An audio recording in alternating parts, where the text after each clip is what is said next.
Alright, final part. We're going in with the Assassination Rogue, looking at the last few classes before I actually start playing the War Within here. For how they do with all the pre-patch patch notes and whatnot. Let's see. So we need to switch over to Assassination Rogue.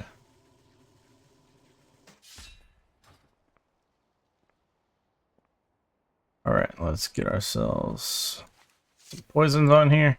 Assassination Rogue did get some changes for the War Within. But it also didn't get some changes that were really badly needed. One of them, Slice and Dice still exists. That freaking sucks. You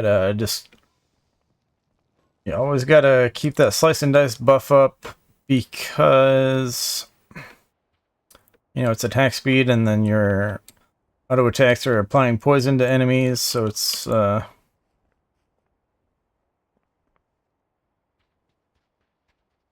fairly mandatory. It's even more mandatory if you are playing Kingsbane. You have to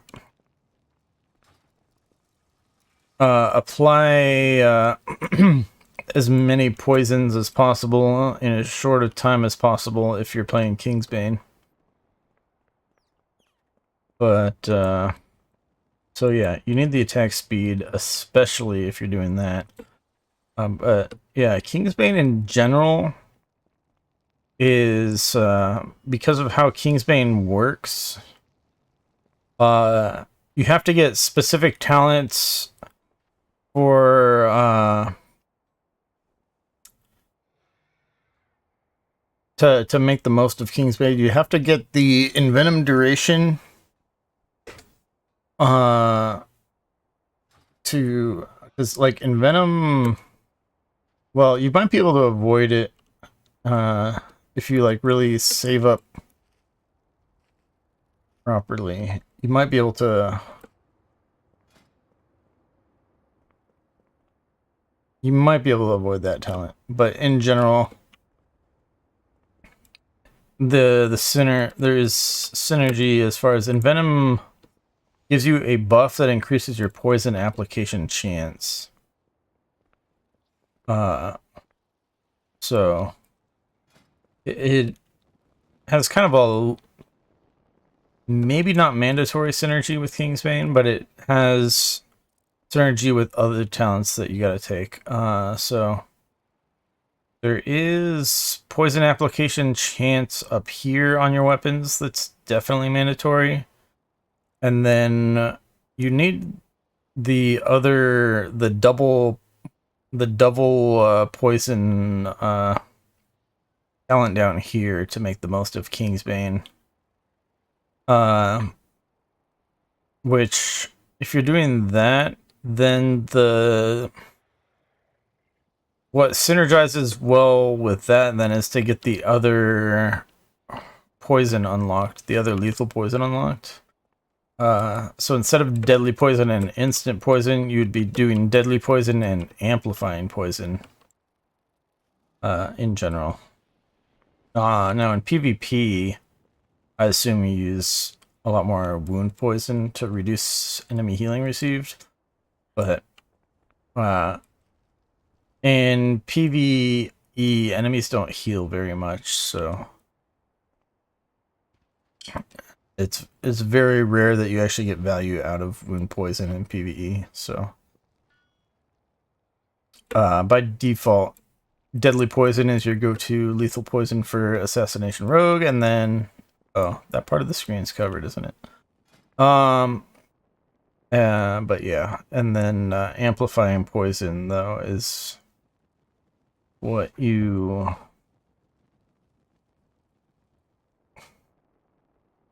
would use as your second one.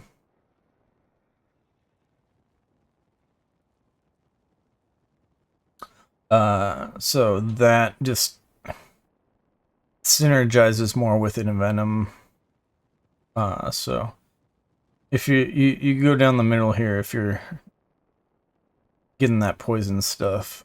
But I'm a big fan of bleeds on Assassination Rogue. So I miss out on a lot of damage. Oh, also Lust. King's Bane with Lust you get, or any haste buff really. Just lets it stack up a lot. So that's how you get the real big Kingsbane damage, is haste in addition to all the other synergies. But anyways, no Kingsbane for me. Doing the bleed stuff, and they changed some things. Serrated Bone Spike is now with passive that it gets applied when you bleed people with Rupture. This is a downgrade, I would say. So previously, like if you have to run away from the boss or to get out on an AoE or something, you could throw a couple serrated bone spikes at the boss so that you're actually doing something during that time, and now you don't have that option. And also, the way the serrated bone spikes give combo points is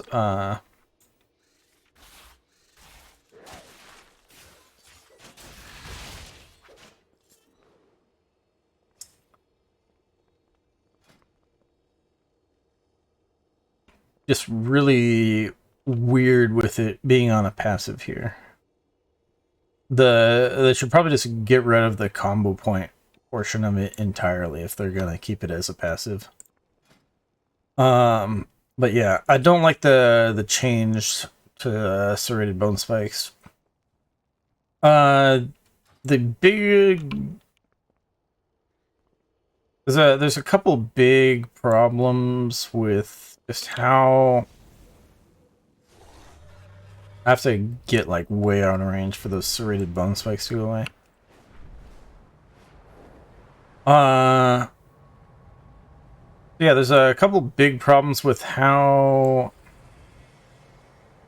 Assassination Rogue plays, which, as far as dungeons are concerned, which is that you get some bonuses during stealth and coming out of stealth that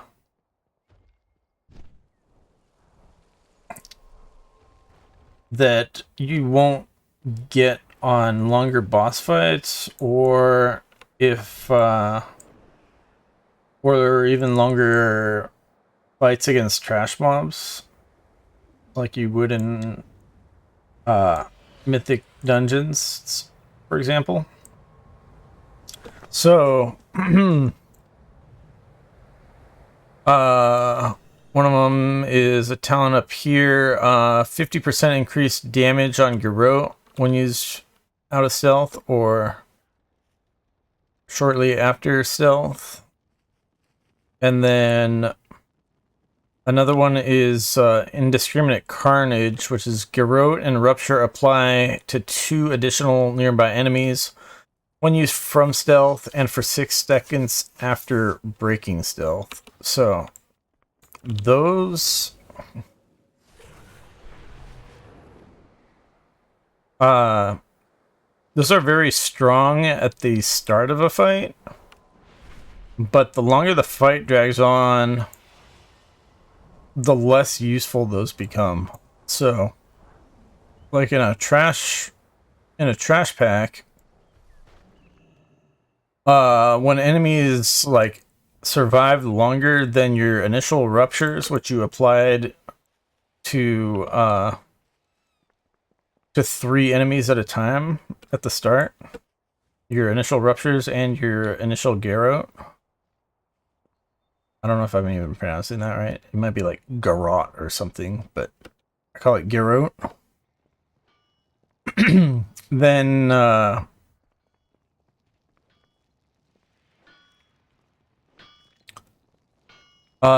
then to be able to reapply those to 3 targets at a time again, you have to vanish so that you can be back at stealth to get that that AoE application ability again. Previously, Shadow Dance was over here in the class tree, but they removed it, so only Subtlety Rogues can get Shadow Dance now. Shadow Dance did not give you the stuff for happening after stealth, but during Shadow Dance, you had the indiscriminate carnage and the extra Garrote stuff. The from stealth portion. So, and Shadow Dance was a 1-minute cooldown. So now you have a 2-minute cooldown that you can use to redo those. But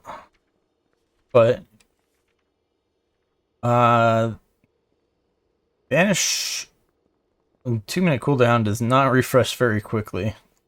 Let's put it that way. So it's Assassination Rogue became like way less viable, at least as far as the bleed build is concerned. Just re-stealth problems.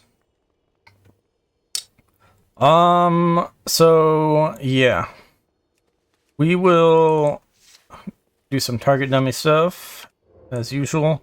Oh, and the other thing that you would do is in single target for Death Mark, you would Shadow Dance in during Death Mark for Garrote to do that 50% extra damage. But yeah, no longer a thing.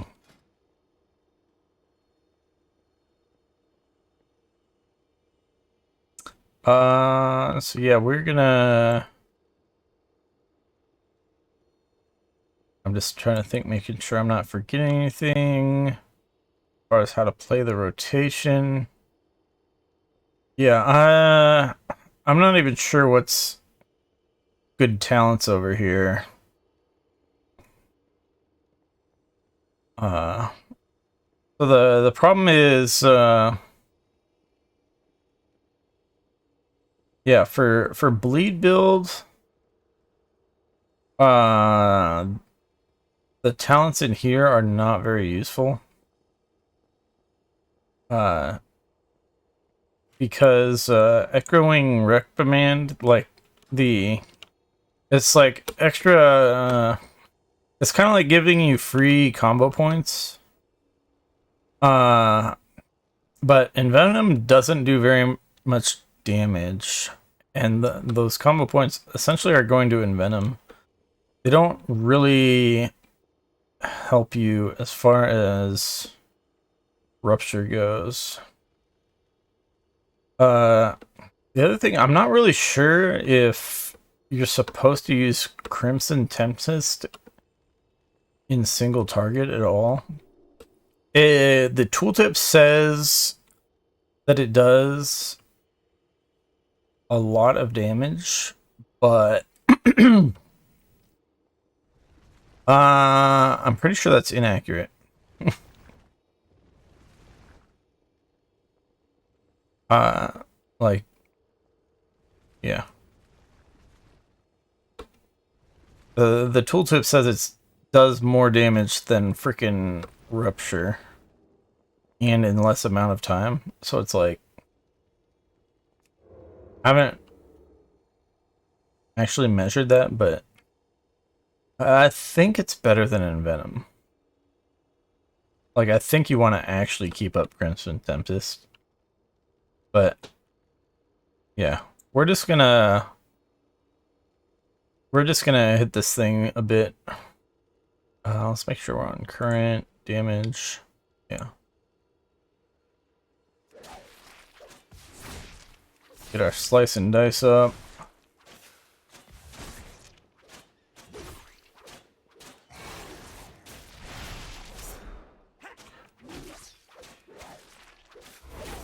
And then during Death Mark.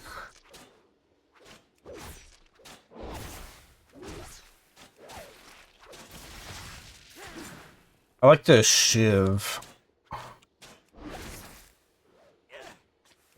We got a talent for 30% extra bleed damage for 8 seconds after you shiv, so... oh yeah, we'll try the Crimson Tempest here. But yeah, I don't have Weakar set up to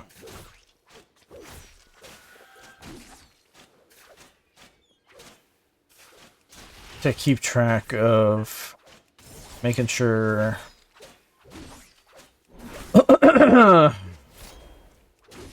I keep all my dots up.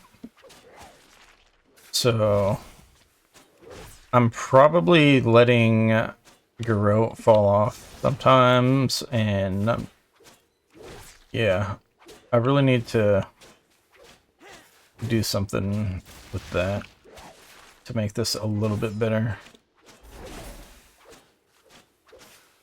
Oh, and I forgot to... yeah. We wanted to vanish.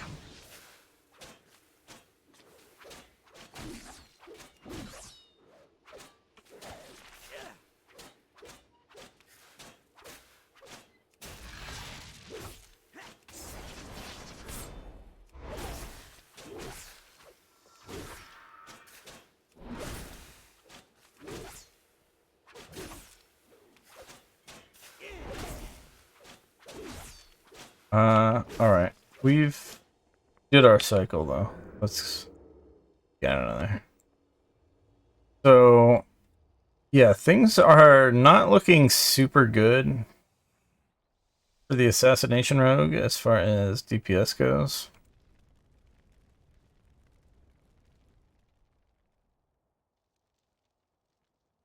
But yeah, if we look at debuff uptime, see, we had 92% uptime on Rupture, 88% uptime on Garrote. It's not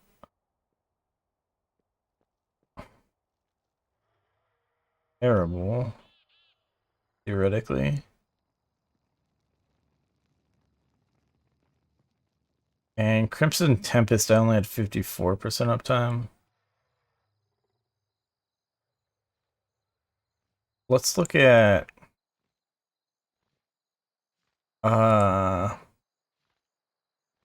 look at the damage on Crimson Tempest. 5 casts for 500,000 damage. Yeah. That's not bad. Although Envenom didn't do bad either. Yeah. Not really sure if you're supposed to Crimson Tempest in single target. Forgot to mention also, we are doing, of course, if you don't know Assassination Rogue, we're playing Sanguine Blades, so we're trying to stay above 50% energy. So that our dots do more damage. So that ended up being 5% of our damage. But that's... I probably kind of overdid it as far as trying to play to that. I was not using the Thistletea that much. I think I pressed it once. No, I pressed it twice, apparently. I pressed it twice. Yeah, pressing it twice is what we wanted to do. But I didn't press it. I should have pressed it during Deathmark, and I did not. Because it gives you mastery. Mastery being poison and bleed damage. So, obviously, best if it lines up with your big poison and bleed damage. So, yeah. A little weak on the single target damage. But I don't think it's like... It didn't really become unplayable so much on the single target. It's really more the AoE that I feel like Assassination Rogue became basically unplayable. So we shall go for that here. Also Deathmark, like Assassination Rogue doesn't really have good AoE damage cooldown. You're pretty much just doing lots and lots of Crimson Tempests, and you do Fan of Knives largely, but you're also still trying to keep up Garrote for just the well, we should be out of stealth to get the baseline Garrote damage here. Oh, that is the baseline. I thought the tooltip would update while I was in stealth for the extra 50% damage, but apparently not. So, yeah. The damage per cast of Garrote still fairly decent as far as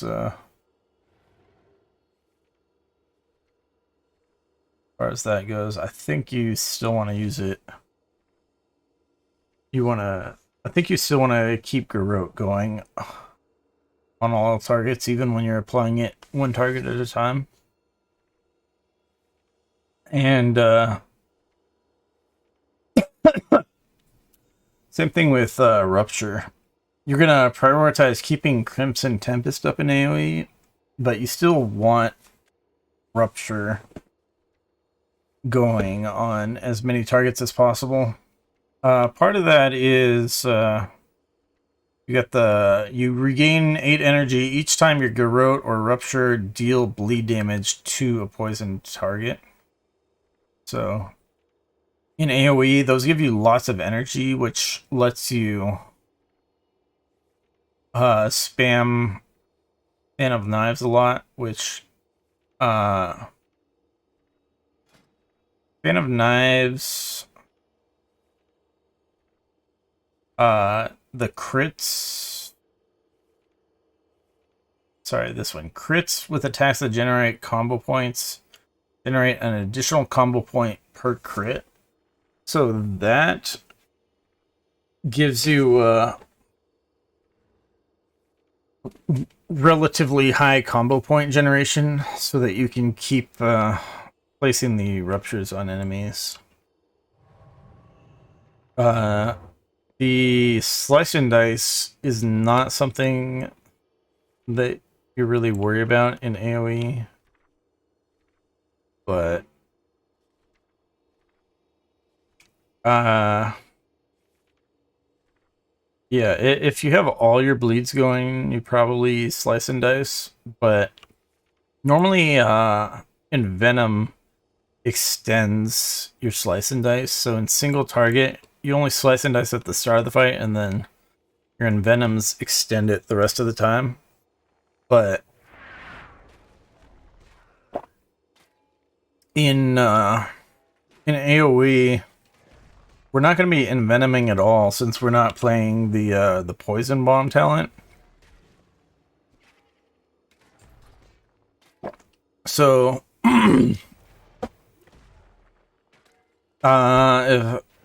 if we do end up pressing slice and dice at all, it's going to be like if we do find time to press slice and dice, it's going to be we're pressing it each time. All right. Yeah. I think we're gonna death mark a guy.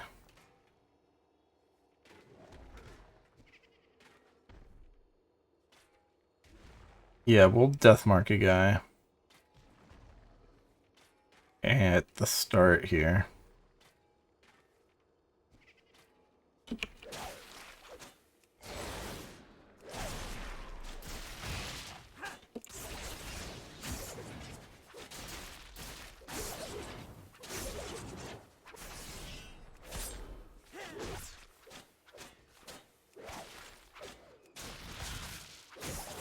Oh no, I lost my death mark target. Which one's the death mark guy?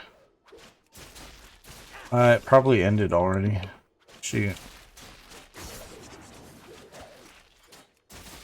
I was overly focused on the bleeds.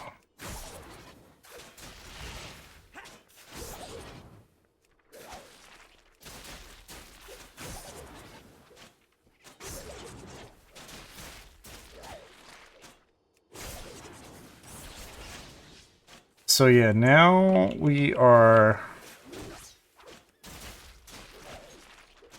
going around one at a time.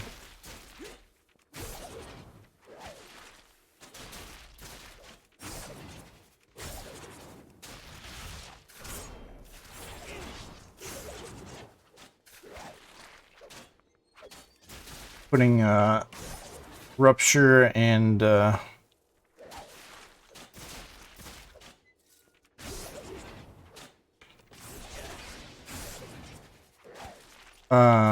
garrote on enemies one at a time. But let's vanish.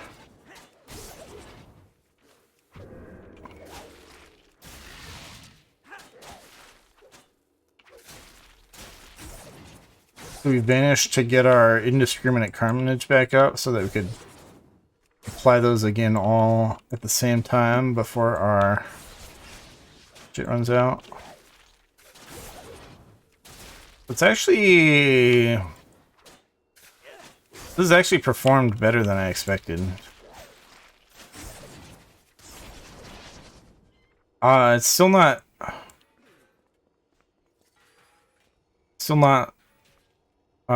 it's still like significantly low the best AoE damage specs. Or even the good AoE damage specs, I would say. But that did surprisingly well. But yeah, it was still a lot better when you had Shadow Dance with the 1 minute cooldown to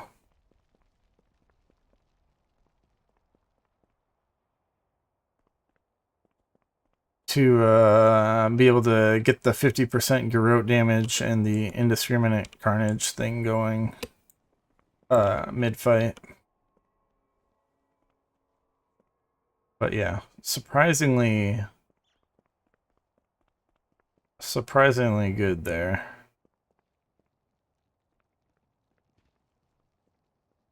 And again, I'm definitely not playing that perfectly. There's just like too many debuffs going on. I could like filter the nameplate stuff to be a little bit more helpful to figure out which targets have which debuffs expiring type of thing, but just for the general idea, that's pretty much what you're going for.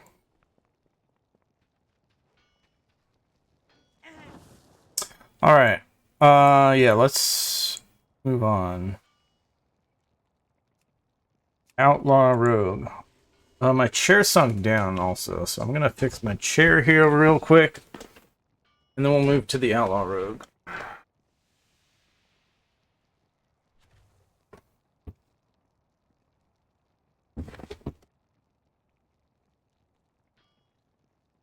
All right, the Outlaw Rogue is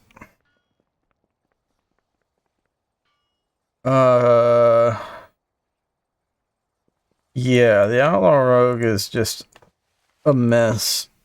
The main thing about Outlaw Rogue, if you aren't familiar with it, is the Restless Blades passive causes finishing moves to reduce the cooldown of most of your abilities by 1 second per combo point. So as long as you're staying in combat, constantly pressing buttons, your cooldowns come up relatively quickly. I've never really been that good at this, but I improved a little bit the other day when I was adding weak auras to remind myself to press buttons like roll the bones and slice and dice to keep things going. But yeah, I still don't like how it plays. I roll the bones, of course, is very RNG, and then between the eyes has the 4 times crit damage, which is like an obvious choice for using the cold blood talent over here. If you're gonna use that on anything, between the eyes is a obvious pick, but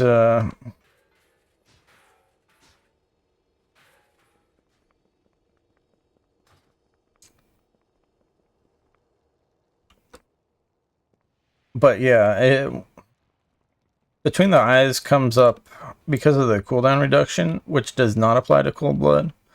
Between the eyes comes up significantly more often, so the than cold blood does. So you don't get the guaranteed crit on every between the eyes. So your damage is still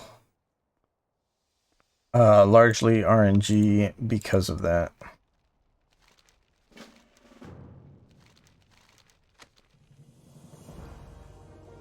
So yeah, not a fan of the Outlaw Rogue. Early in Dragonflight, it was super meta in dungeons because Blade Flurry was super OP. I don't know.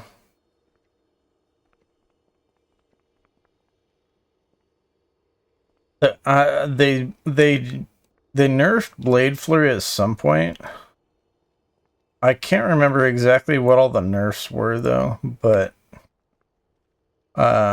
yeah, Outlaw Rogue used to be like top tier in dungeons, and then it fell off hard after whatever those nerfs were. But yeah, let's aim to do some damage here on the training dummy. And you don't really get that much out of stealth like you do as much on the other rogue specs for Outlaw. It's really just about hitting things face to face. But yeah, I'm just really afraid I'm gonna be forgetting to press buttons here, but I certainly... Oh, right. Yeah. I'm gonna do my best.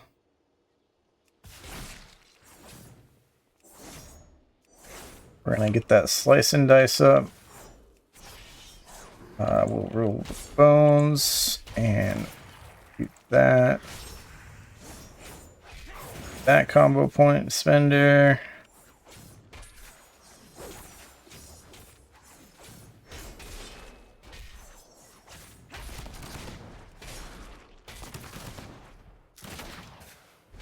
Oh, we rolled the bones again.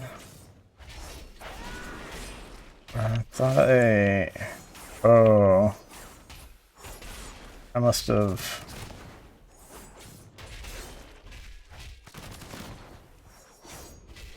I think my weak aura for that other thing was screwed up.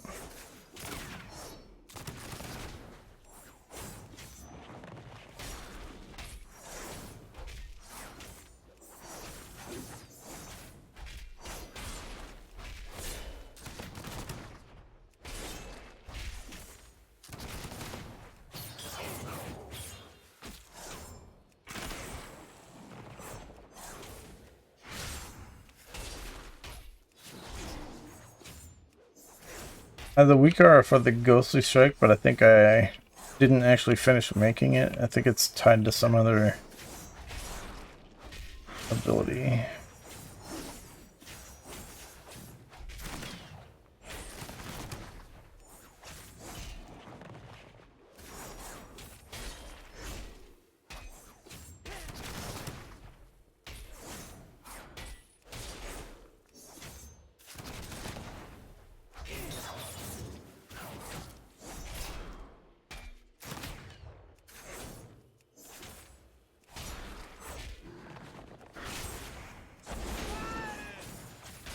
Oh, we finished on our few minutes. Well,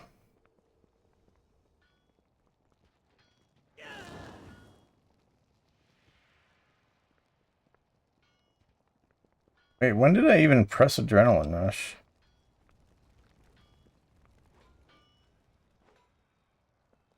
Did I?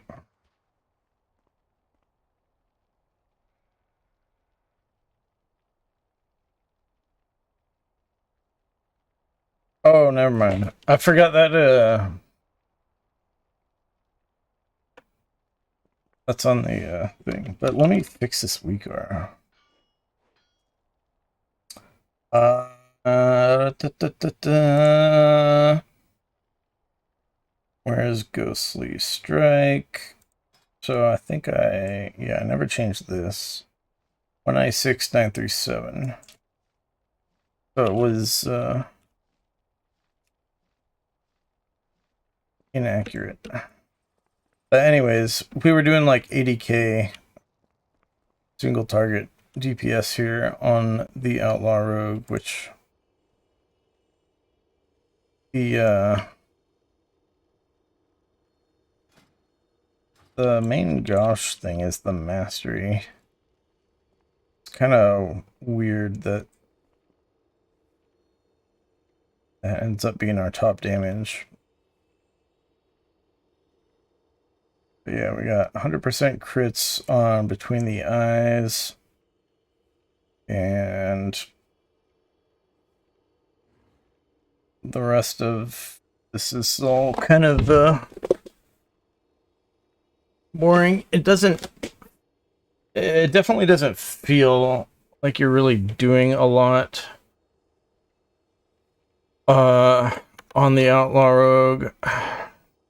So I don't know if just like buffing their damage 25% would even like make it feel good.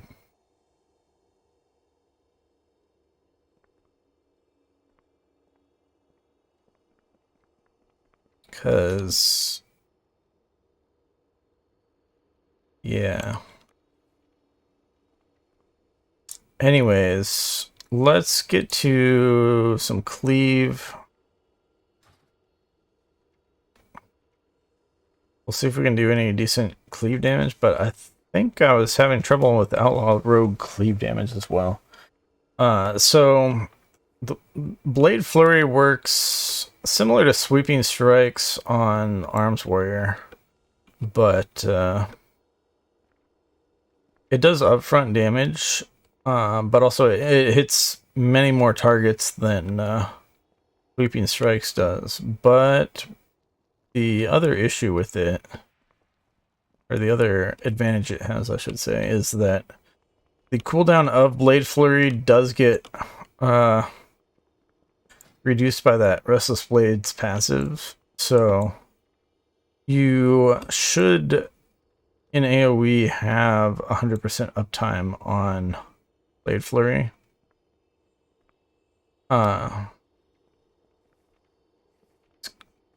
Definitely, you definitely want to make sure that you essentially press it and keep it up. Very important that you keep it up.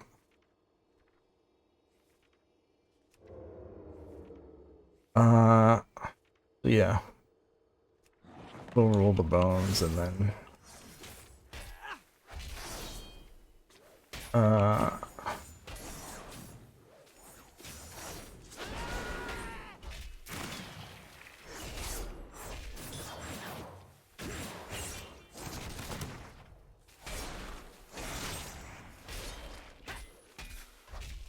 gotta roll the bones again.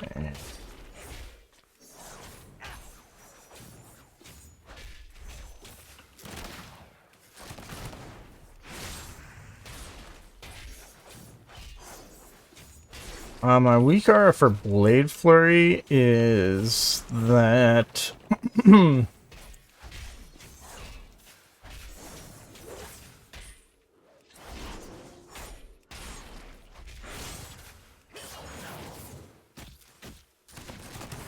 it tells me when the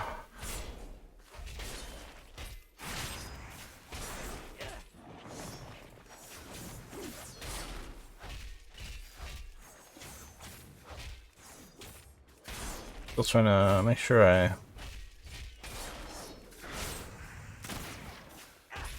do the rotation properly here.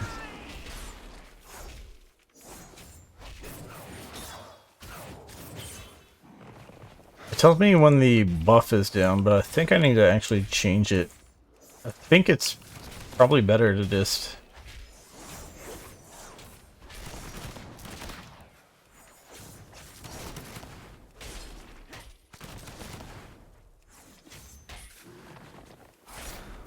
use it on cooldown in AoE.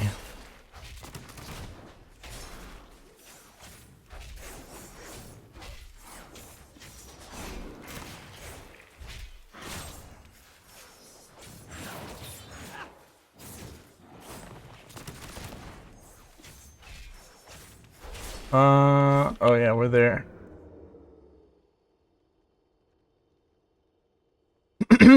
So, yeah. Tons of damage comes from Blade Flurry, but that's just because the damage gets attributed to the Blade Flurry ability whenever it does the cleave damage. It's not like Fury Warrior Whirlwind where the cleave damage goes to the actual ability that did the cleaving. So on the damage meters, it always ends up like this on the Blade Flurry, doing like half your damage in AoE situations. But really, it's all this stuff is doing significantly more damage. It's, what is it, 50%? Yeah, 50% cleave, so all these are basically doing 3 times as much damage as this says they are.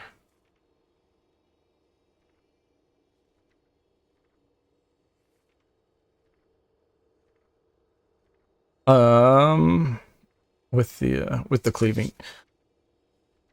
Yeah. Nothing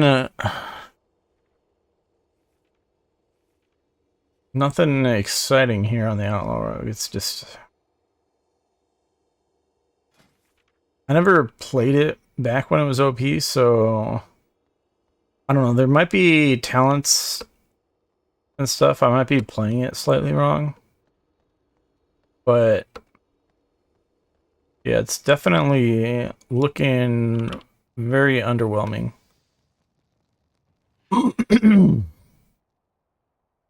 uh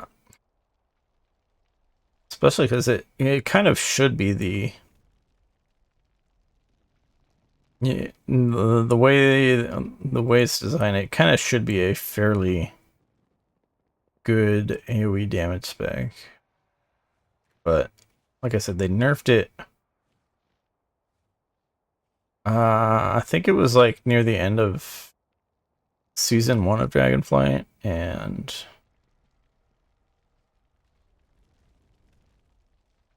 yeah, it might have gotten like additional nerfs or something. Because I didn't really play. I didn't play season 2 of Dragonflight at all. So there was like definitely. I might have missed some patch where it got nerfed even more or something. I'm not sure. But yeah. Really struggling to do damage here on the Outlaw Rogue. Let's move on. Subtlety Rogue is I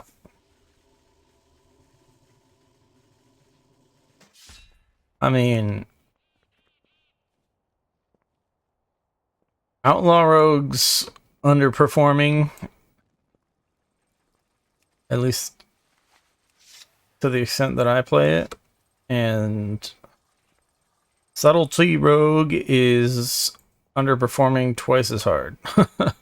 It's really, really rough. I'm gonna have to refresh myself a bit on how to play this, because I see all these things that I set up the other day and I forget what some of them are. So this one is Slice and Dice, this one's Shadow Dance, this is probably Secret Technique off of cooldown, because Secret Technique is one of those stupid cooldown things. And then okay, this one, yeah. Combo points spent, yeah. Flagellation. I don't know how good that is, but it gives you like this big mastery buff. I feel like it should be pretty good. And then, yeah, Subtlety Rogue is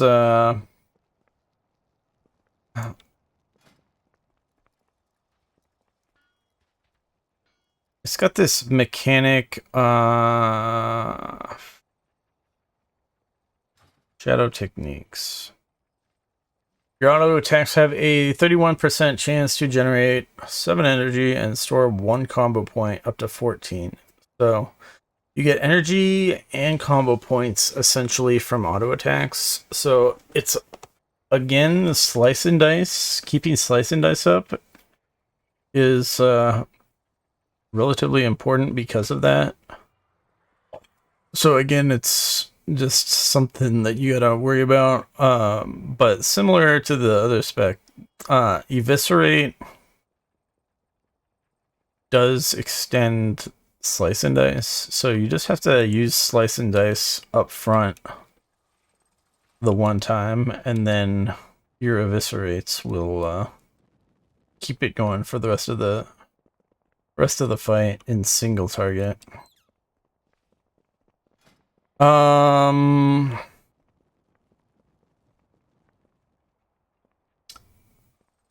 Let's see. Yeah, none of that other stuff important. Flagellation. Okay. And yeah, so the way Subtlety Rogue plays, your main big cooldown ability is Shadow Blades. Makes you do 24% more damage, and all your combo point generating abilities generate full combo points for 20 seconds. So obviously this has very big synergy with these things that increase your max combo points. So we get 7 combo points instead of the base 5. So that's kind of a no-brainer. And so yeah, that's the big cooldown. So during Shadow Blades, it's like you press 1 combo point generator, and then you press combo point spender, and you just go back and forth between those. I don't think it matters too much how you do it, but you probably want to secret technique during the Shadow Blades, because of just the damage multiplier that you get out of it. Secret technique is kind of your big cooldown combo point spender. It does AoE, but it's like extra damage to the primary target kind of put thing. So you definitely press it in single target and AoE, but yeah. There's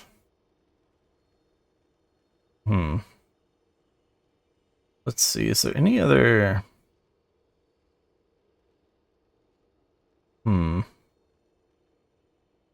that I think about it, I can't remember if there's a reason. So I was previously playing the talent where you have 30% extra damage during Shadow Dance.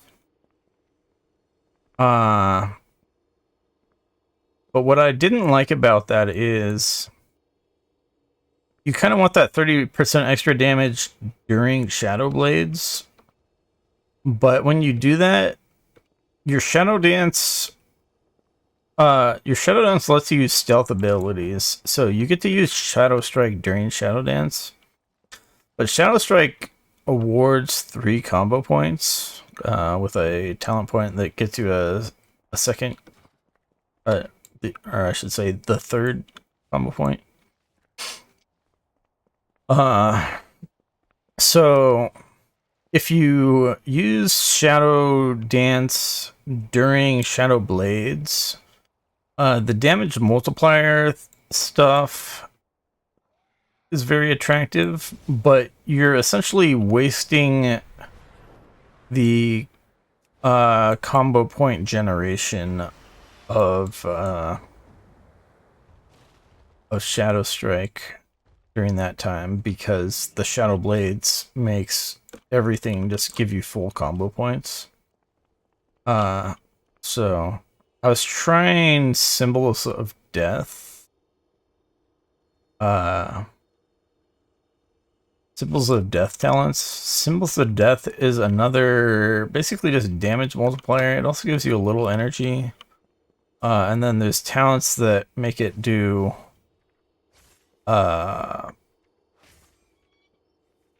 make it a little bit better, but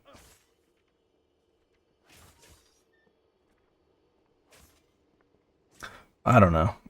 We're gonna try to do some damage, but yeah. Oh, I have a reminder also. So we do have Rupture on this spec as well.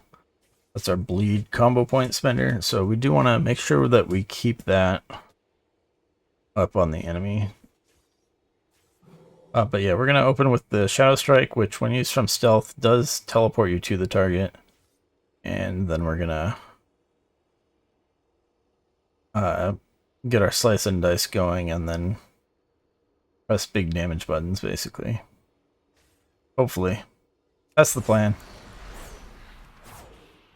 I got stuck in the middle of the thing.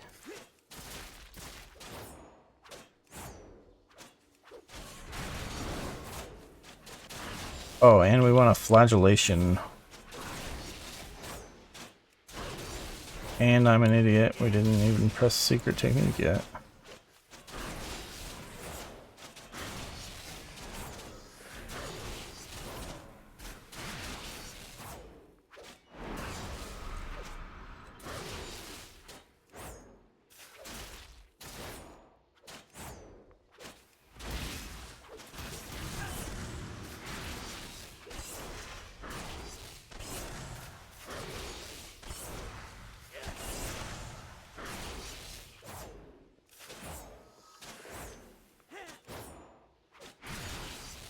All right.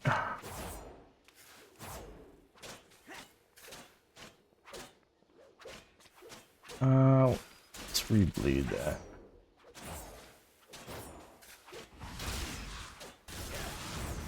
Oops.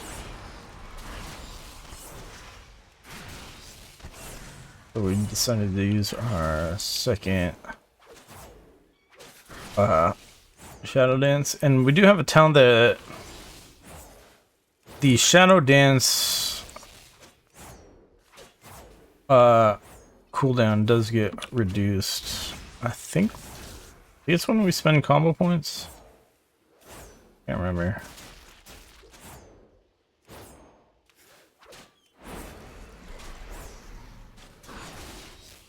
Our flagellation came back up, but we're not gonna use it again for this. We're just doing a 2-minute DPS cycle.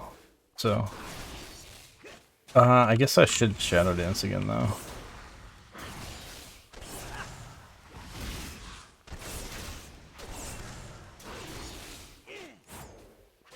So yeah, got a little bit of cooldown reduction stuff to it, similar to Outlaw Rogue, but not to the same extent. But yeah, basically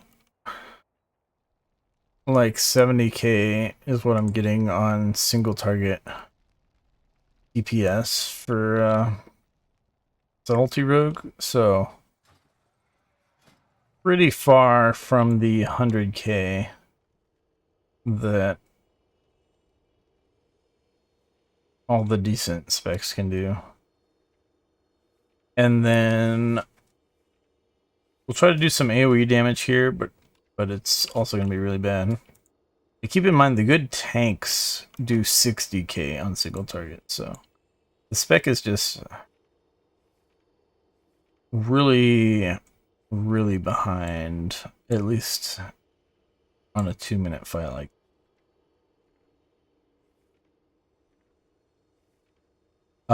As always, this is like without hero talents and stuff. They might have super amazing hero talents. I don't know. Shuriken Storm awards 1 combo point per target hit.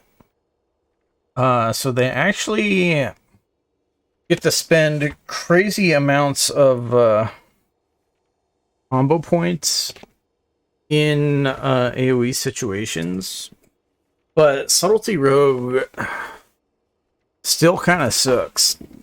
And yeah, we're still gonna press Shadow Blades for the 20% extra damage, but we just don't even really get anything out of the combo point generation part of it. I guess technically we do. So Shuriken Storm will generate 5 combo points on 5 targets.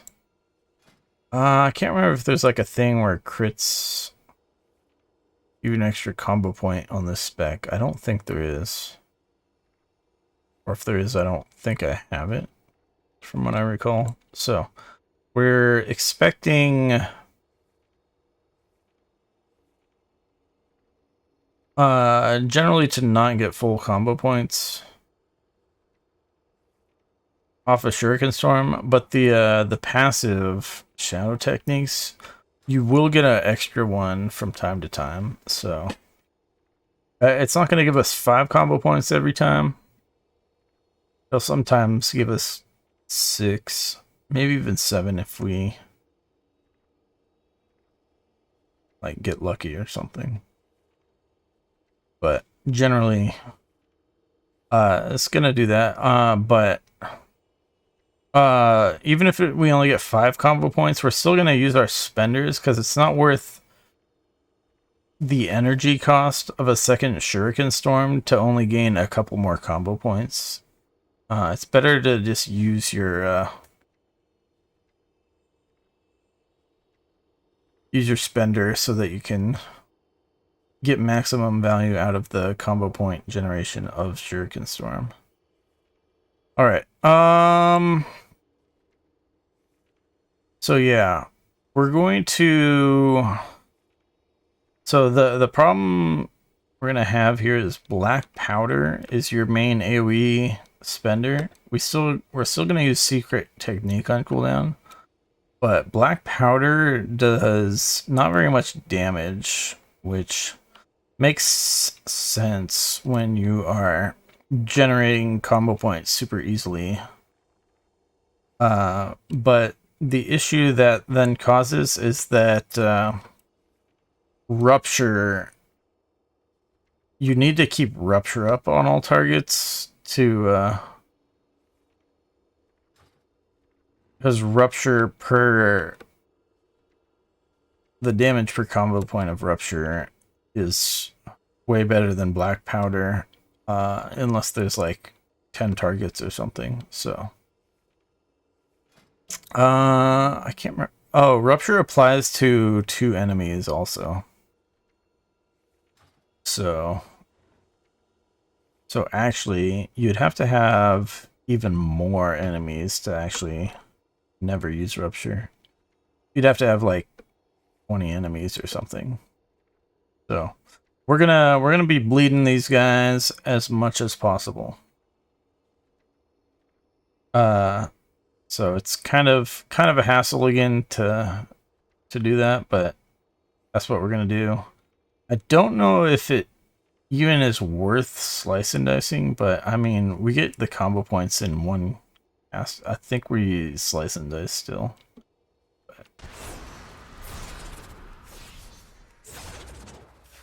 All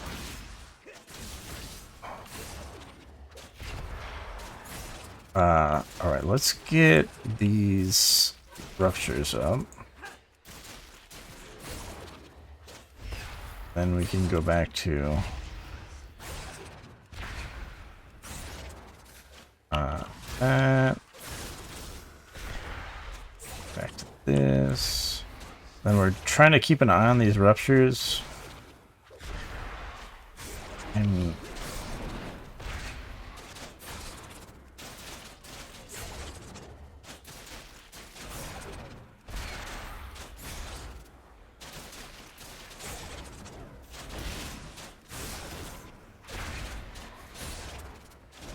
our slice and dice fell off, so we'll do that again.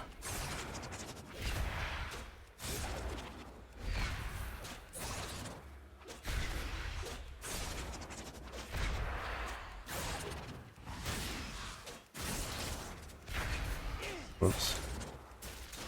Rupture again, because those are expiring soon. Whoops.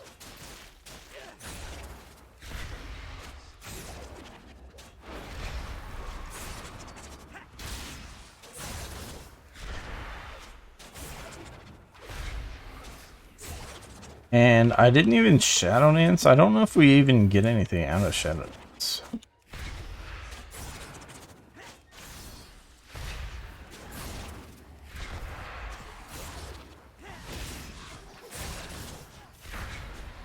Oh, we got a Rupture fell off here.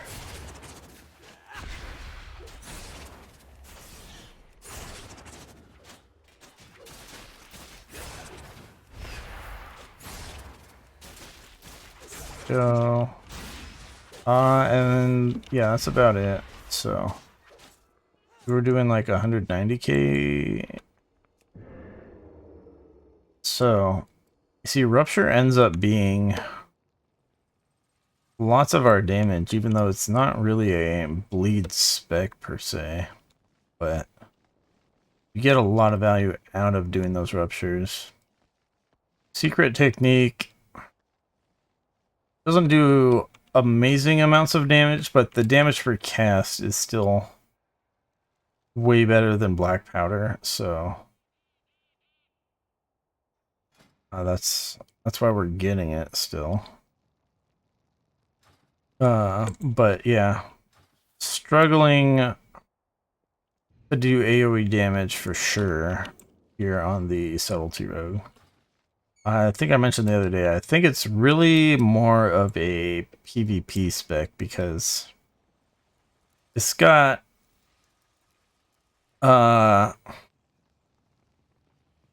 tools that are basically better for single target.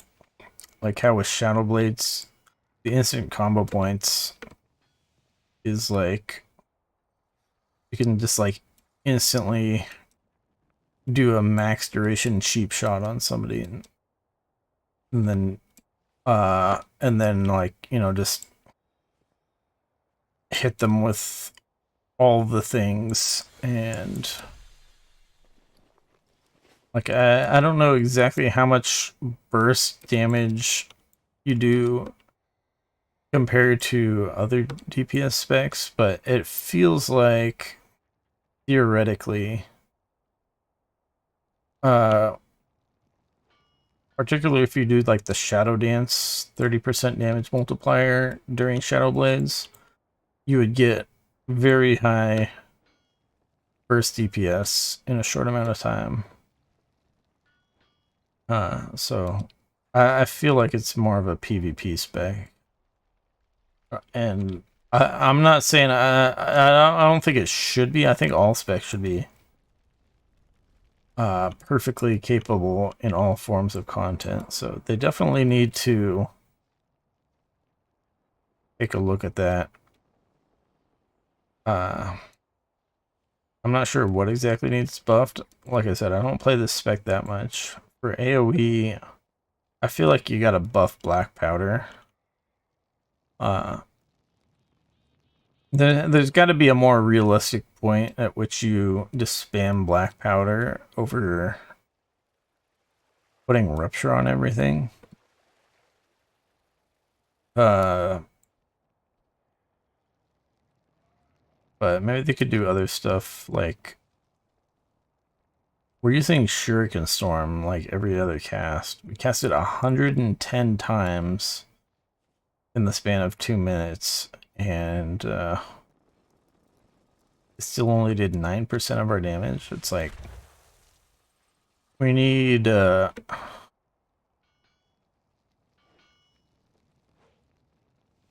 like it's a very boring ability. It's not like you want this to do lots of damage, just like you don't want Arcane Explosion on the Arcane Mage to really do lots of damage. But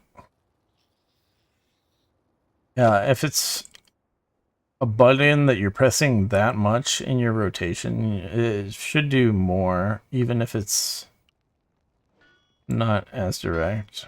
But just generating lots of combo points for a relatively weak combo point spender is not exciting. So I want to see them do some big buffs to Subtlety Rogue. Or at least I feel like it needs big buffs, but maybe other people are somehow doing 50% more damage than I am or something. I don't know. That's the level of buffs that it feels to me like it needs, though. 50%. Buff at 50%. Single target and AoE. Let's move on, though. We are done with the Rogue. Thank you. Rogue is one of my less played classes. The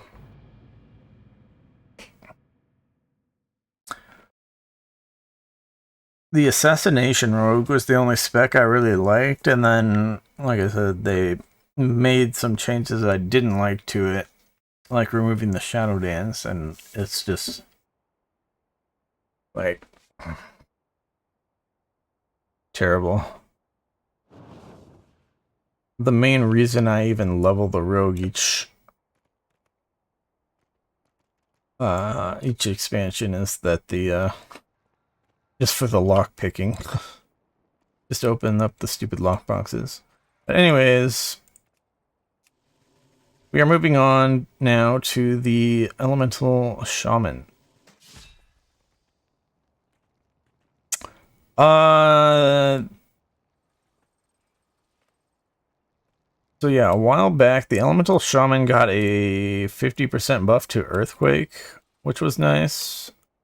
but more recently, they now have the option, just like the Shadow Crash on the Shadow Priest, for Earthquake to be cast at the location of your target, so that you're not wasting time on the targeting circle. So if you want to do that, it's a pretty good quality of life improvement, but you don't have to do that if you don't want to. Shaman have had kind of a messy class tree. It's not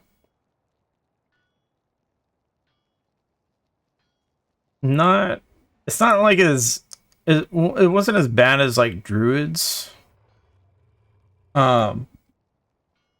But they changed the class tree a bit, but one of the things I don't like that they kept, though, is there's still too many utility abilities that just take up way too much room on your action bars.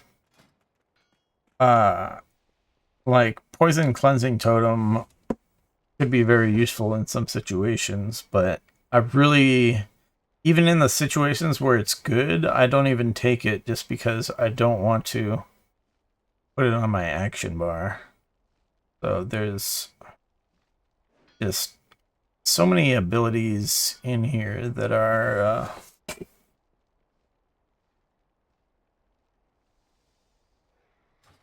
that I just ignore, basically, because not enough space on the action bars. Like normally I'll have like a trinket on here. It's not like I have an actual empty slot on my action bar right now. Where's this Counter-Strike token?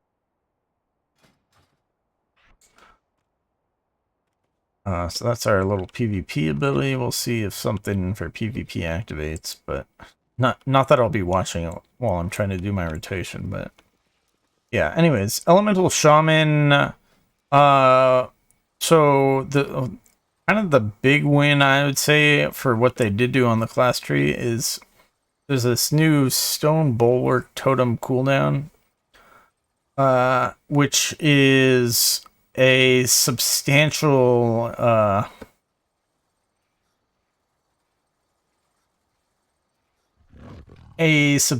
defensive button.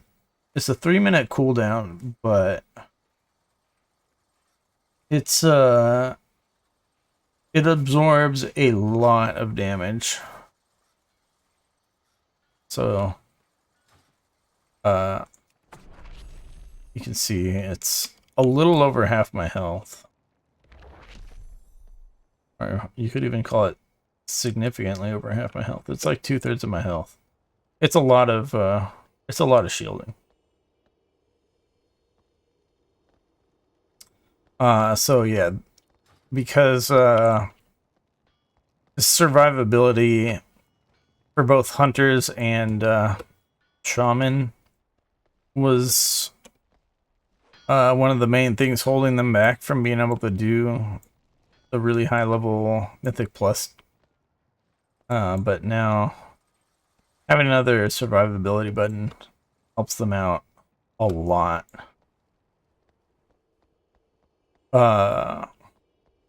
Although still, with the War Within, with the stamina bonuses that they put in, so that people should avoid being one-shot more,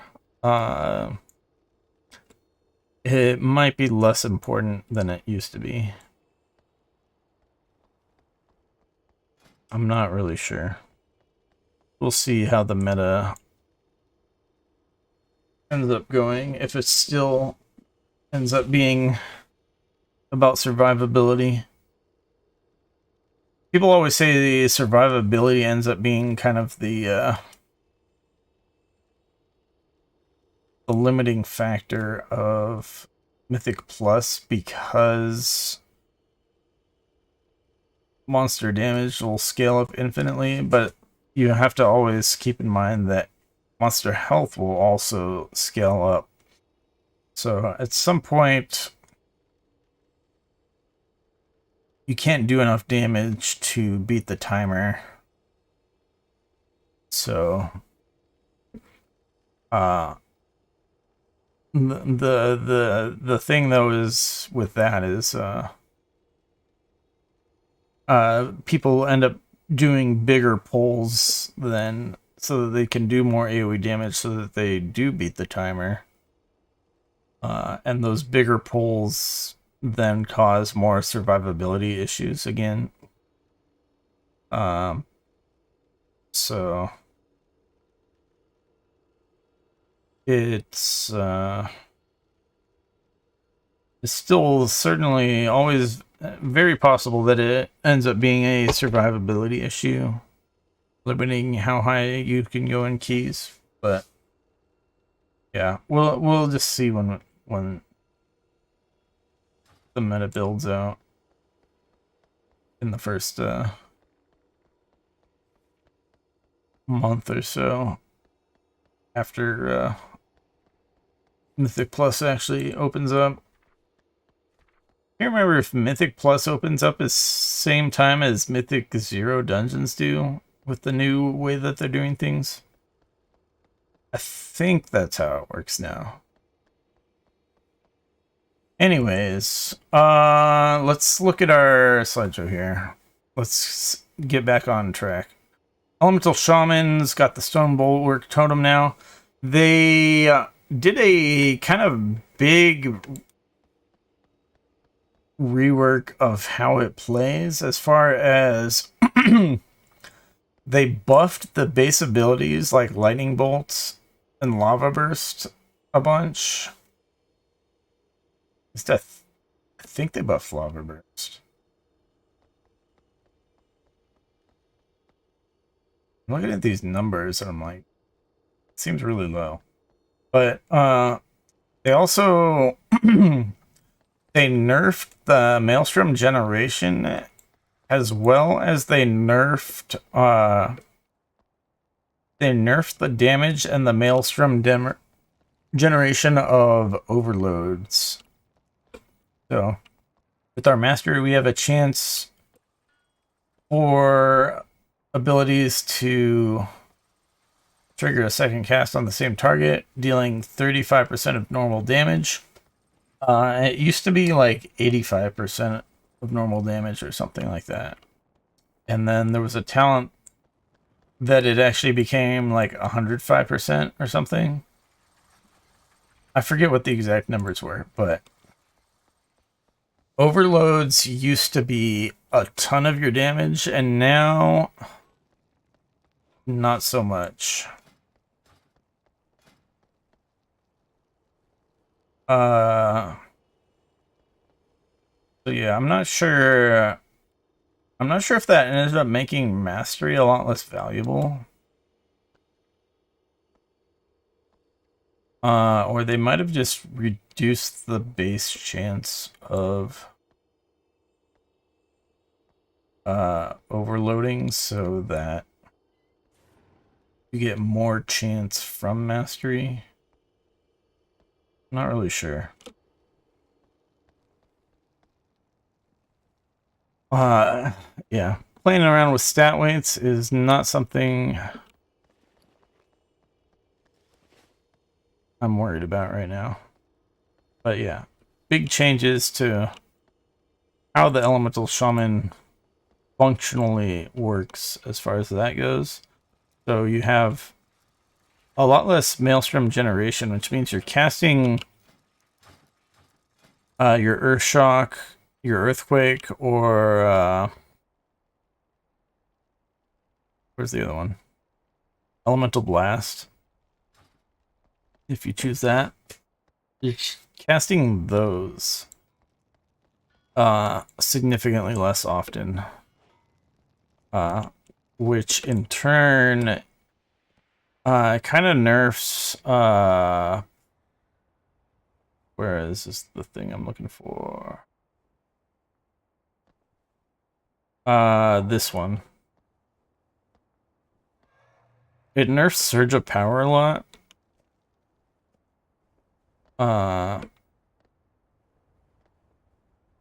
So Yeah. Also, well, so Stormkeeper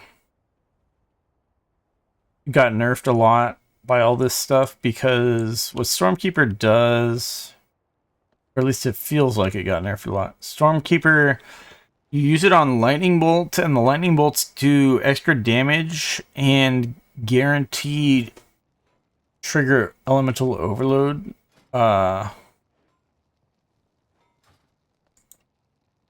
Which now the Elemental Overload does a lot less percentage of your damage. So Stormkeeper is a lot worse than it used to be as far as that's concerned. And then if you use Stormkeeper on Chain Lightning instead, same thing as far as the Overload Chain Lightnings do a lot less damage, but also the Maelstrom generation of those Chain Lightnings is a lot less damage. So, yeah, you end up getting like a lot less earthquakes and earth shocks stuff than you used to. Now, I'm not sure if they buffed those things and they buffed the lightning bolts. I'm not sure if that stuff got buffed sufficiently per se to make up for those changes for a Stormkeeper to still be a good ability. But from the testing I did, it still feels like the fire build is essentially still better than lightning. You still can't really legitimately do a full lightning build as a elemental shaman. So that's still a big L. Like, for example, Ascendance is still all about the fire skills.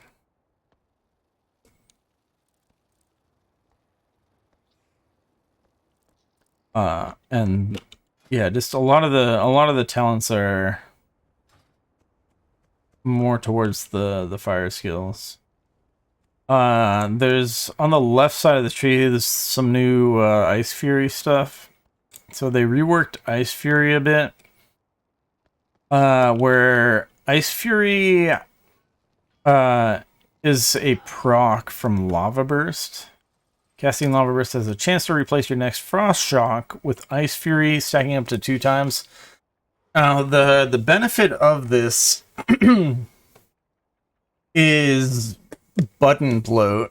You can now get Ice Fury without it adding a button to your action bar.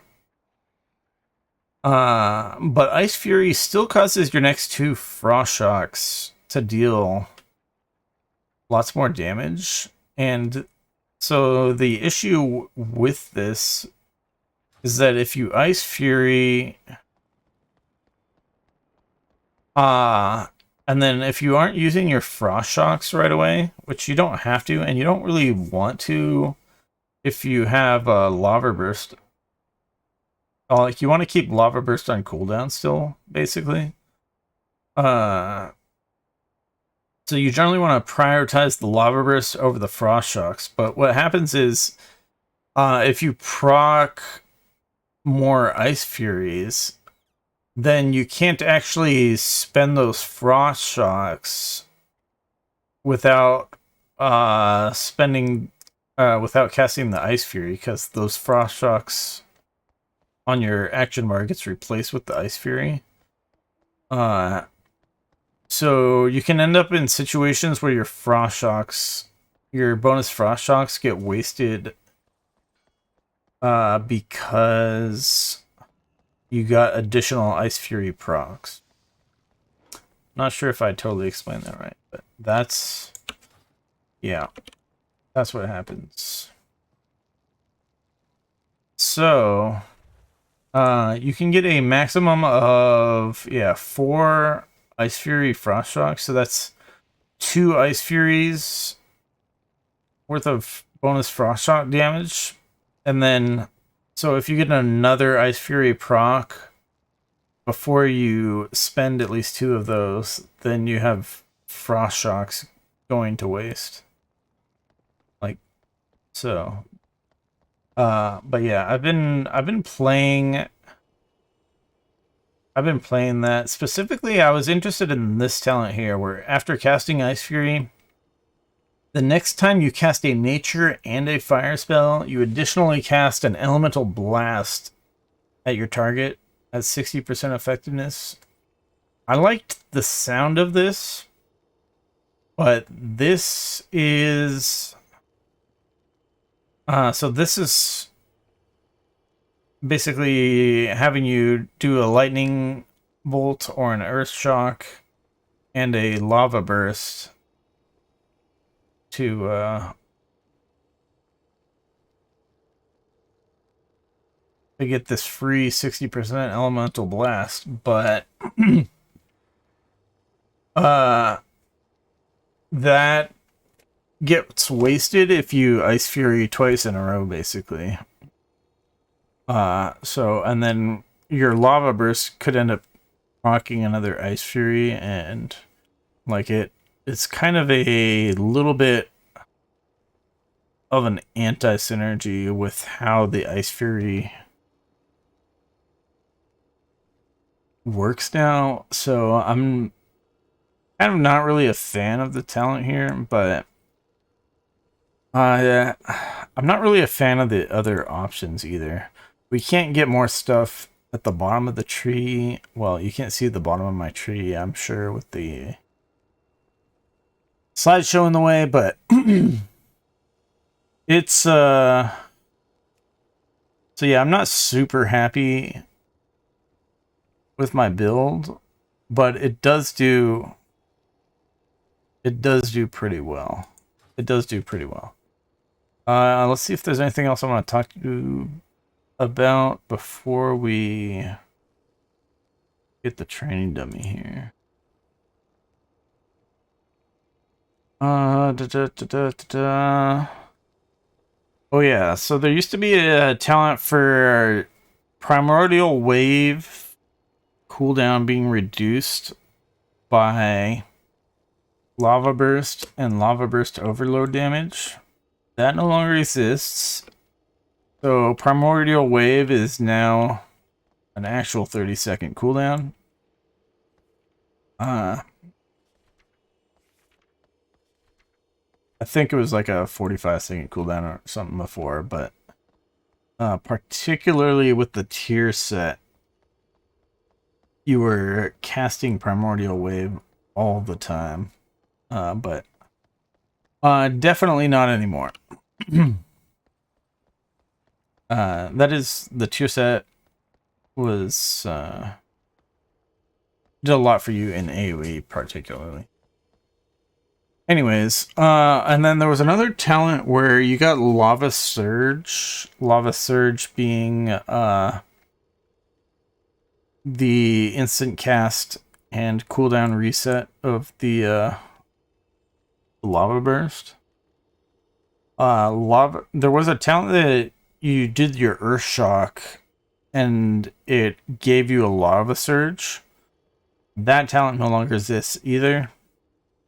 I really liked that talent. Now with less Maelstrom generation, if they kept that talent, it wouldn't have been as good as it used to be, but I really liked that talent, so sad to see that go. I already talked about the new Ice Fury issues, and yeah, you still are limited on your ability to spread flame shocks. So you're still 6-second cooldown on flame shock. You can get a talent to reduce the cooldown of flame shock, but I don't know if it's really worth getting that talent. It doesn't do that much. And then your other things are, so with Surge of Power, your flame shock will still applies to an additional target, nearby. That's still a way to spread your flame shocks a little bit.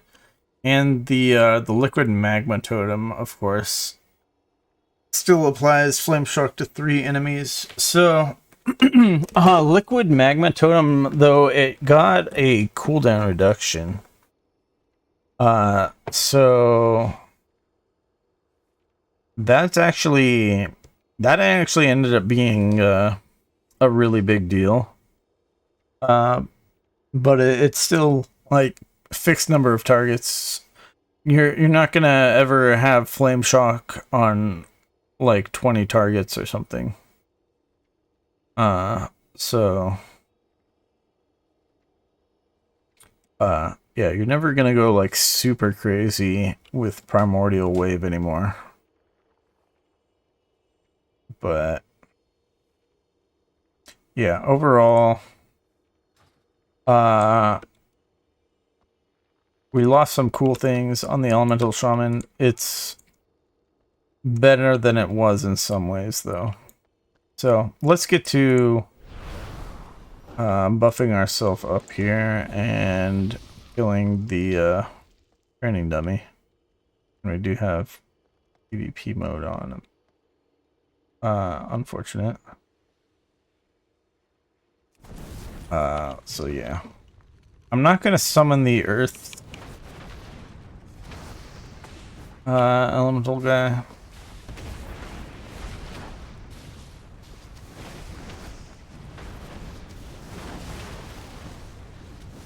Now, during Ascendance, I don't know how worth it is to actually even cast Earth Shock.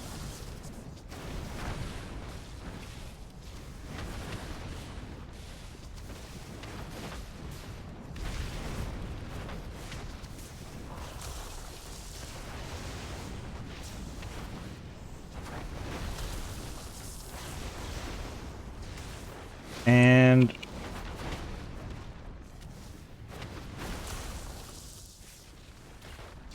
we actually lost our Ice Fury procs because I was prioritizing Stormkeeper, so that was probably a mistake.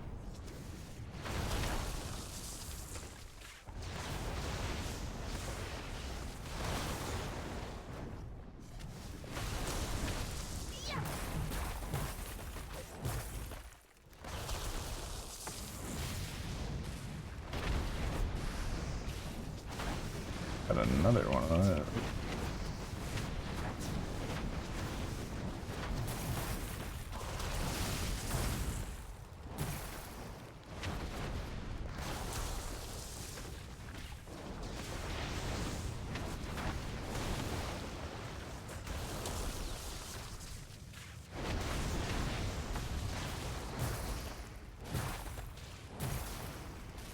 Oh, we have another Stormkeeper, so let's use that.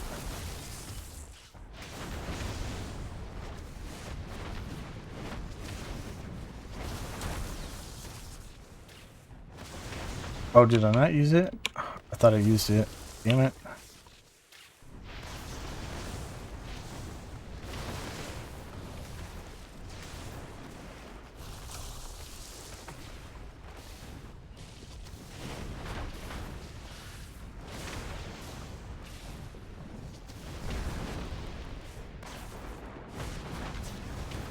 Oh, we are...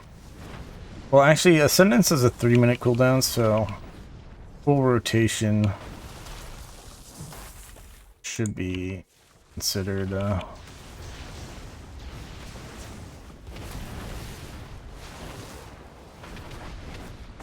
3 minutes for the, Elemental Shaman here. That's fine.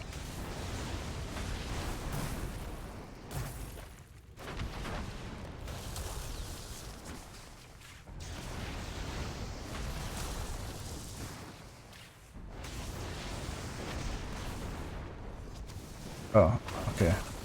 It snuck up on us, but we are there. So, easily over 100k single target DPS for our Elemental Shaman here. So, very very much alive and well on the Elemental Shaman. In the past, it had been a little weak at times, but currently looking pretty strong here in the realm of no hero talents. And then as far as AoE damage goes, yeah, we're still gonna Stormkeeper Chain Lightning spam as much as possible. Liquid Magma Totem just for the AoE damage. The Flame Shocks, I believe Surge of Power, we get the most out of just keeping Flame Shocks up with that, basically. Because on 5 targets, the Chain Lightning hits 5 targets by default. So we don't actually get anything out of the Surge of Power as far as that goes.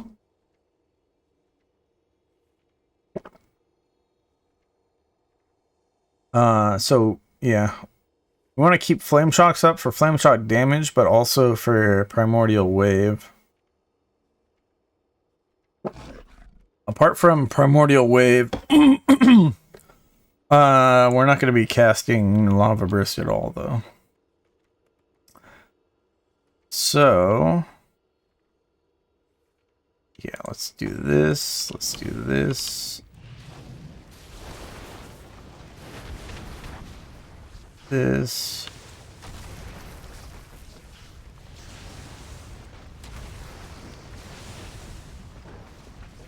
And then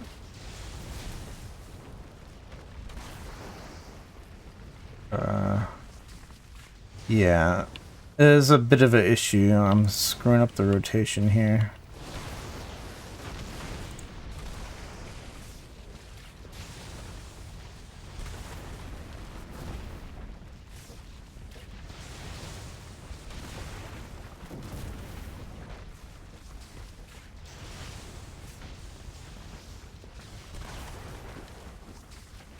I think we're relatively back on track.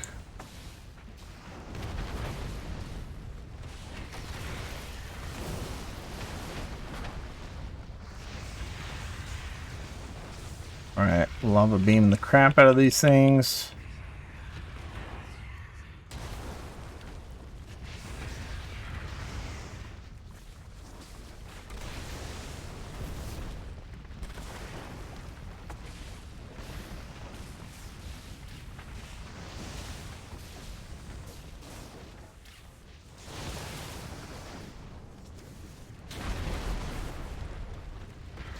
Lava beam, lava beam, lava beam, lava beam, lava beam, lava beam.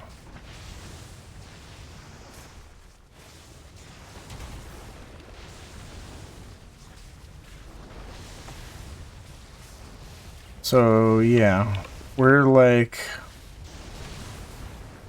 doing pretty good.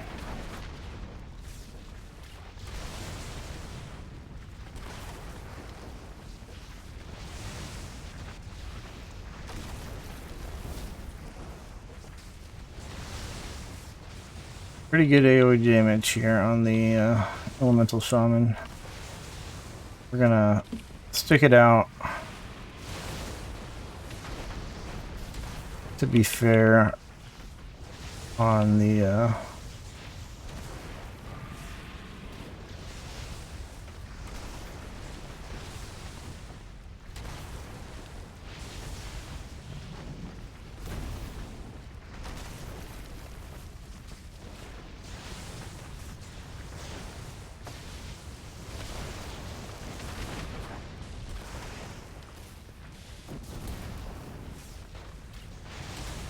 doing our full rotation thing.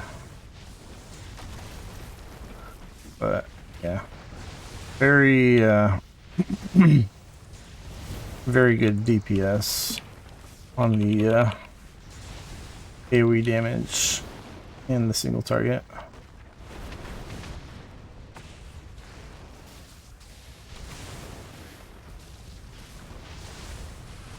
I'm not doing a good job of keeping Stormkeeper on cooldown.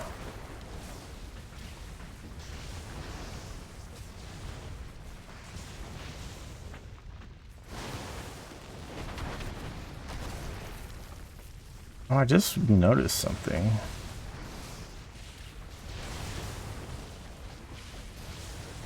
Chain Lightning actually reduces the cooldown.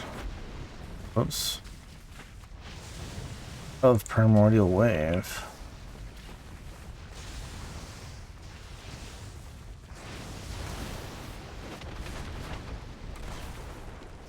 Alright, we are done there. So we ended with more like 340k DPS, which is pretty sure Ret Paladin's a little bit better. Can't remember if any other specs are better than that. Frosty K was somewhere around the same amount. Yeah, overall just doing really good damage on the Elemental Shaman, single target or AoE.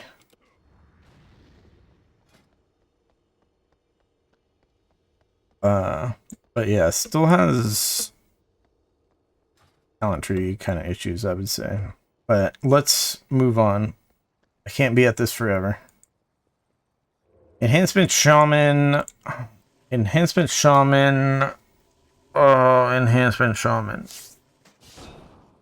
Enhancement Shaman still absolutely sucks to play. They got Stone Bulwark Totem. Great. But they still have, as with all Shaman specs, too many utility kind of buttons clogging up the action bars to worry about.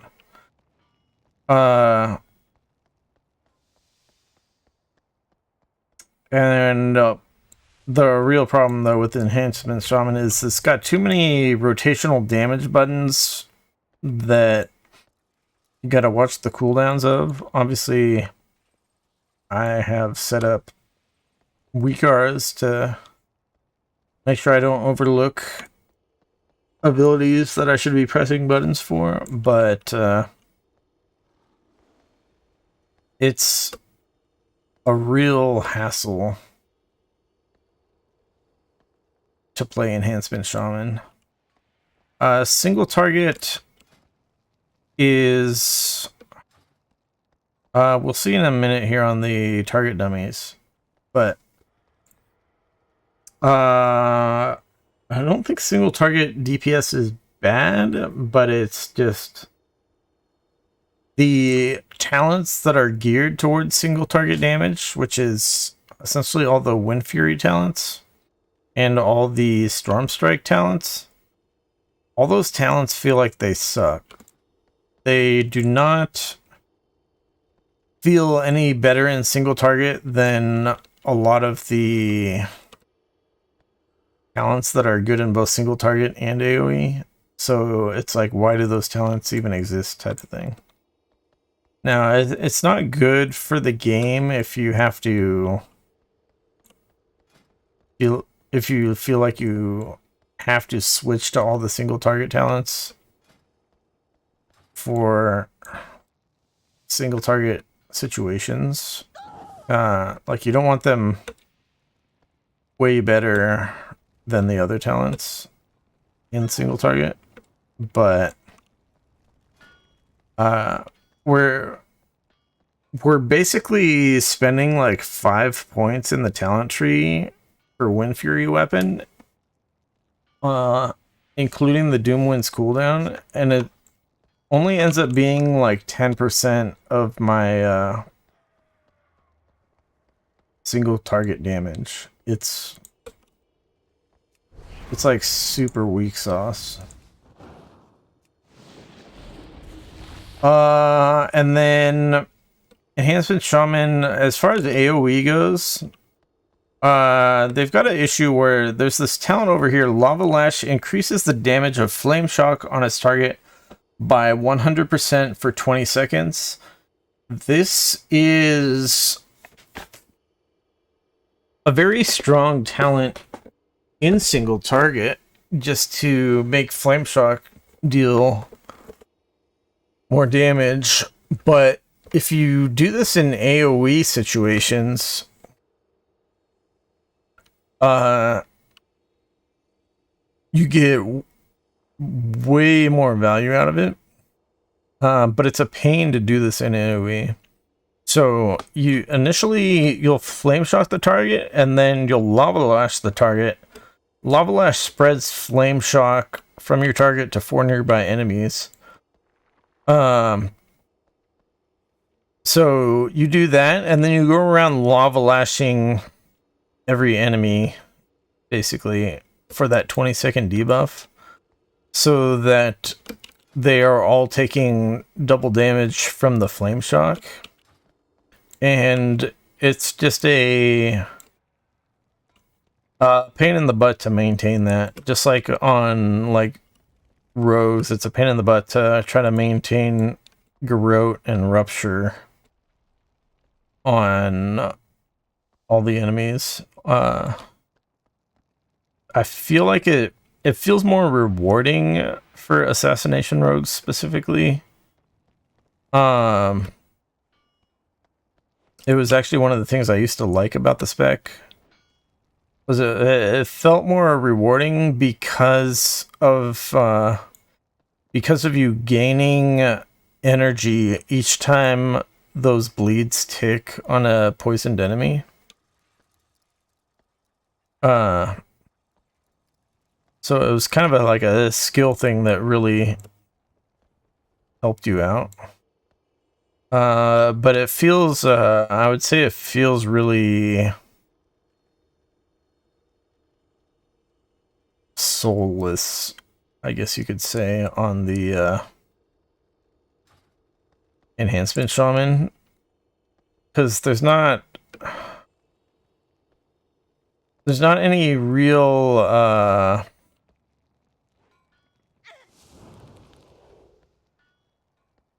There's not any real interaction with Flame Shock that's like super important unless you're playing Fire Nova. But last I checked, Hailstorm is just way better than Fire Nova. So, first of all, Fire Nova does not help you in single target, but additionally, Hailstorm, I'm pretty sure just does a lot more damage. In AoE as well, generally, because Fire Nova is still target capped. So Hailstorm's target capped, but so is Firestorm. So it's not like it really has some crazy advantage for if you've got if you've got like Flame Shocks on 10 targets or something. So, yeah, Enhancement Shaman, a little bit wacky, but we're going to do what we can here on the target dummy. I have a PV pin, where is it? Put that there on number 6. You can watch if that pops up at all if you want to, but yeah, we're gonna hit this thing a bit and hopefully my weak R's cover everything.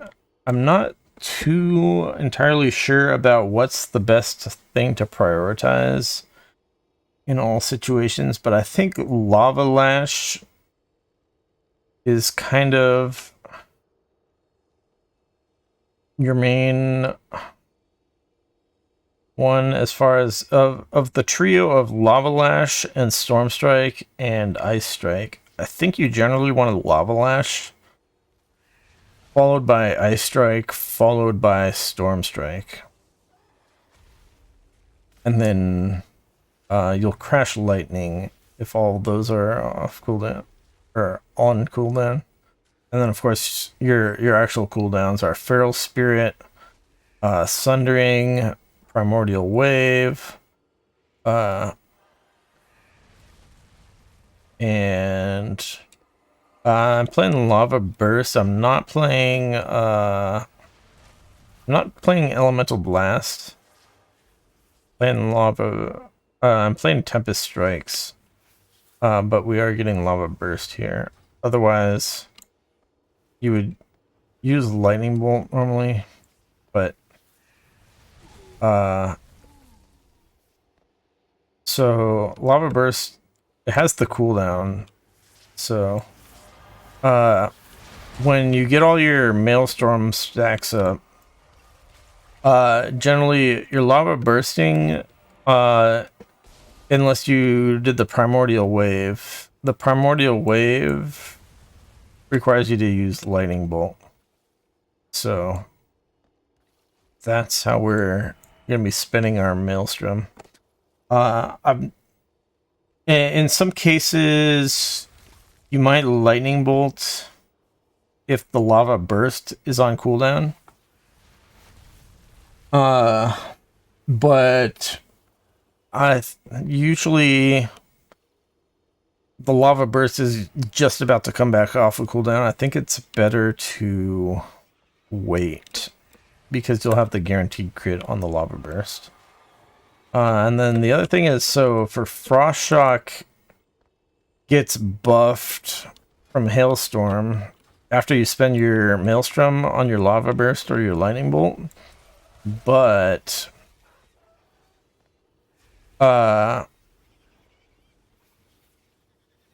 you've also got Ice Strike to consider. So Ice Strike buffs your Frost Shock by 100%. So it's kind of a big deal to make sure that you Ice Strike before you get the Frost Shock off. But the Ice Strike cooldown is a little bit too long to really get that every time, I think. So it's I think we're gonna end up pressing a few Frost Shocks without the Ice Strike buff. But generally, yeah, we're gonna kind of hold off on pressing Frost Shock until we have the Ice Strike buff, unless our Maelstrom is topped off and we're waiting to cast the Frost Shock before we cast our next Lava Burst or Lightning Bolt. So it's a lot to consider. So yeah, I think we're gonna the Primordial Wave buff. I don't know how long it lasts, but it's probably fine to open up with Primordial Wave, and then we're gonna Feral Spirit right away, and then start whacking on enemies. And then we got a Doom Winds.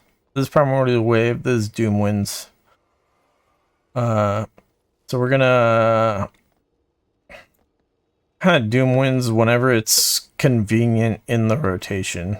We're not gonna prioritize Doom Winds very highly. Because really, Doom Winds just kind of sucks. Like, I was trying to calculate the other day how much damage you're actually getting from Doom Winds, because it's only an 8-second buff. It's very short, and the actual default DPS of Wind Fury is just so low that I think Doom Winds was only giving me like 150k damage per cast, basically. So it's like, it's not like ultra terrible for a 1 minute cooldown, but it's still pretty bad considering it's still just a single target thing that we have invested quite a lot in the tree to get, but whatever. Let's go.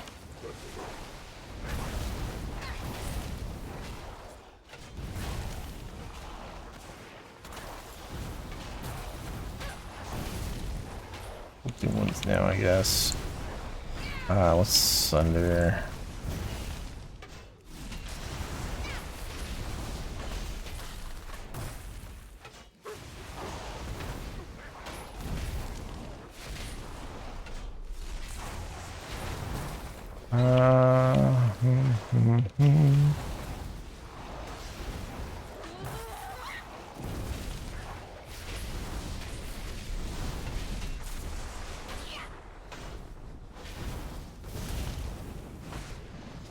Yeah, I think with the amount of maelstrom you generate, I think it's generally worth just always waiting for 10 stacks of maelstrom.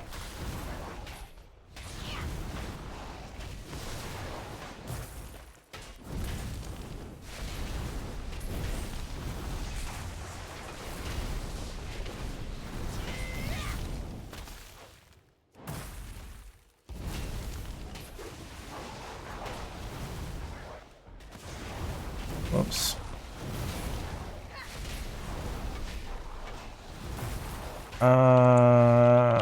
That one.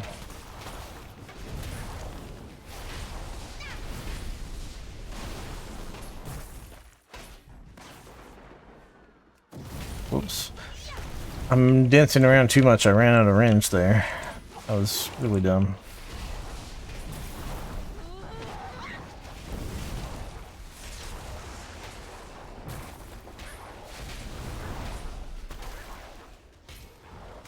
And that was done too.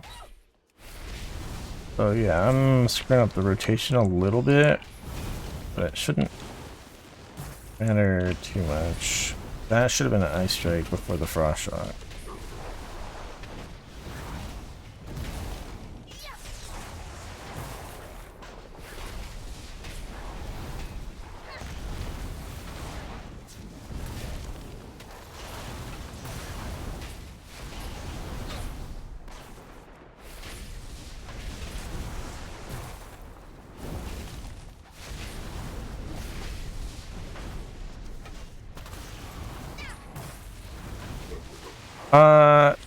Yeah, I forgot to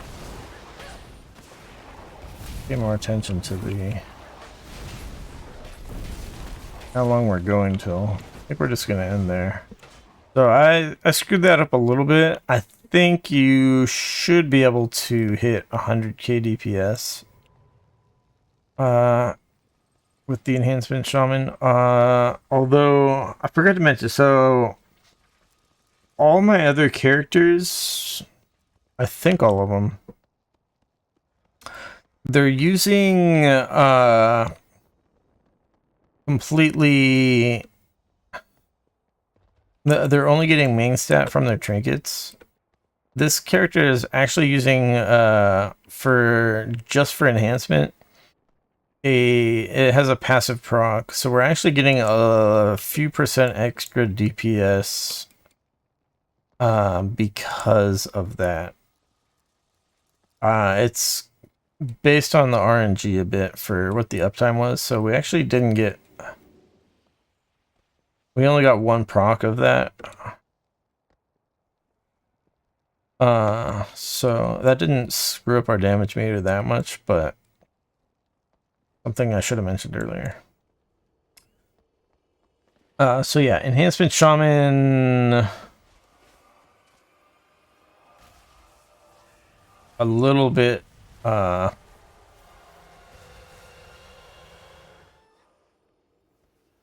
maybe a little bit weak on single target,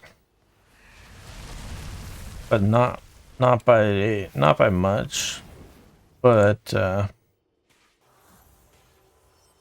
definitely a pain to play, but not as much as doing the lava lash on all the targets for here that we're gonna have to do.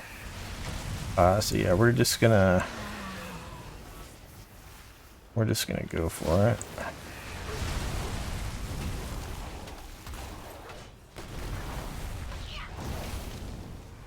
Oh, and we have to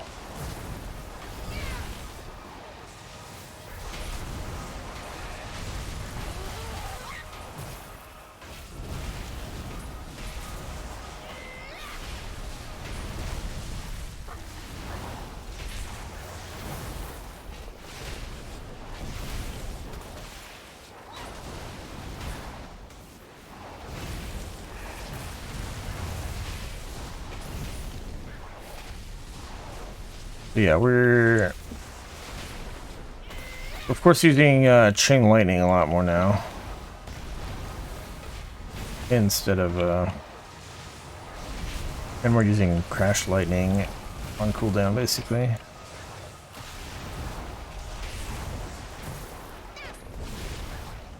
But yeah, it's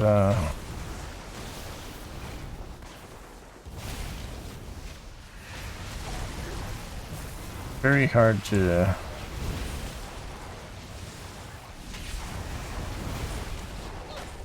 make sure that you're getting the lava lashes on all the enemies.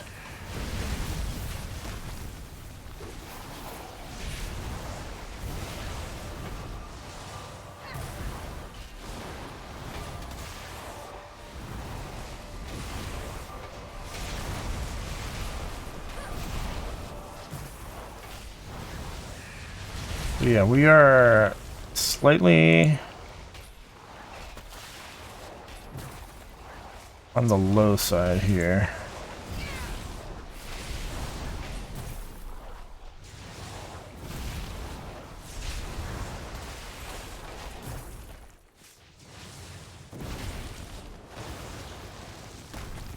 On the AoE damage, but not terrible. So let's just get out of here. But yeah, I don't know how much talents really make a difference here. I don't think talents could really change a whole lot on the AoE.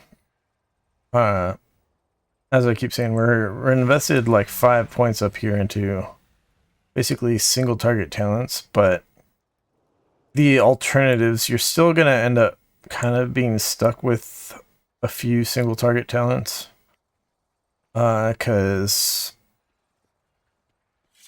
yeah, most of the stuff is basically single target. Most of the remaining talents are also basically single target.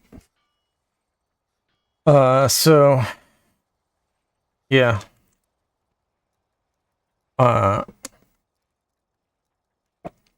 AoE, I don't think you can improve the rotation too much, but single target maybe. But just a pain to play the Enhancement Shaman optimally. Or the way that I think is probably optimally. So yeah. I love the it's like all the shaman specs. I'm a big fan of the you know, like the idea behind it, the class fantasy, but particularly Enhancement Shaman is just not fun to play right now, and has not been for a while.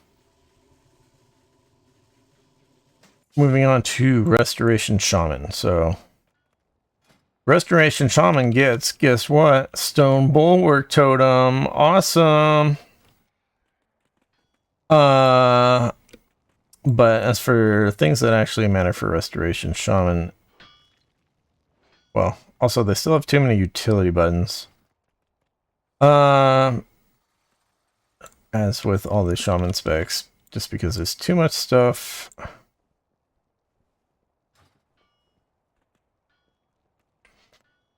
And yeah, that's with me avoiding some of the buttons that I would otherwise want, like Windrush Totem, for example. I don't really want to dedicate a button to it, even though it is a useful thing. Anyways, Healing Tide Totem got buffed for non-raid, just like Divine Hymn on the Holy Priest, and just like Tranquility on the Restoration Druid. So Healing Tide Totem, pretty nice. Used to be fairly weak. And another example of buttons that you might not get in dungeons when it was that weak, but yeah, much more usable in dungeons now.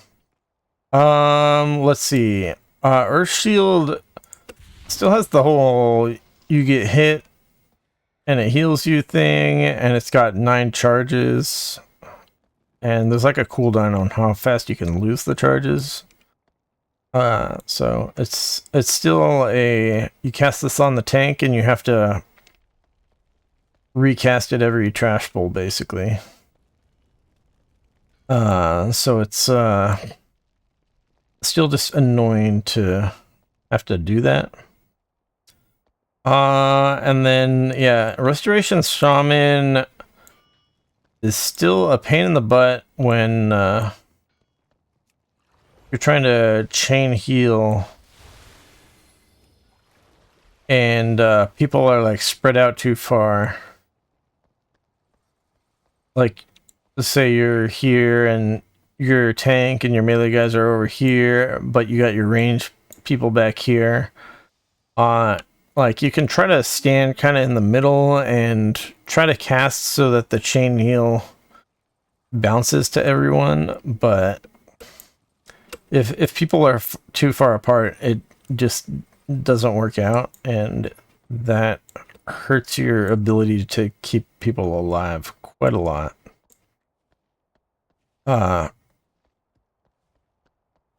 Similarly, if you're going with Healing Rain, well, not like you can avoid going with Healing Rain, but if you're trying to heal people with Healing Rain, it's in a dungeon, yeah,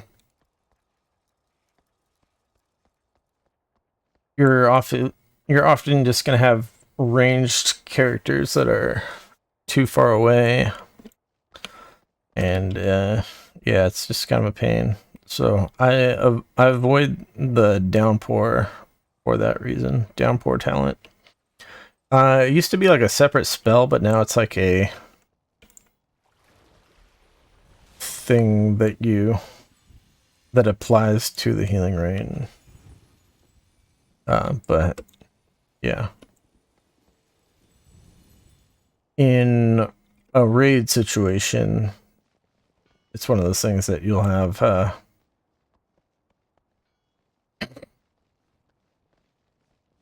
a lot more player density in an area that you can get good value out of it, but dungeon situation, not so much. But yeah, generally Restoration Shaman still plays the same. You can still get relatively a lot of AoE damage with the Acid Rain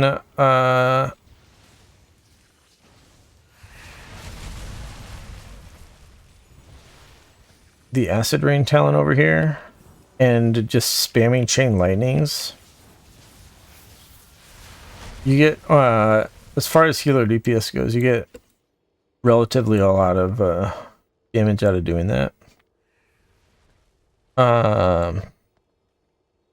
And specifically, even if you can't afford to Chain Lightning, just the Acid Rain itself is very, very high amount of damage. So, like, per cast, it's just very worthwhile. But yeah, kind of the main thing for single target you're going to be spamming Healing Surge on people, but you're also going to hit Riptide, which is an instant cast and heal over time, and Riptide gives you the Tidal Waves buff, which reduces the cast time of your next healing wave or chain heal, or increases the crit chance of your next healing surge by 30%. So you can basically, you never want to Riptide twice in a row, but apart from that, you want to Riptide basically as often as possible.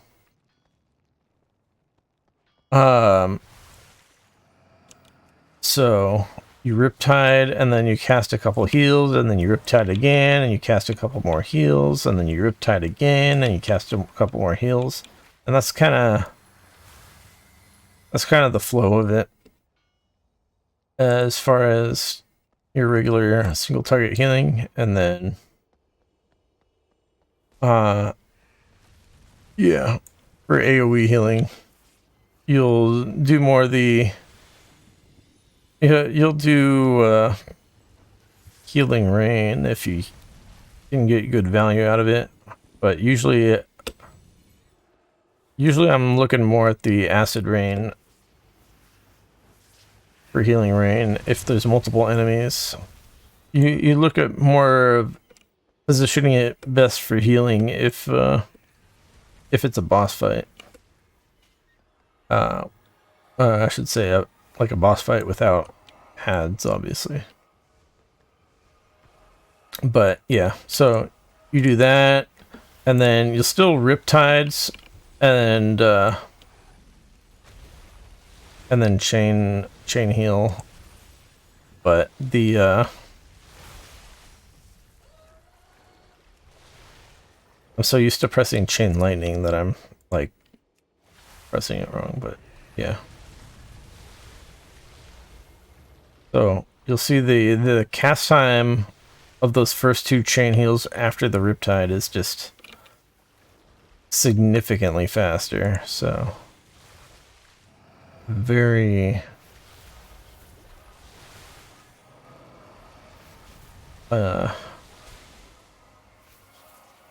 very good to use those Riptides. But yeah, the that Tidal Waves buff, it only stacks to 2. So using 2 Riptides in a row, you lose the stacks of the first one, essentially. So generally, always want to cast 2 spells between your Riptides. Oh, and yeah, we still got this healing stream totem. They reworked the talent over here, so now it heals for twice as much at the start, like right after you put it down, and then the healing decays over time. It used to be a thing where the healing increased over time, so the new version's probably a little more useful in general, but I really hate how the tooltip doesn't just tell you how much total healing it's going to do. That really annoys me.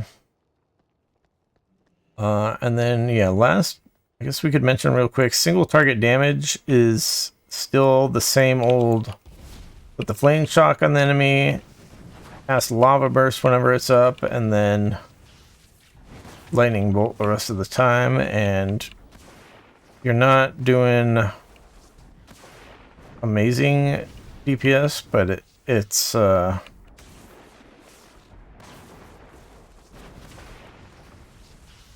it doesn't feel like a strong DPS rotation, but the actual numbers are actually quite good for a healer. Basically like tank single target DPS numbers. So pretty good. Pretty good. Restoration Shaman's still pretty good. I don't know. I don't know how the tuning is exactly. I don't know if it's like up there with like Restoration Druid and Mistweaver Monk type of thing. Like, we'll have to see more. It doesn't really matter that much currently. I'm more interested in just getting into the expansion and seeing how things are with all the hero talents. I don't want to overly dwell on tuning of the classes without hearing hero talents. I'm more interested in like how they play, I guess you could say. Like the tuning's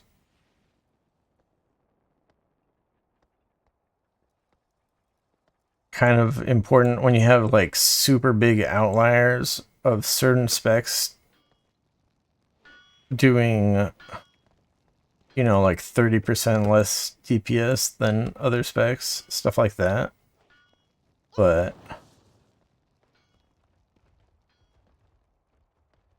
the finer tuning, yeah, especially on healers, it's really hard to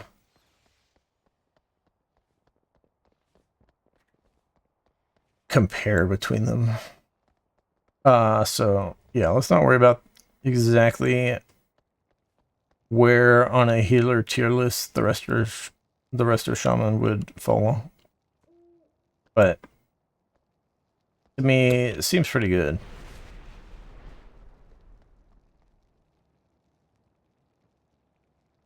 I can't remember if they might have like buffed healing assert or something a bit. I didn't put it on the slide, but they might have buffed the base heals a bit or something to make it feel a little bit better. But really, you gotta test it in difficult content to make sure it can actually stand up to difficult situations. We are moving on. Moving on to the Warlock. Hell yeah.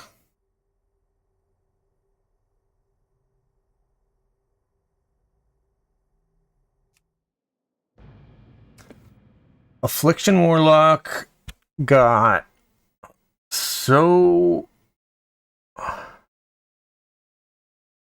Well, there's still problems with Affliction Warlock, but it feels really strong right now.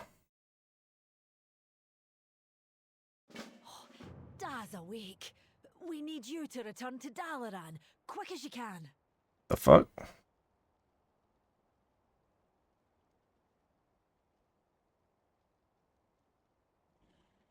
Out of all my characters,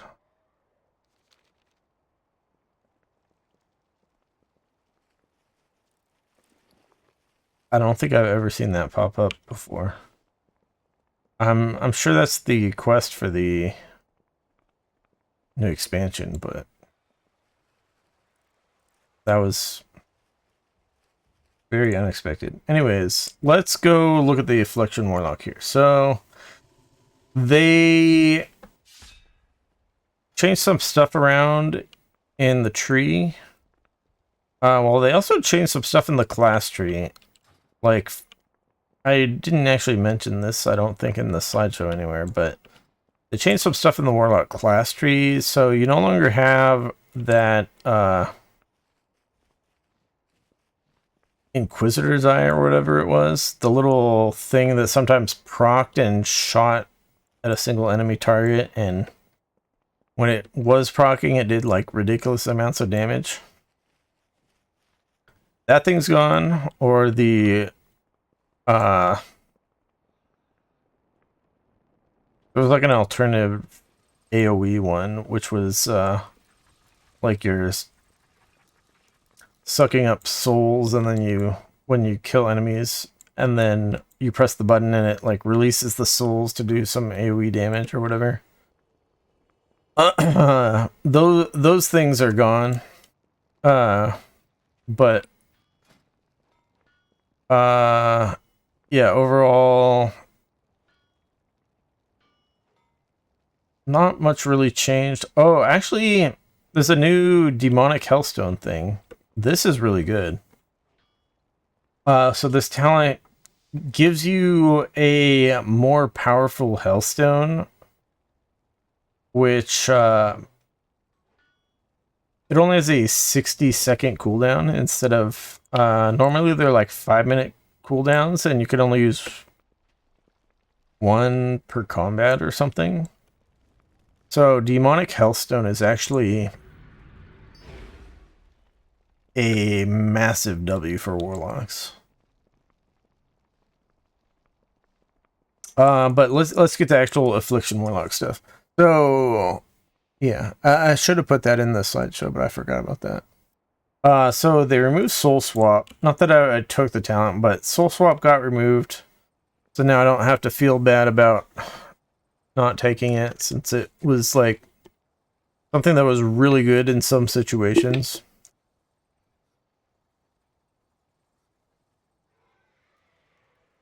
And Summon Dark Lair used to be like somewhere farther down the street. Now it's more centralized, and they buffed it a lot as far as the damage it does.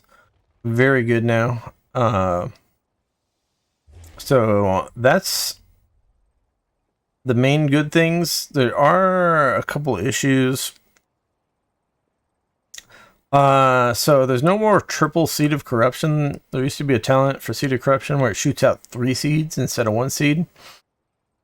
That's gone. So you don't really use Seed of Corruption for the explosion damage anymore. You only use it to apply corruption. Now corruption, I'm still going with the permanent corruption. The Siphon Life got turned into a passive for corruption, where you heal a percentage of the corruption damage. To me, this seems really, really weak. Because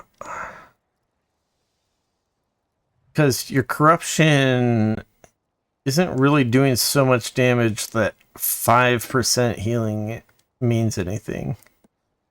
Like if you had 5% leech, 5% leech is kind of a lot, but 5% leech on only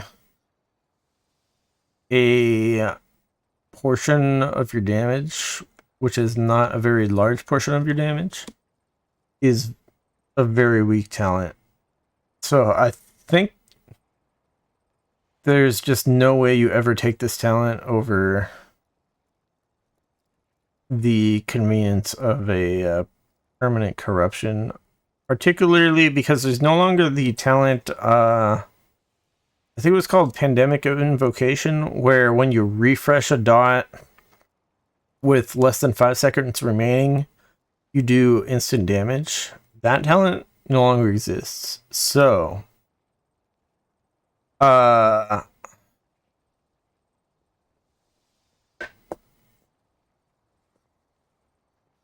yeah,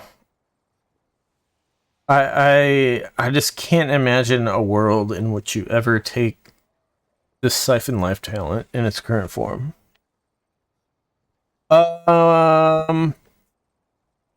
Yeah. So to do AoE damage, since you're not using Seed of Corruption anymore for the explosion damage, you're using Malefic Rapture. So what they did do is they put in a couple talents to make Malefic Rapture better in AoE. One of them is probably hidden by the slideshow, but it's called Malefic Touch in the bottom right corner. It deals an additional 17,000 damage to each target it affects. So if you only have corruption on everybody and then you Malefic Rapture, you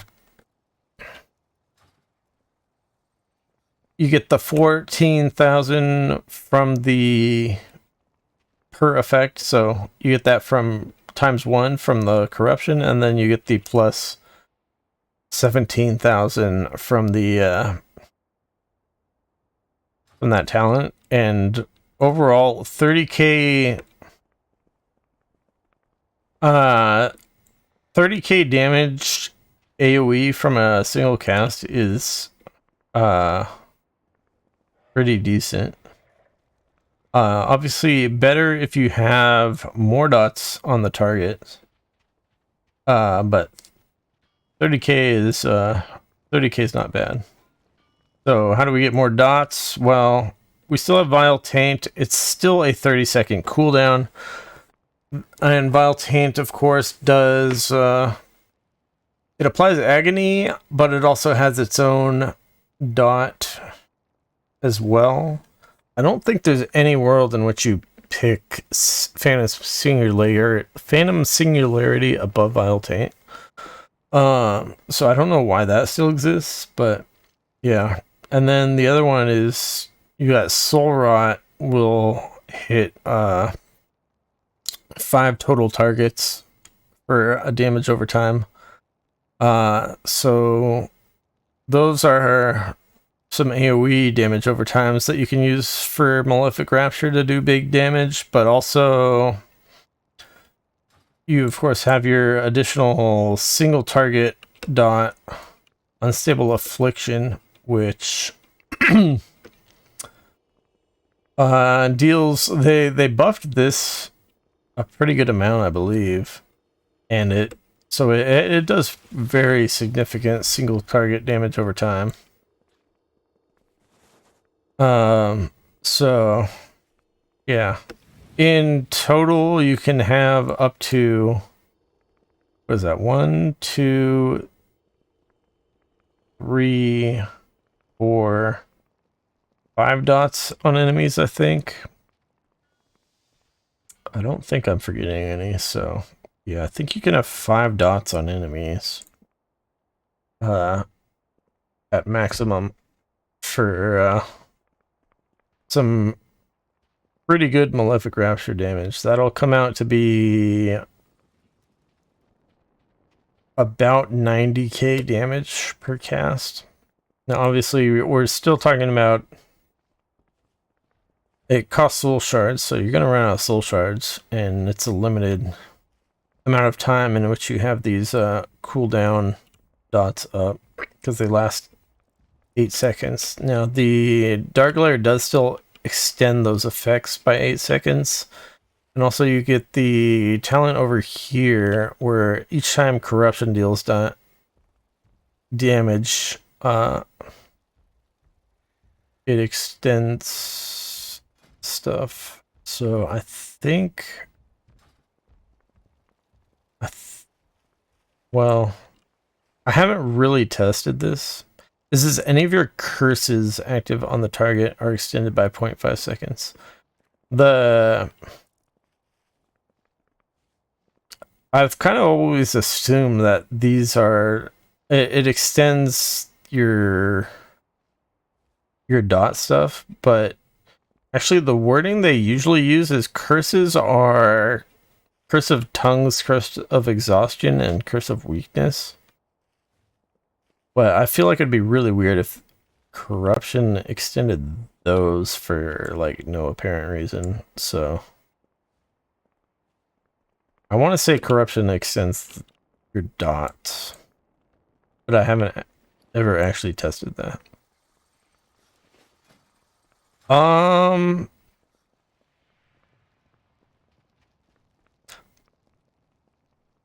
But yeah, anyways, Haunt still exists. It's no longer at the bottom of the tree, so it's not, it's kind of not as much of a commitment to get it, but I still don't like it. It's still just a 10% damage amp and some upfront damage. They buffed the upfront damage a lot, but overall you're still getting it for the 10% damage amp. And it still has like 100% uptime, so it's like, it's still very based on, essentially it's more worth it the more haste you have, because then the cast time becomes lower relative to the total duration, basically.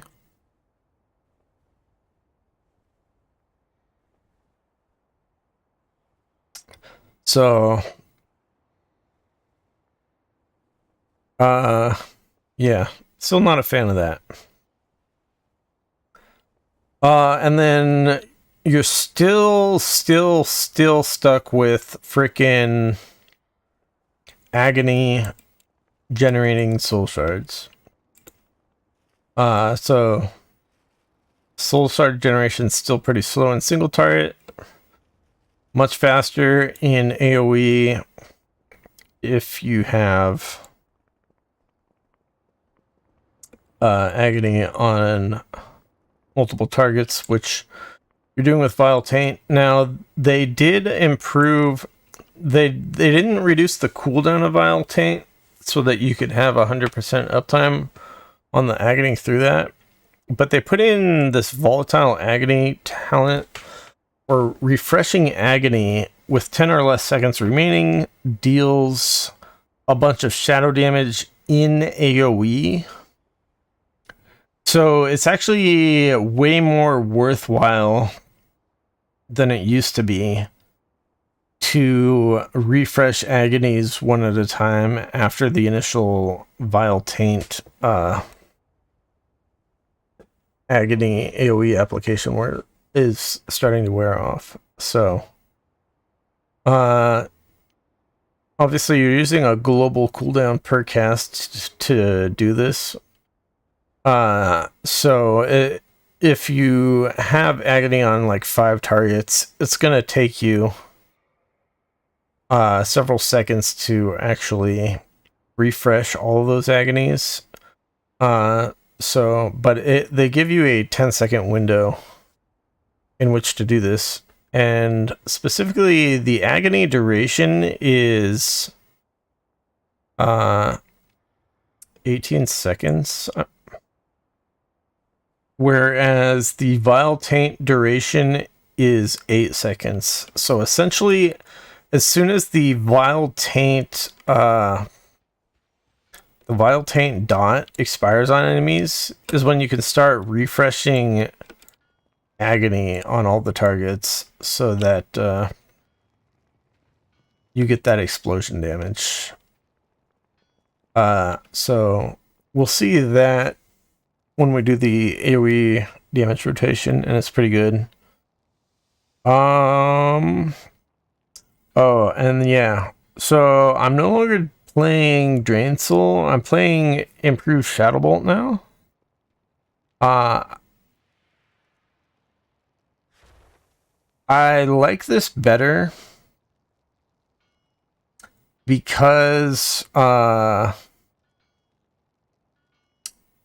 where is it? Nightfall. So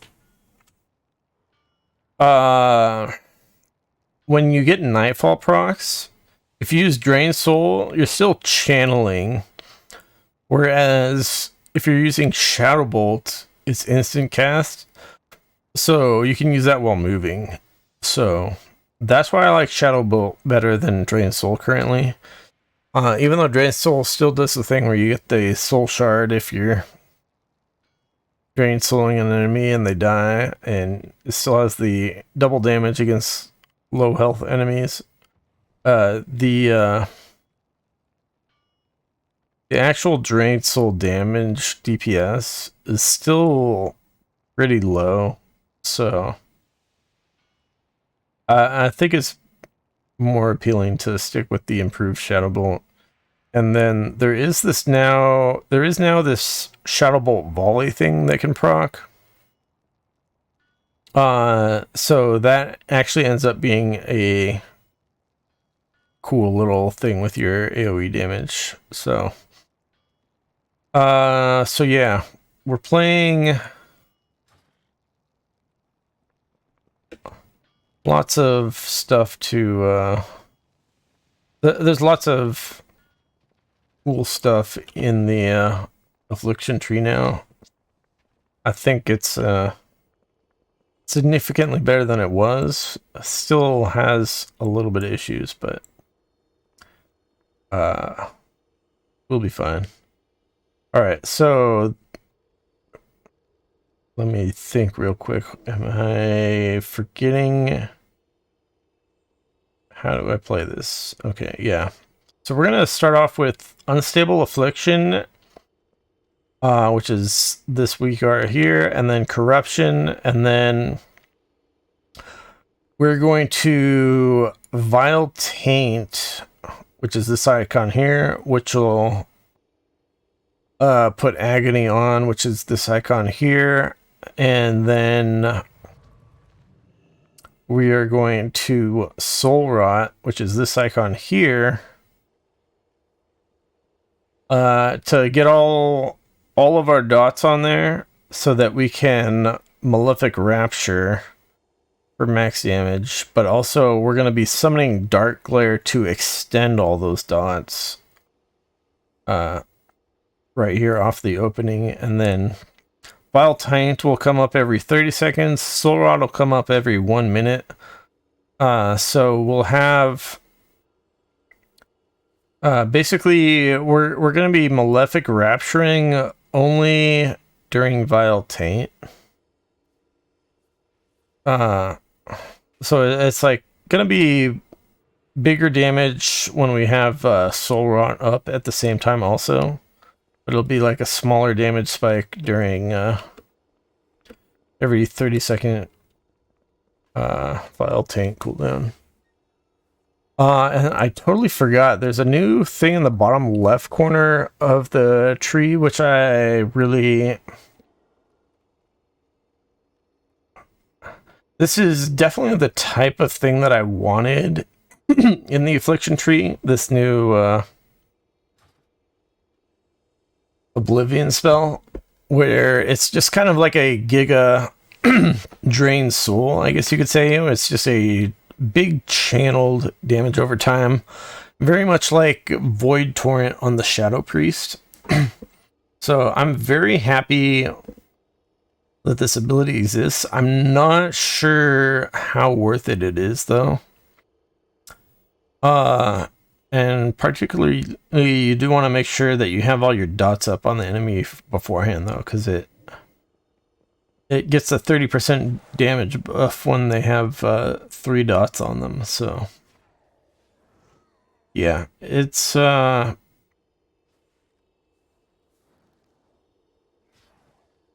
definitely more damage per soul shard than Malefic Rapture with all the dots up. Times 2, because Malefic Rapture is only 1 soul shard. Yeah. But I'm not sure if it's really enough of a damage increase to be worth the talent point. But the talents to get there are still pretty good. So it's hard to say. There might be something else going on. Oh, and there's also no more... There used to be the talent for like a Giga Drain Life where your Agony Ticks gave you a buff that stacked up to like 50 times, and then your Drain Life did like 10 times damage or something. That's no longer exists. So Drain Life is now an ultra weak ability in all cases. There might still be like a hero talent for Drain Life, but as far as the actual spec goes, there's Drain Life is just an absolute crap ability now. But let's get to killing some stuff here. Let's make sure we're on our current segment. Damage on, yeah. All right, and yes. Whoops, but we had it targeted.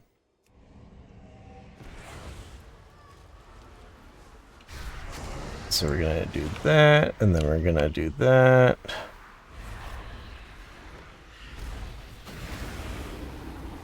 Yeah, we're gonna cast lots of Malefic Raptures. Oh, there's also no longer that stupid thing that was, our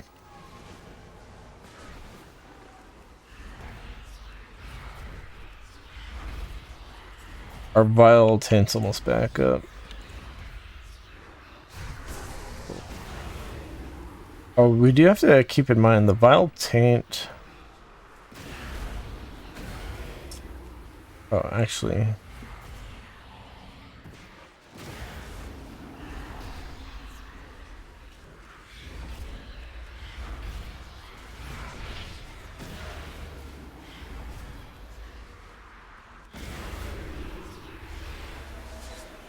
Yeah, so there is kind of a problem with the rotation.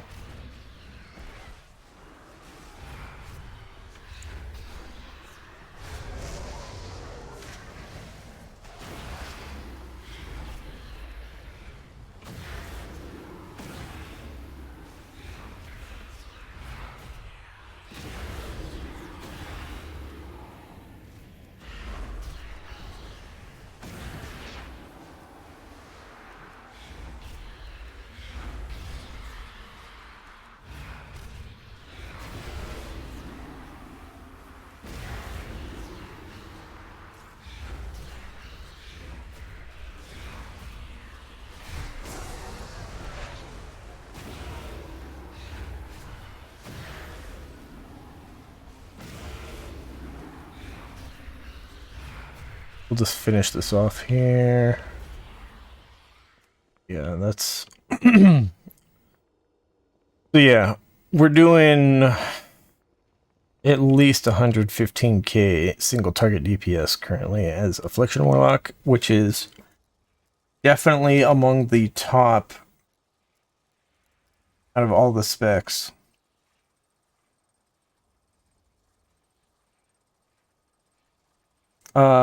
But yeah, there's a bit of a problem with the rotation in that we're gonna have to get away so that the infinite corruption disappears.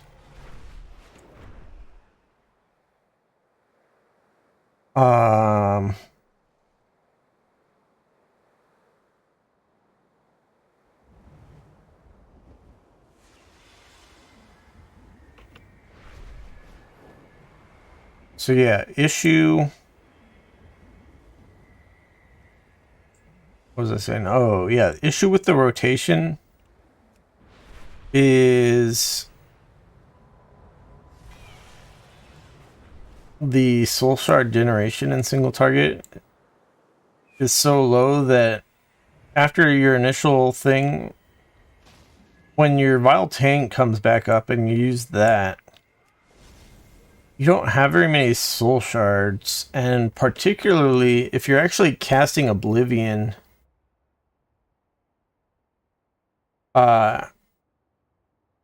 you get very little Malefic Raptures during that Vile Taint.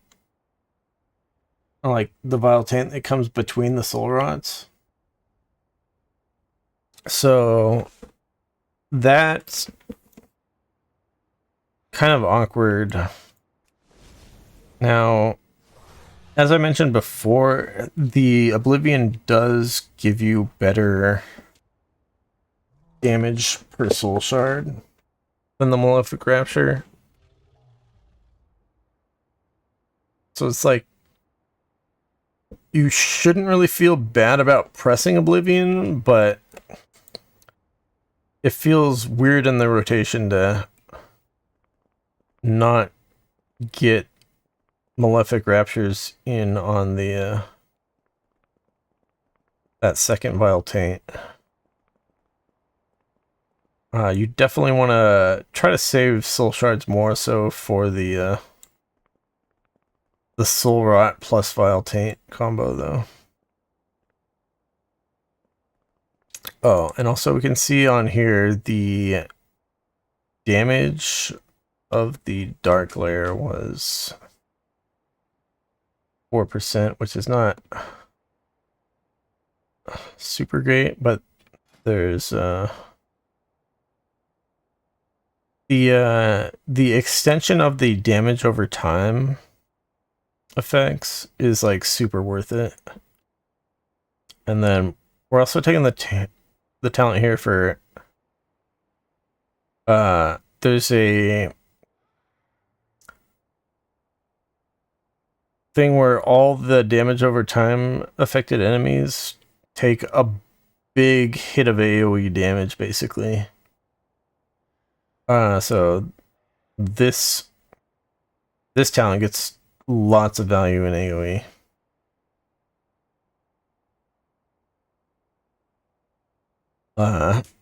So yeah, like in a dungeon situation, generally, with this talent is very worthwhile using your Dark Claire during trash bowls to get that big AoE damage, and of course, ideally your Dark Claire is like focusing on some priority target so that its damage is kind of more worthwhile. But yeah, I forgot to mention also part of the changes was they removed that other talent, which was well, they removed lots of talents, but they removed the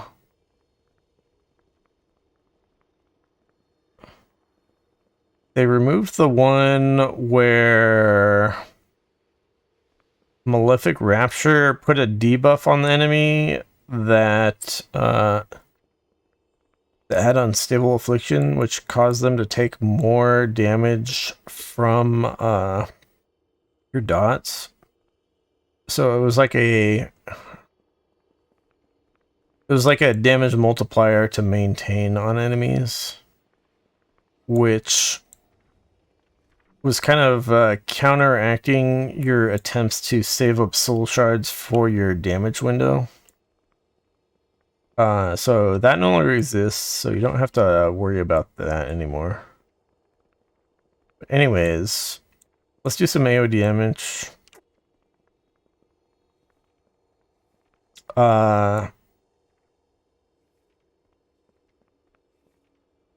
So yeah, we're going to be Seed of Corruptioning to get the corruption on everybody.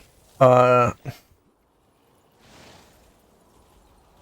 really don't know if you even unstable affliction.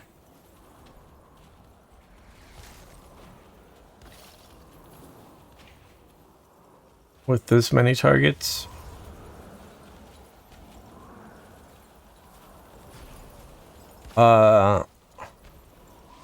Because the thing is that actually the Shadow Bolt volley that we get from casting Shadow Bolt is actually ends up being a pretty good amount of our damage. But let's say we are gonna unstable affliction. Let's actually open with that, and then we'll open with Seed of Corruption, and then we'll open with Filed Taint, and that one, and then we'll Dark Glare. And then we will Shadow Bolt while we wait for things. And then our stuff expired, so now, whoops. Oh my god. I accidentally tab targeted the guy in the back.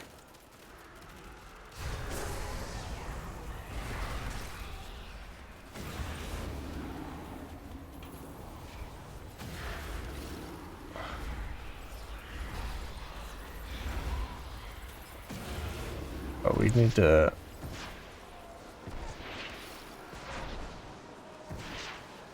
Good. Alright, we are about to have our second damage window. Or I should say our second big damage window.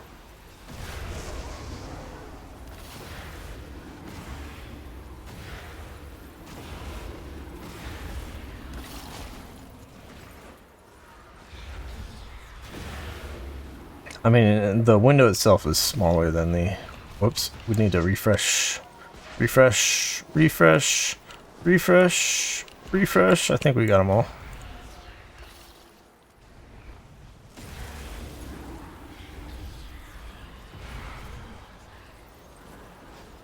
Okay.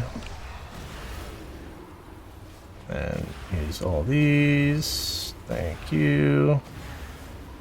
So yeah, we are hitting almost 350k. On the AoE DPS. I stopped. We could have been refreshing the agonies again at the end there, but let's get out of here. Get out of combat. Stupid thing is screwing up our damage meter since we got stuck in combat a lot longer than we wanted. So yeah, our dots at the end there were still ticking for a little bit, and I forgot to pull the pet off the target as well. Yeah, I accidentally tab targeted the animated duelist in the back when I was trying to tab between all the targets to refresh the agony. So I screwed up there, and I think one agony fell off, but overall we did pretty good damage with the volatile agony. It is very worth noting though that in real world scenarios, you're not fighting enemies in groups that survive for 2 minutes long. So real world scenarios, you are getting relatively a lot less value out of volatile agony, because you'll get like one set of casts on it after your initial vile taint if you're in difficult enough content, but you're probably not going to ever get another refresh on it. The enemies will probably die and you'll move on to the next trash pack, and then you'll start that trash pack off with your next vile taint. And so you're not, in real scenarios, you're not likely to get that much value out of this volatile agony talent. But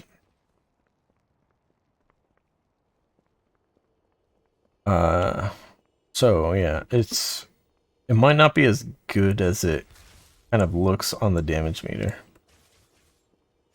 Shadow Bolt Volley though, as you can see, is gone pretty well. Our top damage is the agony dot, just because it's chilling at max stacks the whole time basically. So on average, real world scenarios, on average, your agony is going to be doing a little less DPS because a higher percentage of the time that it's affecting is that it's ramping up. So yeah, we could be a little bit overperforming just in this unrealistic situation. But overall, yeah, Affliction Warlock looking pretty sick. Oh, and the Malefic Touch is that one that Malefic Rapture deals an additional damage to each targeted effects. So they have that on the damage. That's like a separate damage event from Malefic Rapture.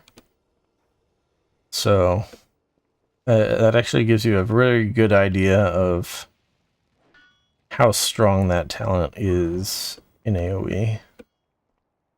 It's pretty good. And yeah.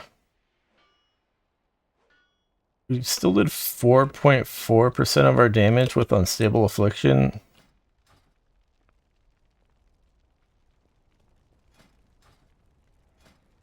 That's, yeah. 5 targets. I think you're gonna still be using that.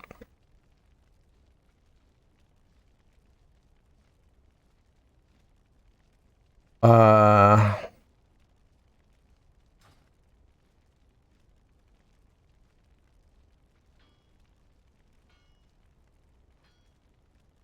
I was just wondering what the actual proc rate of the Shadowbolt Volley is. It looks like it's 14 procs that we got out of 28 casts, so it's like 50% of the time.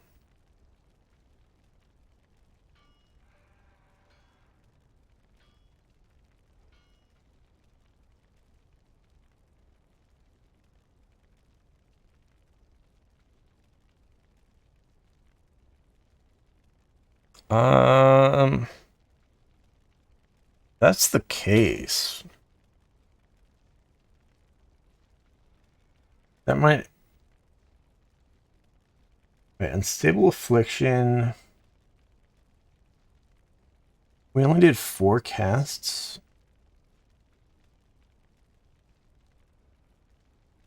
Yeah, I think Unstable Affliction is still doing more damage.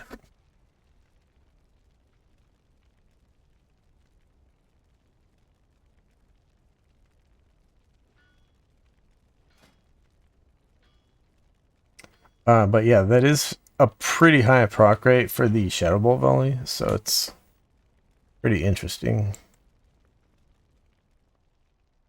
Definitely, the Affliction Warlock is looking really strong. I hope it stays that way, because it was really weak for a long time. But it is still really bad when enemies die quickly. Especially with no longer having triple Seed of Corruption to do a lot of more upfront burst damage, and enemies not really living long enough for your agony ticks to give you soul shards. And also there was that old soul flame talent where anything that you touched, basically, when it died, it exploded for some flat amount of damage. That talent specifically overperformed a lot in low-level content, where that amount of explosion damage was relatively high compared to monster health. But when you get into mythic dungeons, the monster health goes up so much that it was like still a somewhat worthwhile talent, but it was drastically less useful. So I didn't like the talent per se, but it did make you a lot more competitive on heroic dungeon damage meters than you are without it.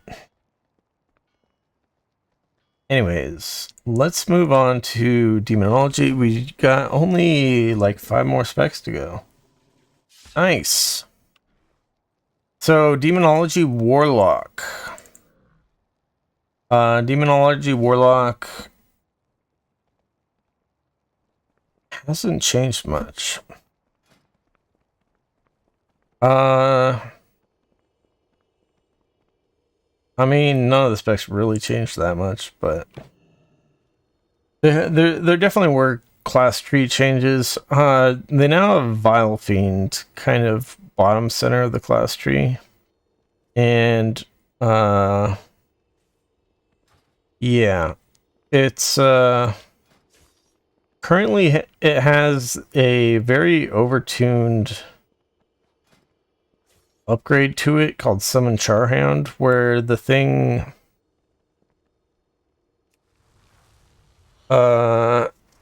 just does a bunch of passive immolation damage to nearby targets. And specifically, the tooltip on the talent tells you it deals 2,481 fire damage every 0.8 seconds. If you actually summon the thing, you'll see it's actually doing like 3 times that much damage or something. It deals way more than that tooltip says.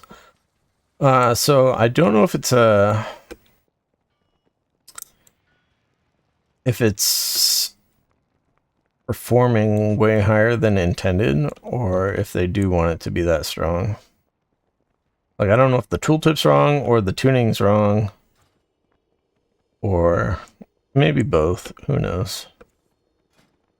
So, good chance it'll get nerfed, and yeah, if it gets nerfed, though, it's going to be a lot harder to justify going for Vile Fiend, I think. Anyways, the cool thing that they did do for Demonology Warlock was the cool tier set bonus where casting Demon Bolt with the instant cast Demonic Core proc thing on enemy puts the Doom debuff on the enemy, and after a certain amount of time the enemy takes damage, and there's a chance to summon the Doom Guard, which casts spells at the enemy. So that whole thing, that tier set, got put in the talent tree, although it does not do the it does not cast a Doombolt volley like the tier set did. So it's not as good in AoE as it used to be, as the tier set was, I should say, but it's still really cool, especially in single target. It is kind of an issue though that Doom debuff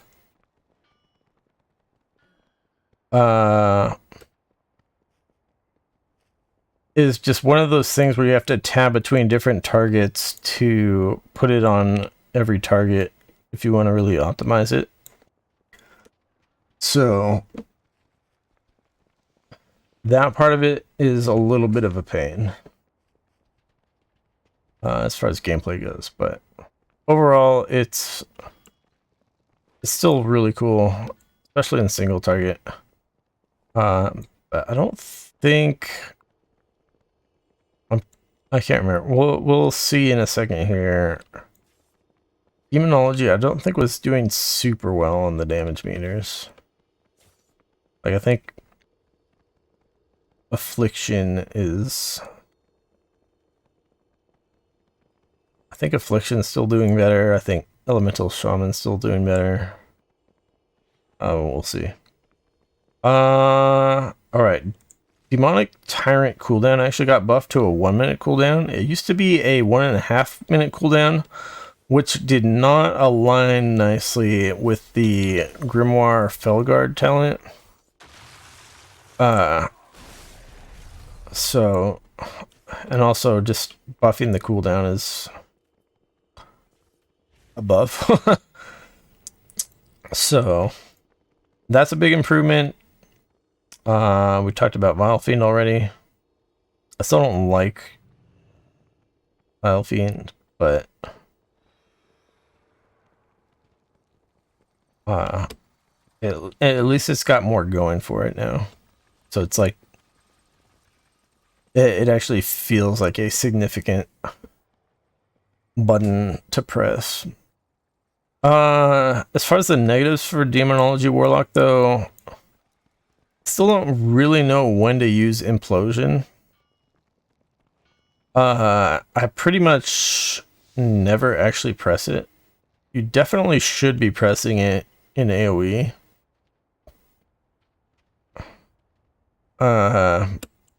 But I don't know when exactly I should press it. You should press it in single target too, but that's kind of more of a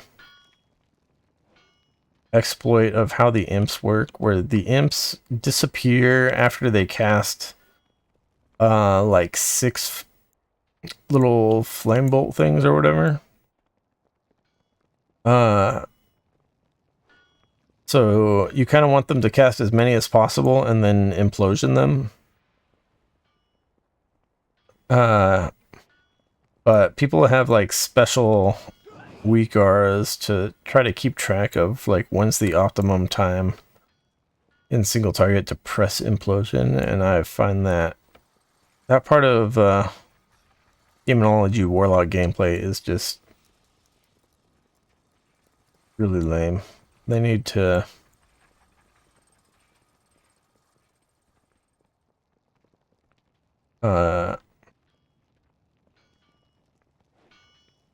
redesign that somehow. I don't know if they just should be like making imps do more implosion damage the more energy they have, or what exactly. But yeah, in AoE,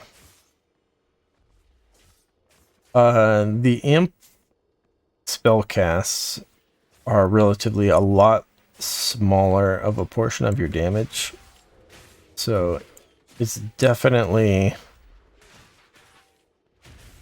in those situations you should be casting implosion more often. But I don't know if you do it like every 6 imps or what exactly. Like, that would be like every 2 casts of Hand of Ul'dan, basically. It seems to me like that would be a reasonable way to do it. If they will use up all their casts and disappear. You can't like stack up ridiculous amounts of imps without demonic tyrant extending their duration, so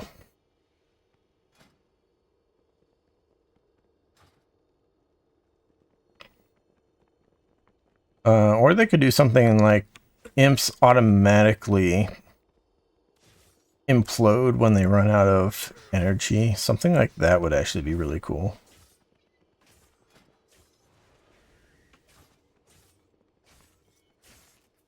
Anyways, let's... Oh, I never finished the slideshow points that I wanted to make before we hit the stuff here. So, yeah.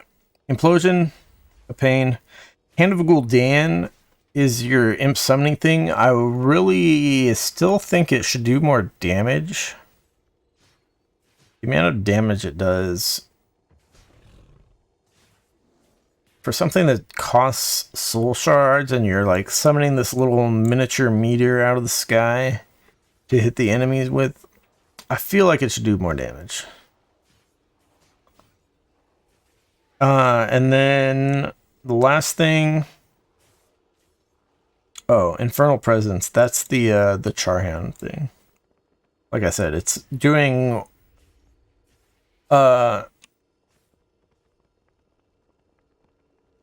it's doing like 3 times more damage than the tooltip says, or something like that. So I do think it's gonna get nerfed, probably.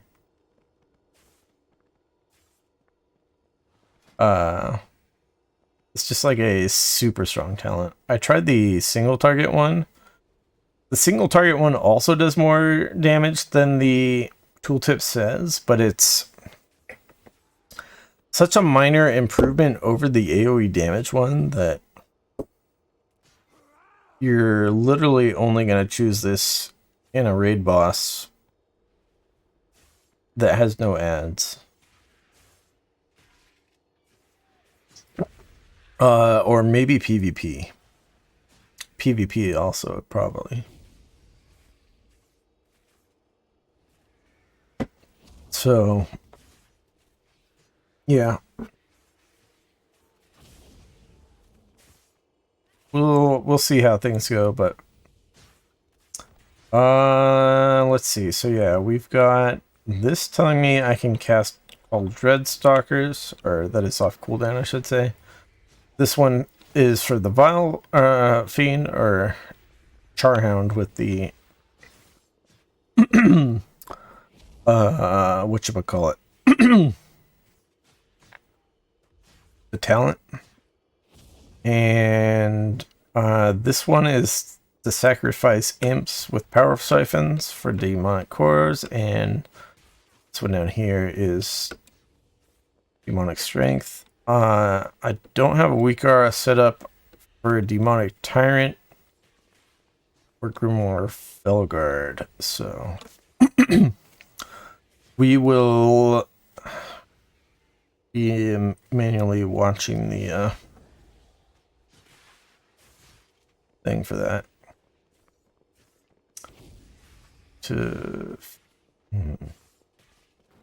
Yeah, let's see here. I think we want to actually open with, I think opening with probably, like normally I open with Dreadstalkers just in regular situations, but I'm trying to think. Really, we want to get the Demonic Tyrant out and the Felguard relatively early and time those with our first called Dreadstalkers and Charhound, probably. No, maybe not.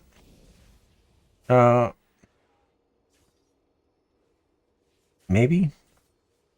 Yeah, we'll do that.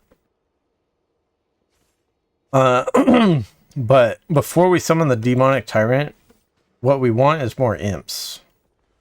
We want more imps before we do all that. And then each of these casts cost 1 soul shard, and the Dreadstalkers cost 2 soul shards. So we need to build up some soul shards here first.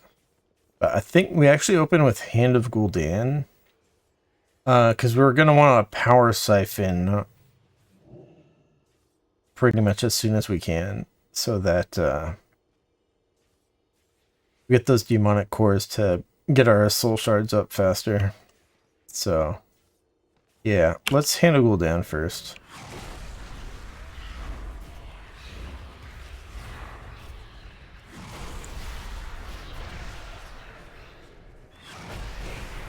Alright. So we'll Charhound, we'll do that guy, we'll do that guy, we'll do this guy.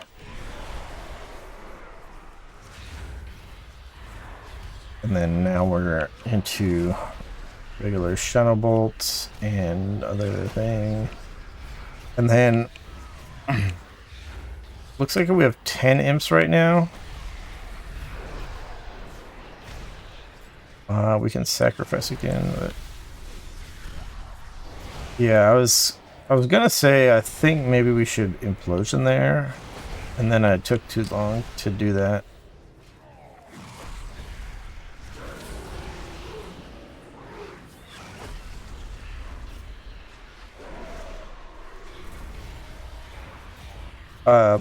But yeah.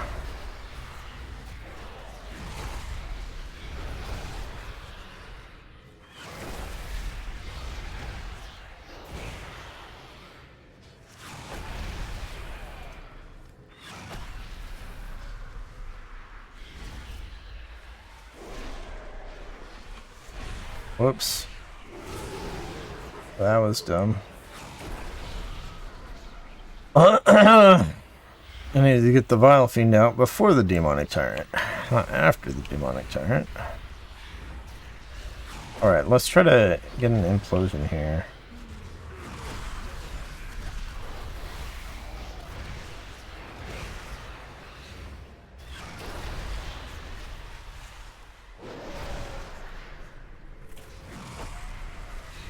Alright, this is going to be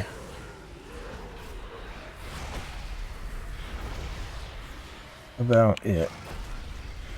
So yeah, we're doing, you know, around 110k damage, or DPS. Our Felguard came back off of cooldown, so that's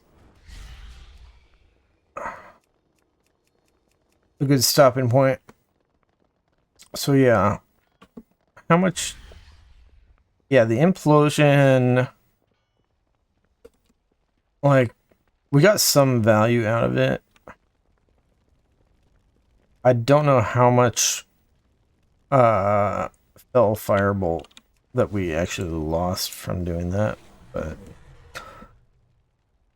I think it's worth.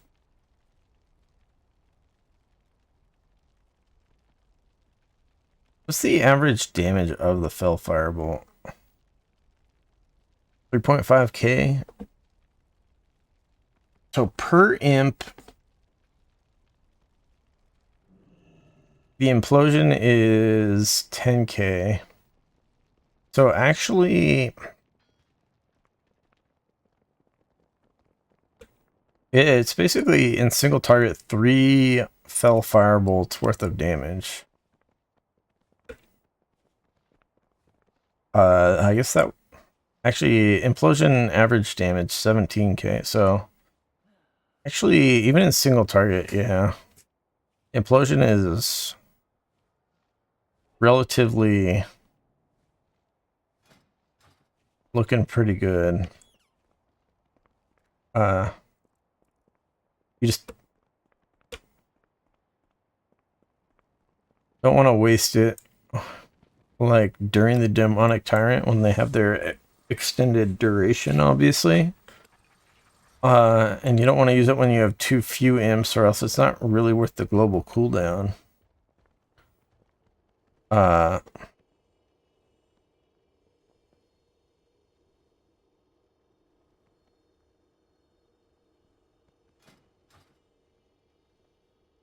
Oh, we got in PvP mode here.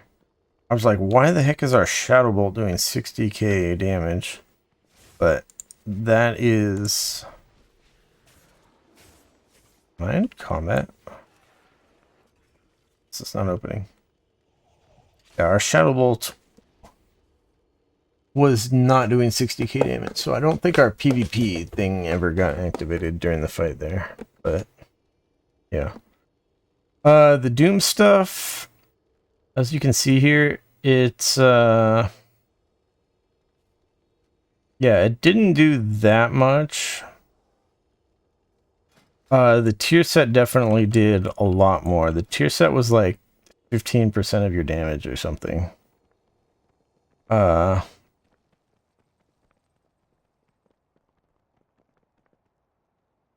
So it's definitely way, way weaker than the tier set, but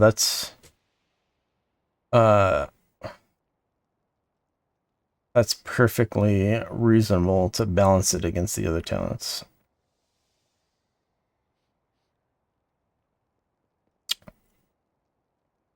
I've been wondering if this is worthwhile, but then that like kind of makes more sense in AoE, I guess.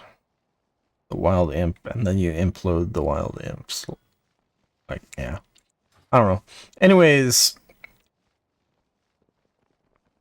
single target DPS Demonology Warlock is looking fine, unless like I said, they might nerf the freaking Charhound's AoE passive damage, because that was 6.8% of our overall damage was that AoE damage from a pet that only has like 50% uptime. It really feels overtuned. Anyways, let's go AoE damage. Yeah, we don't really change anything. The Charhound AoE damage is going to be a lot more here than in single target. Because Dreadstalkers do AoE damage on their Dread Bite or whatever it's called, so they're still doing good AoE damage. Our main pet guy is still going to spin to win, and I'm still using Demonic Strength here. The Vile Scourge Bombers you can get instead are okay. Doesn't particularly matter, but I don't like having to do the targeting for the Vile Scourge Bombers, so Demonic Strength is just way more convenient to use. So, Yeah, essentially nothing changes except that we want to implode a lot more.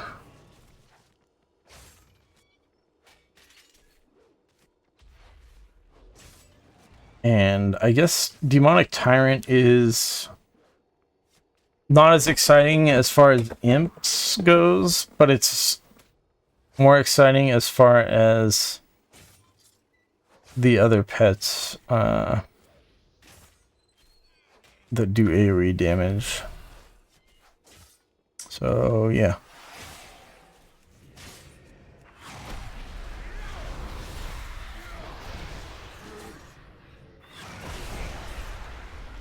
Alright, we're gonna get this guy, we're gonna get this guy, we're gonna get this guy, we're gonna get this guy.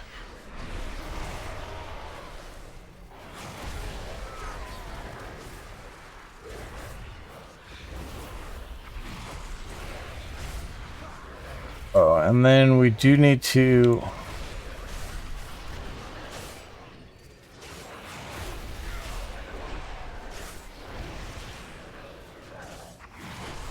tab between targets to optimize the putting Doom on all the targets.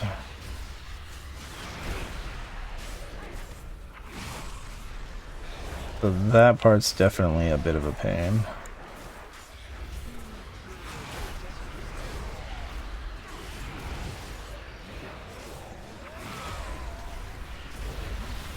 Oh, I should be imploding more. Hello? Oh, I accidentally detargeted somehow.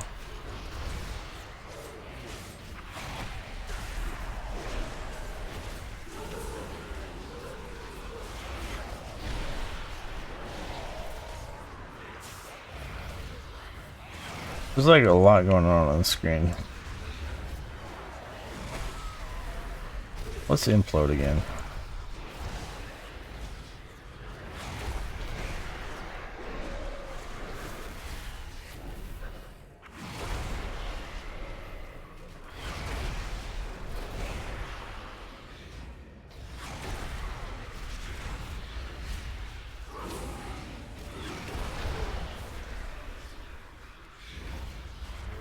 Implode.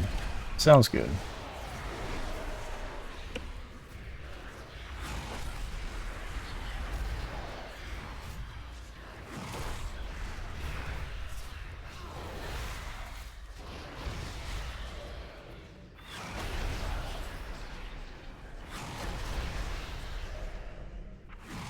Alright, that's it. So yeah, I think we're still a little bit weak on the AoE damage. I still think I'm probably not imploding enough.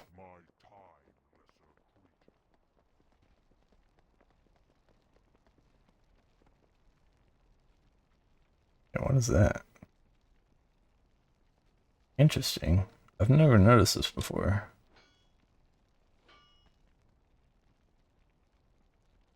How did this come up?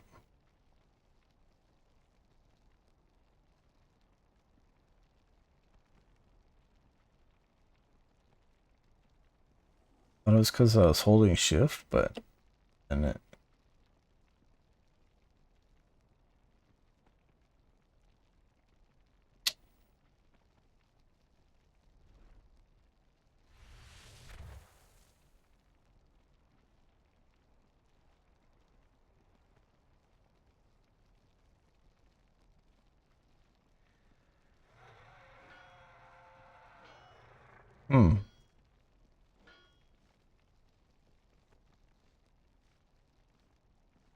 Some extra damage or extra info stuff on the left. Might be more of a debug thing or something. Anyways, yeah, maybe slightly weak on the AoE, or at least not topping the meters quite for the Demonology Warlock, but still solid enough. By no means would I call it bad at AoE, although the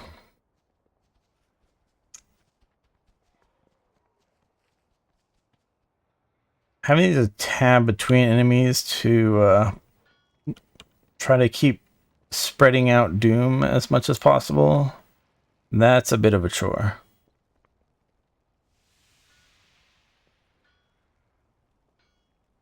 It does increase our doom damage a lot,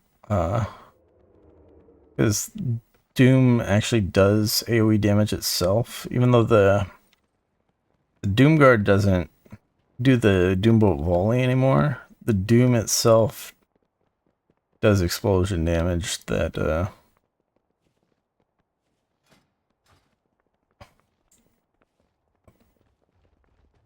certainly helps a lot in these AoE situations.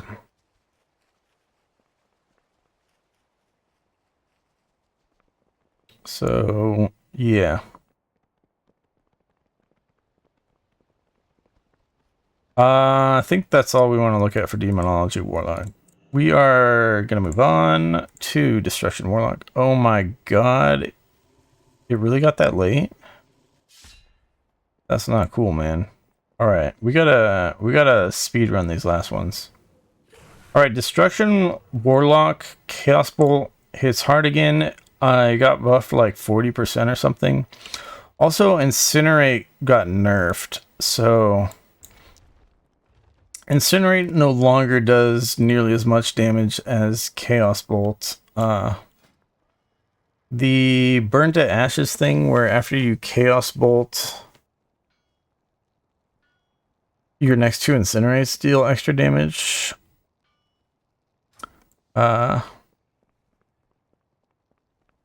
think it used to be like a 2-point talent, and now it's a 1-point talent, but it's only the stats of 1 point out of the old 2-point talent. So it's like you're not getting as much Incinerate damage out of it as you were before. So it's kind of unfortunate. Essentially the old build that I was using is kind of dead because of that. But whatever.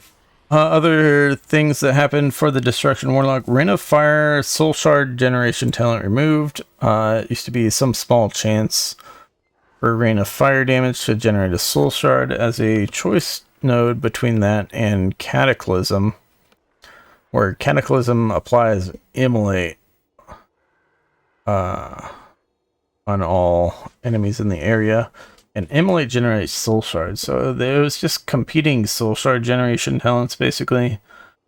But the Rain of Fire one just gets out of hand when you do Gigapulls. And essentially they decided they couldn't actually balance that, so they got rid of that other talent. Now your choice is that Rain of Fire does more damage and costs 1 less Soul Shard. So you can bring it down to 2 Soul Shards for a Rain of Fire instead of the usual 3. But yeah, you're still in the situation where Rain of Fire in general still feels weak. The damage on it's not that terrible if the enemies stay in it the whole time, but that's something that you often can't count on. Unless you have like a Frost Mage or something keeping the enemies slowed in the area as well with their own AoE slows and whatnot. So yeah, kind of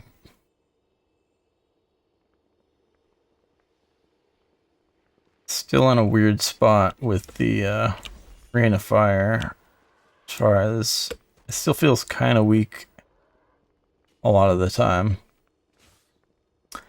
Alright, other things with the Destruction Warlock, there is now, instead of when you do Ritual of Ruin, the talent at the bottom, it no longer summons the purple infernal, which they call the blasphemy. It now summons what they call a overfiend, which is basically another Doomguard guy. But he casts chaos bolts at the enemy. They're not as powerful as your own chaos bolts, but they're pretty good. So it's a pretty awesome thing. Big W as far as that goes on Destruction Warlock. Other things, Shadow Burn is now, it's got 4 talents in the talent tree. I don't know what it was before, but I don't want I don't want Shadow Burn.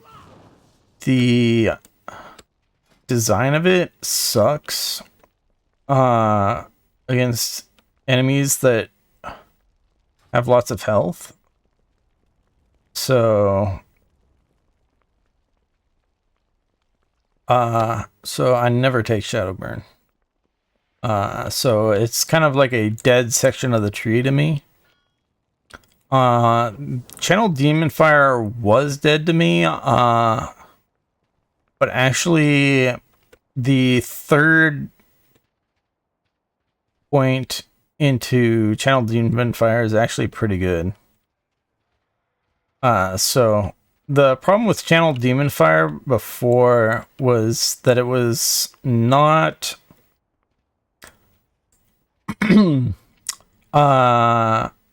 very appealing relative to just spamming Incinerate. Assuming you had the Incinerate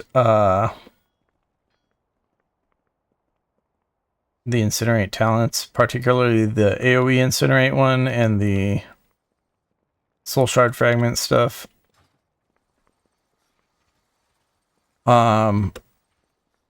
So yeah, Channel Demon Fire was looking previously bad, but with it dealing more damage and channeling faster, the DPS, or like the damage per cast time of Channel's Demon Fire got significantly better with that. So it became far more usable. And the Incinerate nerfs kind of were a part of that as well.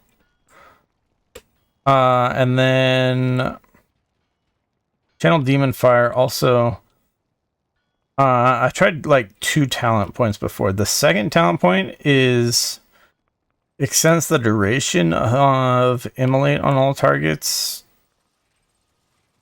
That was not a very good talent in single target. It was okay in AoE.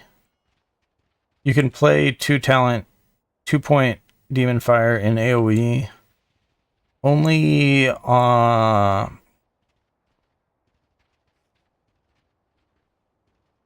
for extending the Immolates. If you're playing Cataclysm. So you Cataclysm the guys, and then you use Demon Fire on cooldown to extend the Immolates. Because those Immolates are giving you soul shards as well as dealing damage. And then you can keep the Immolates on all the enemies up long enough for Cataclysm to come back off a cooldown. So you can have 100% uptime on Immolate in AoE without having to manually cast Immolates. So that second talent point made Demon Fire usable in AoE. The third point is required for it to be viable in single target.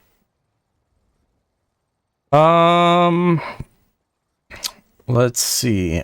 Oh, and then Backdraft is a talent way up at the top. They got nerfed, where Conflagrate, which is like the Fire Mage's Fire Blast, except it's not castable while casting. So on the Destruction Warlock, that reduces the cast time of your next Incinerate or Chaos Bolt by 30%. That used to be the next 2 casts. They nerfed it to be only 1 cast, so Conflagrate is actually a fairly weak spell now. You still press it. Kind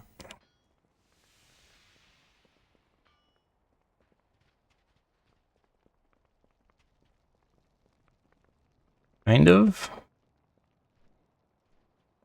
Like I think you press it really just still to right before a Chaos Bolt to reduce the cast time of a Chaos Bolt, but I don't think it's actually worth pressing Conflagrate for reducing the cast time of Incinerate. Like it feels like this button is too weak now. So that's quite unfortunate.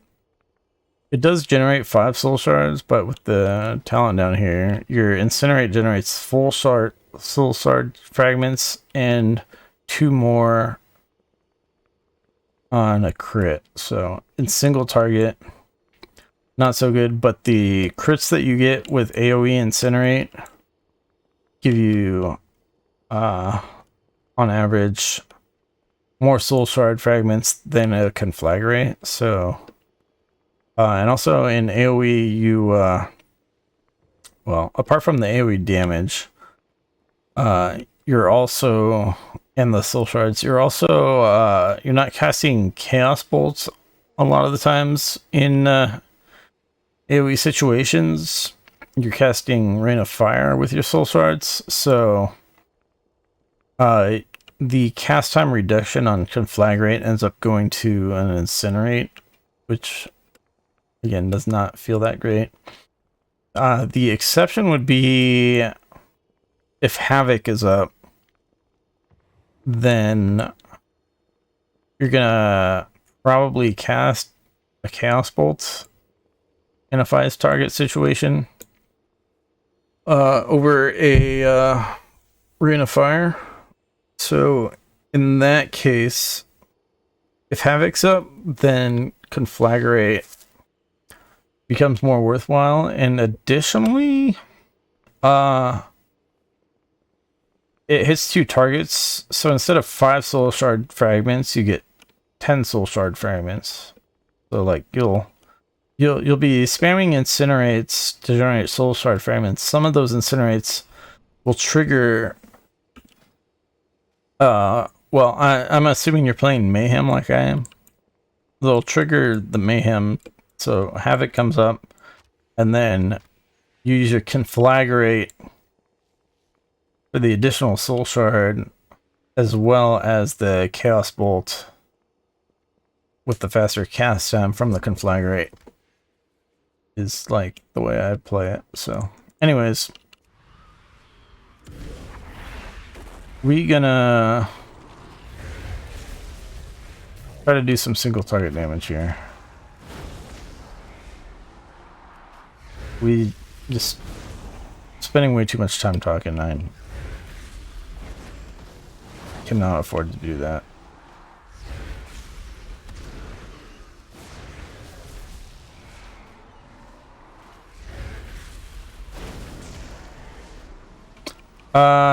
So yeah. There were nerfs to the Infernal and the replacement to the Blasphemy, which is the Overfiend guy, which we're about to see. Where they used to give you 1 soul shard fragment every half a second. Now it's 1 soul shard fragment every second. So you get a lot less you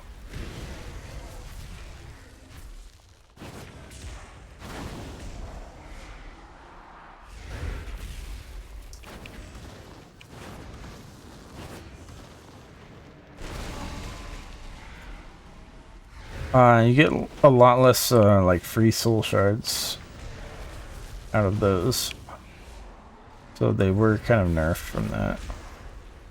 I guess I didn't mention Infernal got kind of centralized in the tree as well. And it's a 2-minute cooldown by default now. No longer 3 minutes, so another W.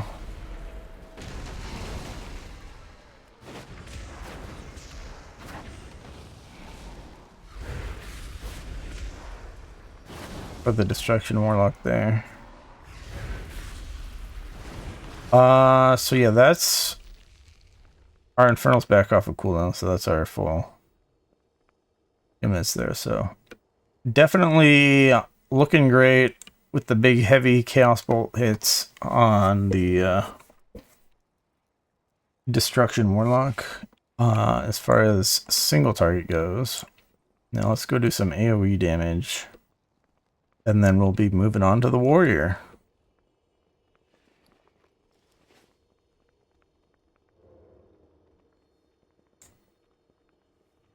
So like I said before, we're gonna Cataclysm and Channel Demon Fire to keep Immolate up on all these guys.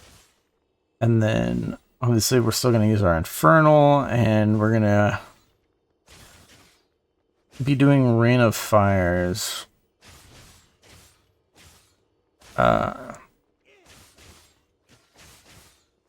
With our soul shards, unless we get Havoc procced, then we'll be doing Chaos Bolt in that situation.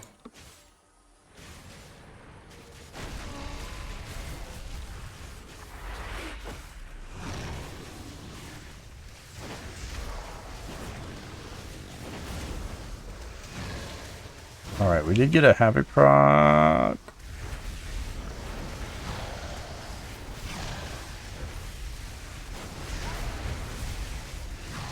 To be fair, I should have removed my Ritual Ruin stacks before starting this, but whoops. Alright, it's fine. I know it's a little late that my thing was off cooldown. Oops. No, give me. Yes.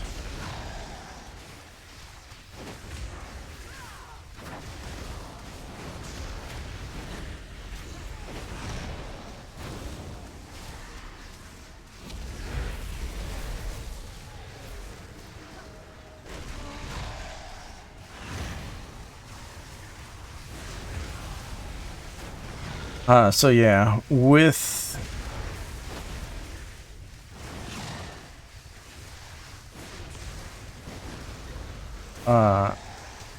AoE situations, we are getting the Ritual Ruin proccing more often, of course, because we're generating soul shards faster. And I've missed a couple of Havocs here.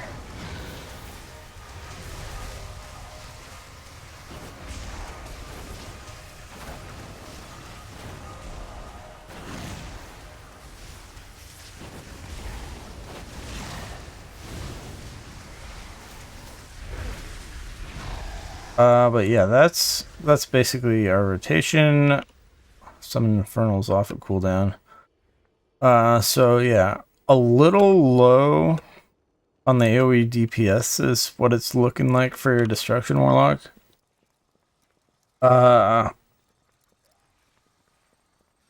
It's one of those things where the bigger you pull, you get more and more soul shard generation, and then you're able to cast more Rain of Fires, less incinerates, and you're still getting all targets with Cataclysm, so it's hard to say if it's really undertuned per se, but I really would like to see Destruction Warlock do a little bit better on the 5 target scenarios. But yeah, seems a little weak.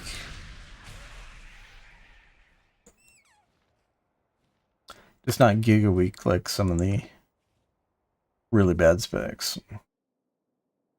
Alright, last class is the Warrior. The Warrior's been kind of my main for a very long time.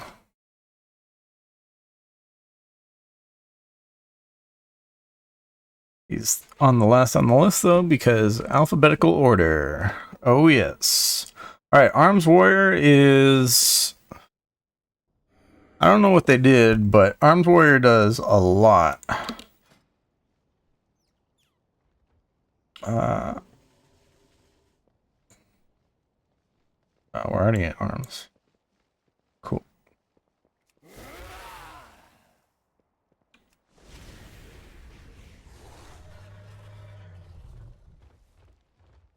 Alright, they did change the class tree a little bit. The bottom right no longer contains Shockwave. It got moved up to here. So all warrior specs can get Shockwave pretty easily. Pretty much for free. They also buffed Slam, like Slam damage got buffed like 100% or something. I think it was like 130%. So there used to be talents on Slam that like increased its crit chance in the class tree and something in the arms tree. Those got deleted. Slam is just now finally decent baseline, although it works a little bit differently on each spec. So we'll be talking about that.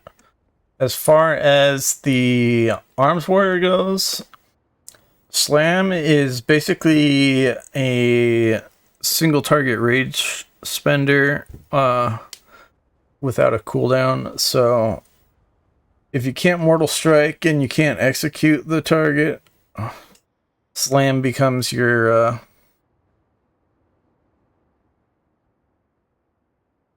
rage spender, just to prevent yourself from overcapping on rage. You don't use Slam if you're at low amounts of rage, obviously.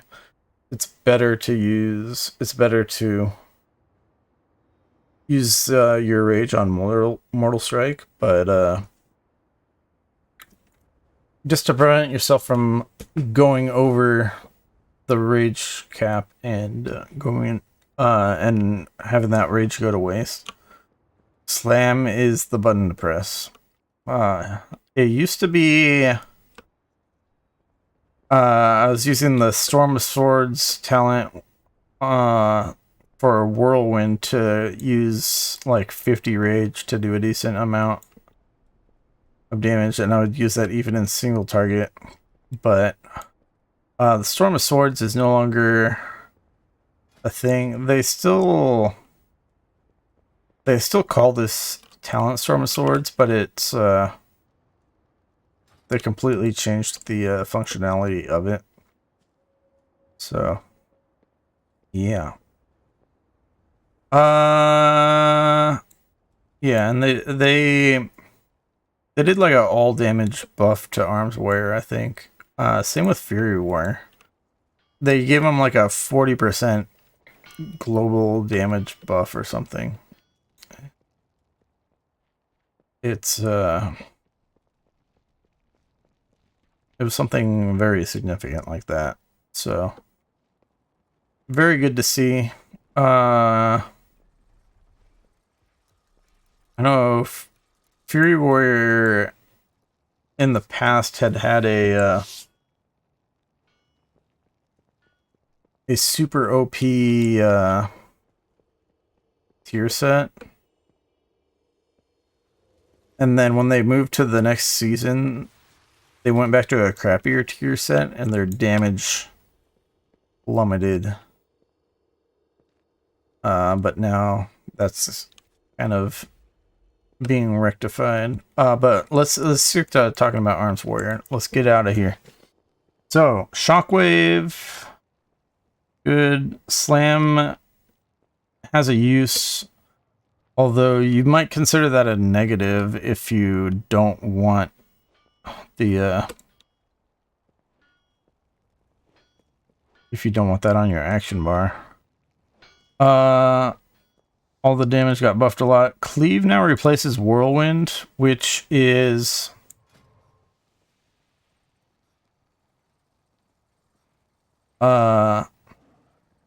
does save you a spot on the action bar, but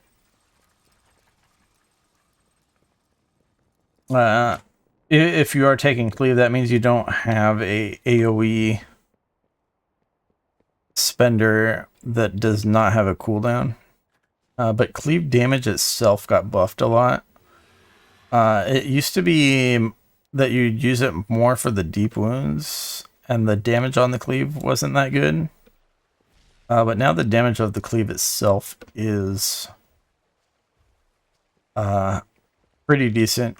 However, it still gets buffed by Overpower. So in AoE situations,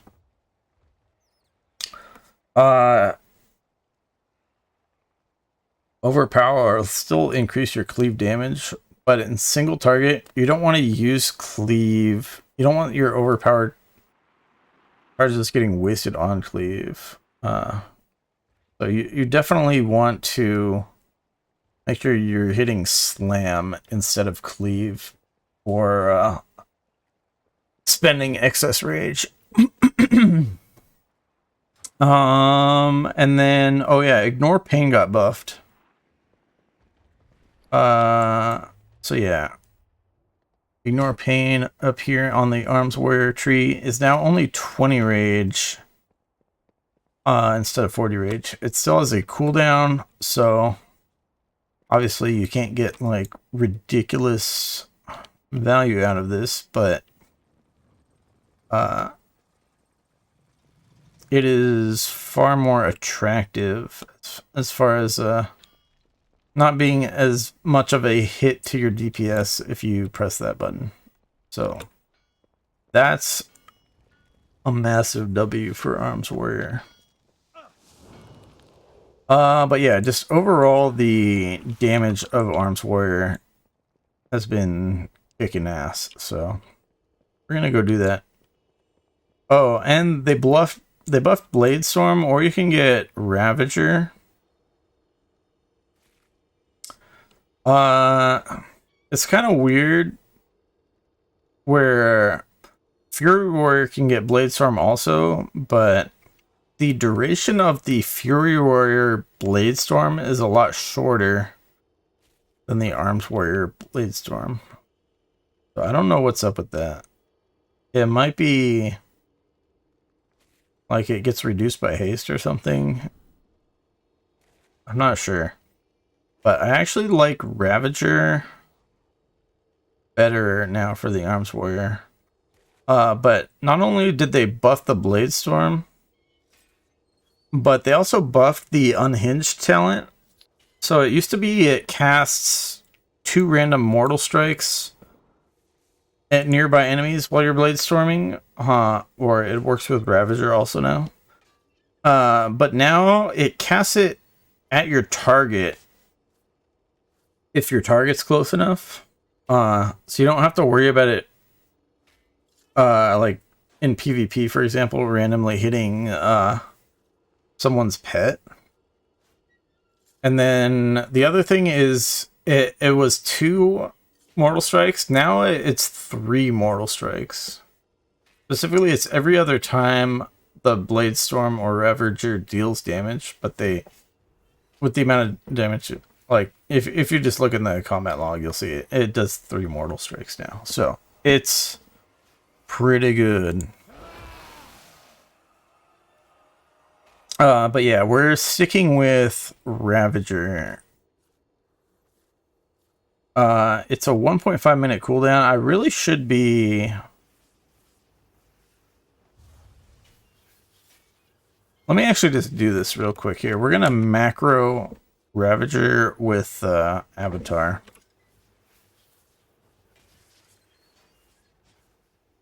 Not weak ours. We want macro. Let's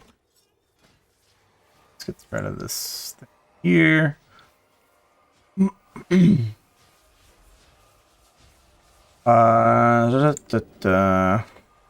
we're going to say Avarav.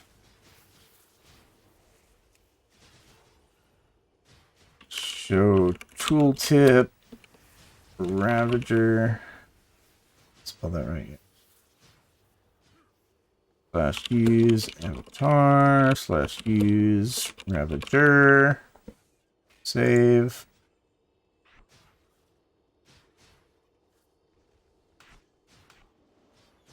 So yeah, we'll have it right there on 5 on the hotkey. And let's see, anything else? Yeah, I think we're just gonna go for it. We're gonna Mortal Strike, get Mortal Strike on cooldown first, and we're gonna wanna Warbreaker and Thunderous Roar first as well. But then we'll be popping the big damage stuff. But yeah, because the Blade Storm, it does lots of damage, but it keeps you occupied for those 5 seconds while you're spinning. I think you should theoretically get more damage out of Ravager. So that's why I'm playing Ravager.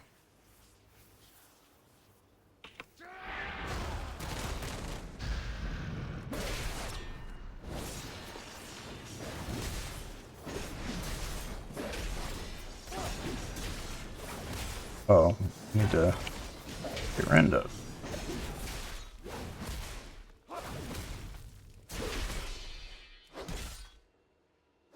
And then we kind of gotta...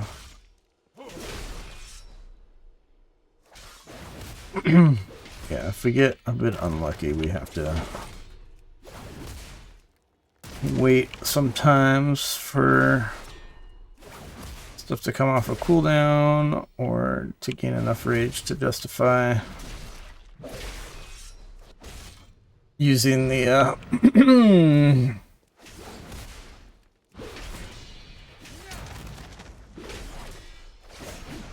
slam. But yeah, as you can see, we are doing pretty dang good single target. Wait, I thought Ravager was the same cooldown as Avatar. It was something... I guess I was forgetting about something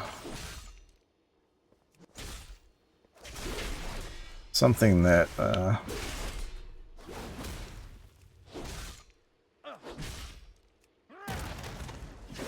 reduces the cooldown on the Ravager / Blade Storm from talent.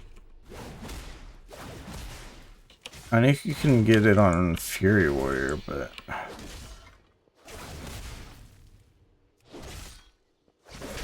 think we're just gonna end it when the Ravager comes back up. I've been debating pressing these cooldowns again, but I'm thinking no. So our average DPS is going down a little bit because of that decision. But yeah, the point is good single target damage on Arms Warrior. This is without us bringing the target dummy down to actual execute range. So definitely a very capable spec on the single target. Ouch. Let me find that. What is it? Oh, right. This talent. The problem is I don't like the other talent here.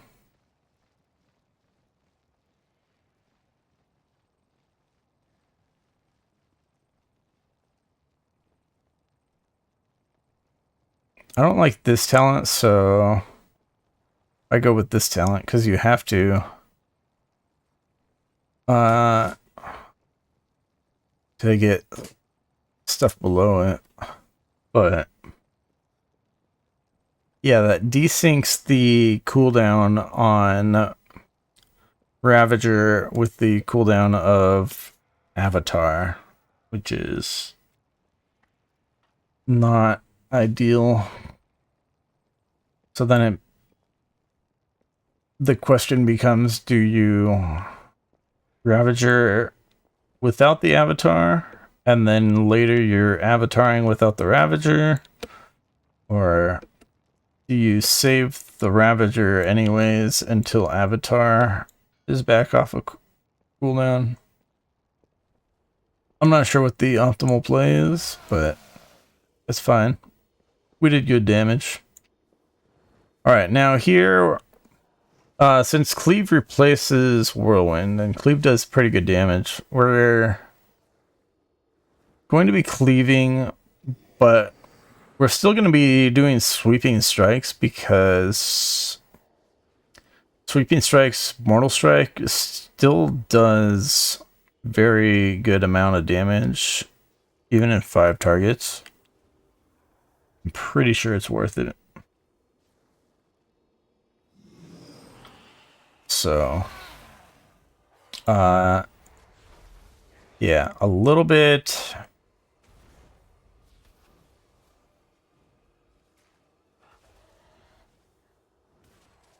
A little bit more effort to just make sure that you're sweeping strikes at a optimal time, basically, to get lots of value out of it.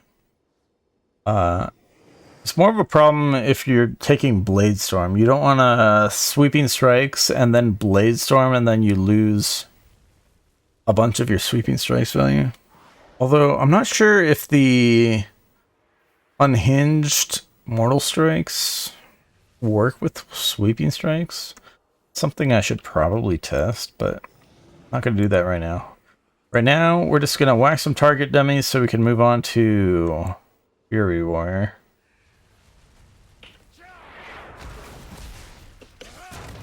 We're going to do this, then this, gonna do this, we're going to cleave.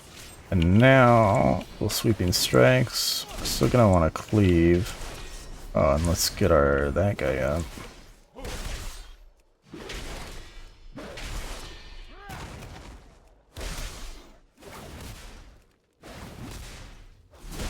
Alright, sweeping strike's gone.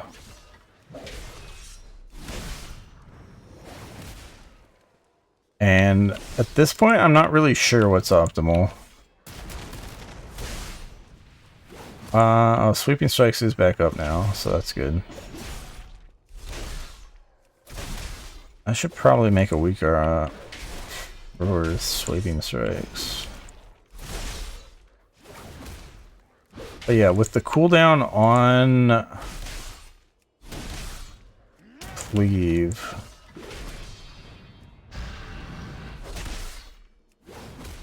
it's kind of goofy, but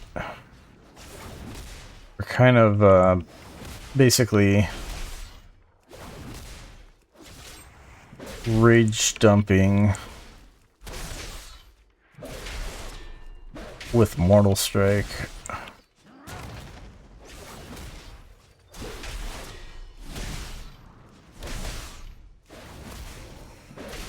So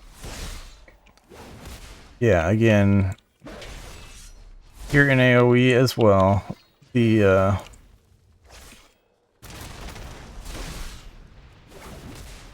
Arms Warrior is doing well over 300k DPS, so definitely kicking some ass.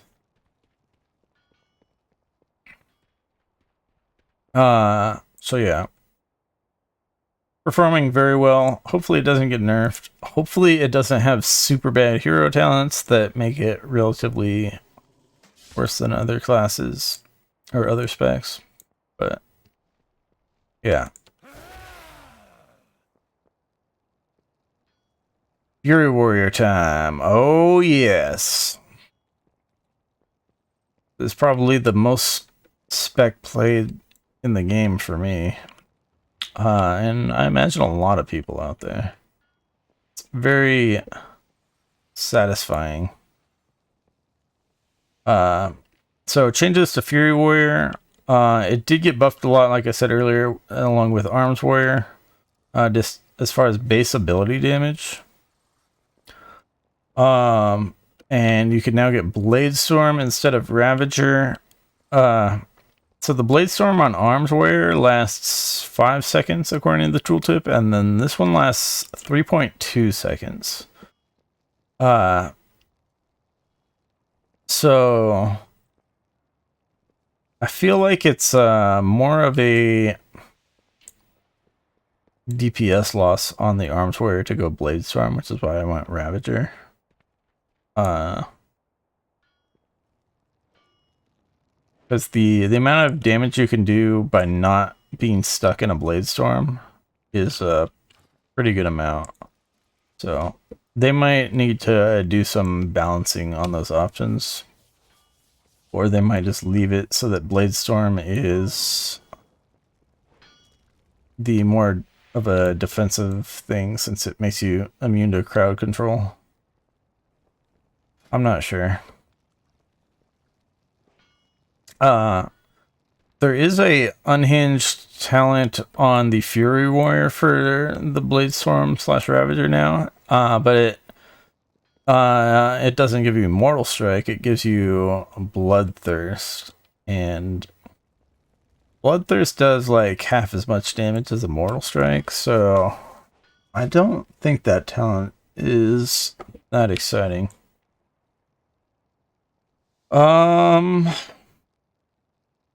Yeah. I used to play the talent for spending rage reduces the cooldown on Recklessness and Ravager. But if I recall correctly, they nerfed that talent.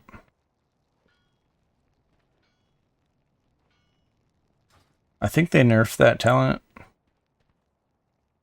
So I tried the other one, and the other one, Rampage, empowers your next Bloodthirst and Raging Blow, and that one actually is feeling really good, particularly with the buffs to just base ability damage. So that stuff's good.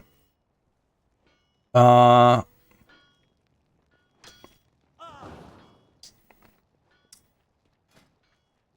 right. And then, yeah, there's a talent for Onslaught that Onslaught enrages you, and if you have Slaughtering Strikes, grants you 3 stacks of Slaughtering Strikes. That's the one that makes your next Rampage do more damage.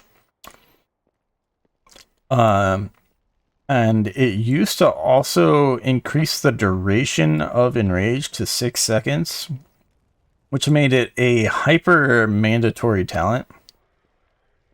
Now it no longer increases Enrage duration, so that's definitely a nerf. Like in a vacuum, if you look at it, that losing that is a nerf, but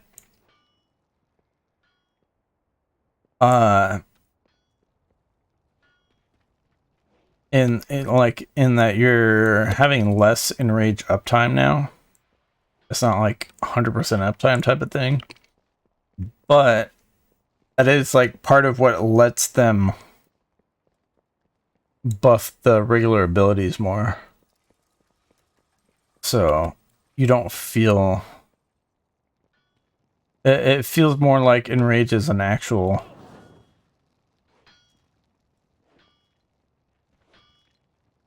thing. And then there is a new problem with Fury Warrior, though, is that since they buffed Slam so much, and Slam on the Fury Warrior does not cost Rage. It used to cost Rage, like 20 Rage, and you would never use it as soon as you got Rampage, at least. You would use it like super early in leveling, but as soon as you get Rampage, you'd never use slam anymore. But now it doesn't cost rage, so it's actually in single target.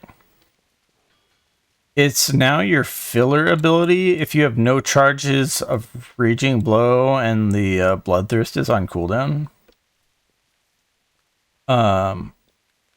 Instead of Whirlwind in single target. It does a bit more damage than Whirlwind, so...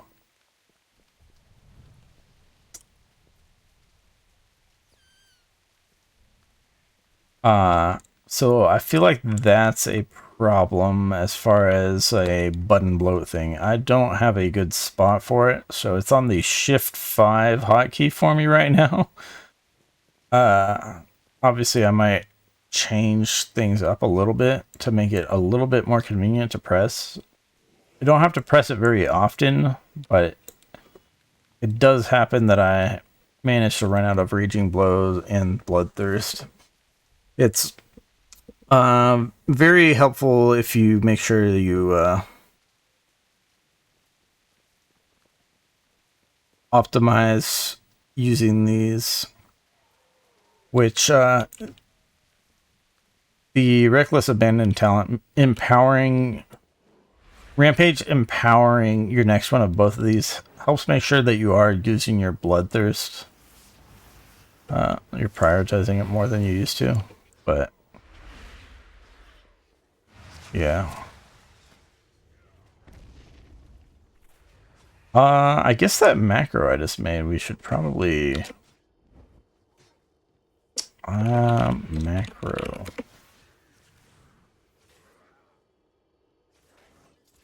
Avarav.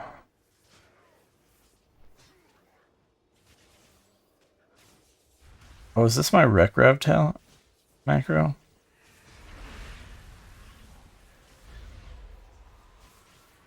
Let's do a new one. Avarav.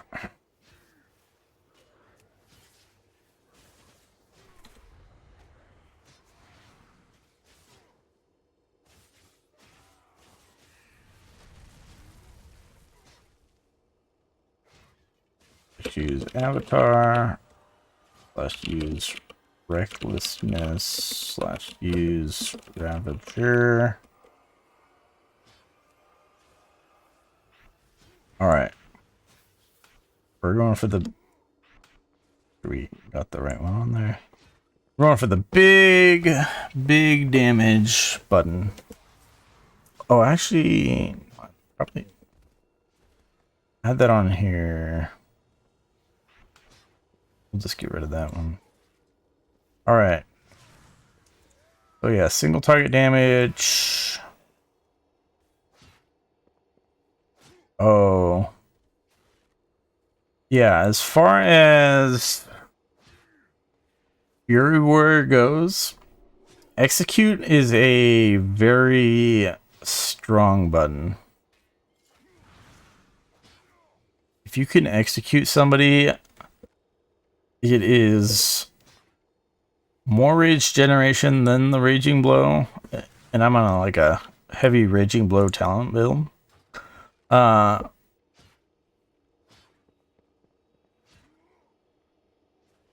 But also, yeah, more rage generation and more damage. So, it's a very strong button. So with that target dummy at low health, we're gonna avoid doing that, or else we're gonna do like way too much DPS. So we're gonna go to this one over here. I don't know what's the difference between training dummy and Dungeoneer's training dummy, but we're just gonna...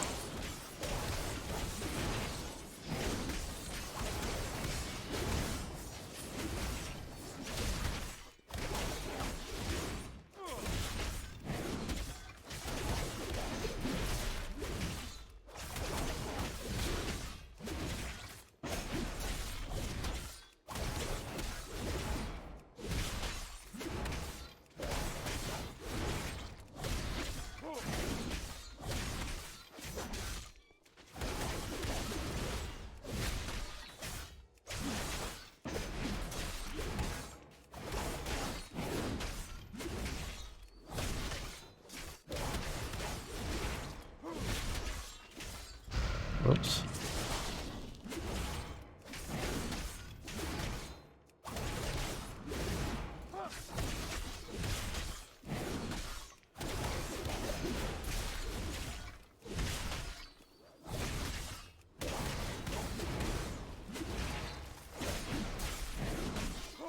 But yeah, we actually brought this training dummy down to low health. So we're actually doing lots of damage.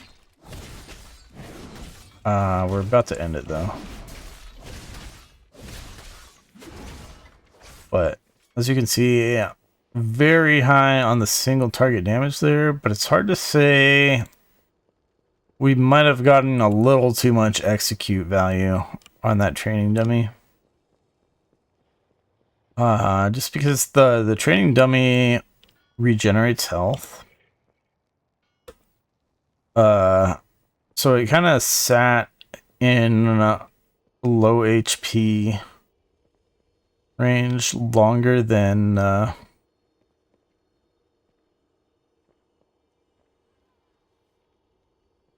would be like a real world scenario, I guess you could say.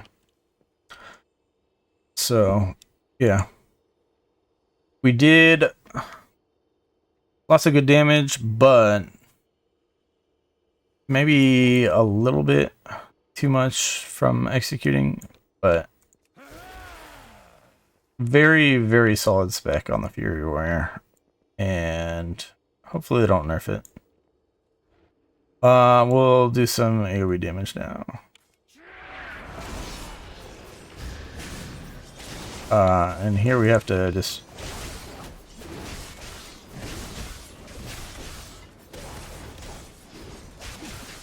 try to make sure that we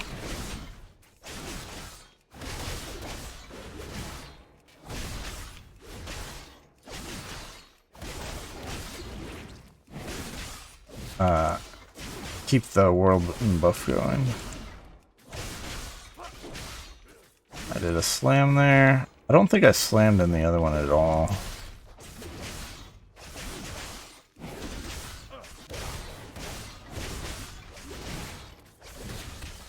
Whoops. That should have been a whirlwind first.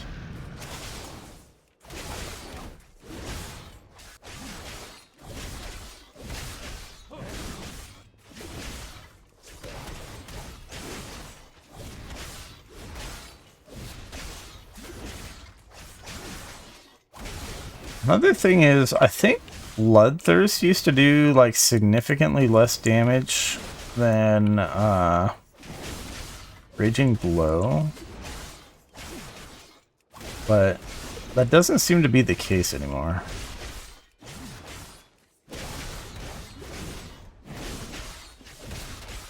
Like, even though I'm still spec'd more into the Raging Blow side of the tree, but our cooldown's back up, so yeah, still doing plenty fine DPS on the Fury Warrior in AoE, but I think it's still stronger in single target. But yeah, I'm definitely not. I definitely did not like use the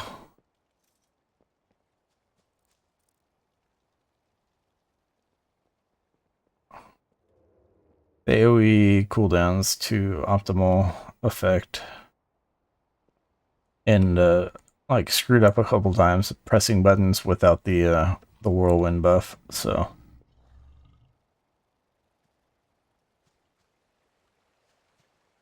yeah, it's pretty good spec. Does not take too much effort compared to some of these other specs that do really good damage, but some of them take a lot more effort to tab a target to make sure you get dots on different enemies and stuff. So Fury Warrior doing quite well. Yeah, I think that's it. Just move on to the last spec in the game. Protection Warrior. Nothing really changed with Protection Warrior, and I'd say that's pretty much a good thing. As mentioned earlier, Shockwave is no longer down in the capstone talent area of the talent tree. I haven't really decided, like, do I want to get Avatar? Do I want to get Champion Spear? Thing is, these talents here are both really strong, and it's like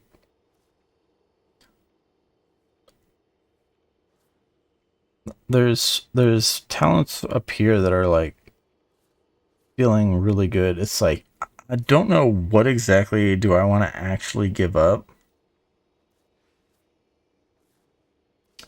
to get one of those.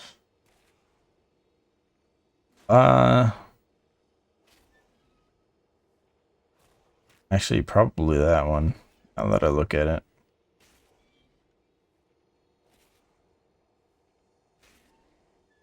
So, yeah, maybe we go for Champion Spear. Do I even have room on my action bar, though? Not really.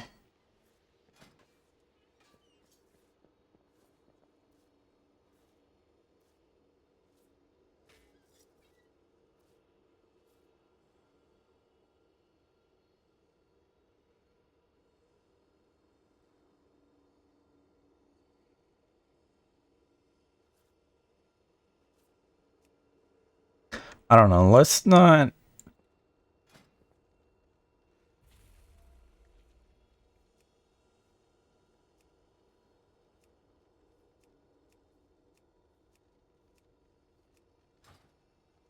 yeah, my action bar is just kind of too full.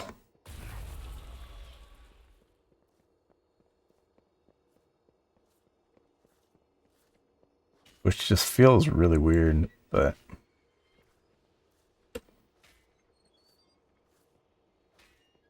yeah, I don't even know where I would put Champion Spear on my action bar. So, yeah, Protection Warrior, pretty good. Didn't change much. Slam is... so I'm using Slam specifically... I'm using Devastator to replace Devastate. I think this is a very common choice, because Devastate always kind of sucked. In that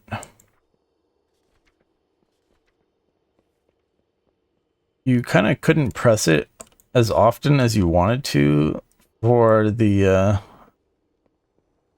it had like a higher chance to reset the cooldown on shield stam, I think, but on the passive auto attacks side of things, I feel like you just get more value out of it on here than if it's an actual button. So that frees up that hotkey for me to be used for Slam. So Slam is a 20 rage spender for 40k damage.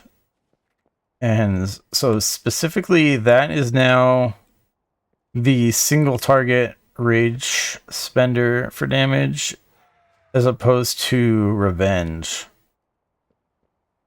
It's significantly more damage per rage than Revenge in single target.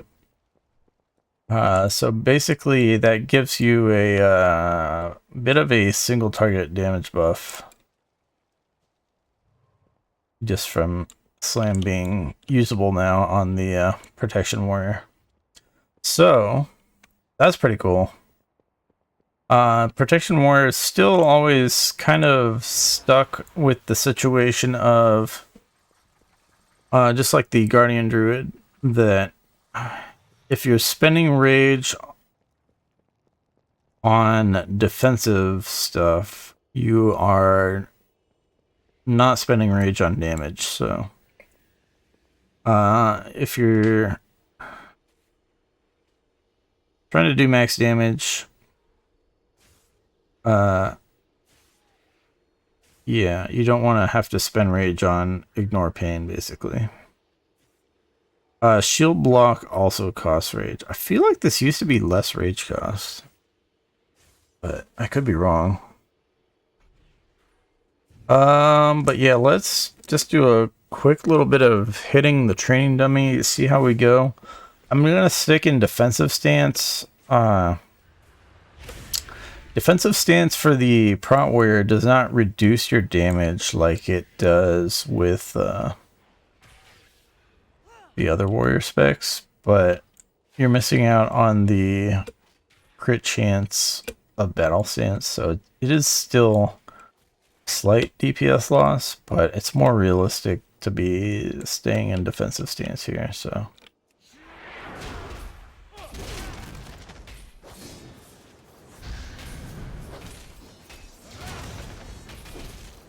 yeah, I really should get weakars like set up for this, but we want to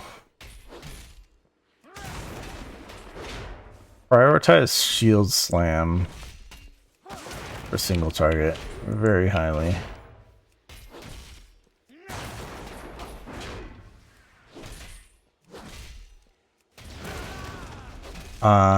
If you got an enemy actually attacking you, you will sometimes get free revenge procs. So you will still use revenge in single target. Theoretically, because of that, but oh, and you get it off a shield charge there.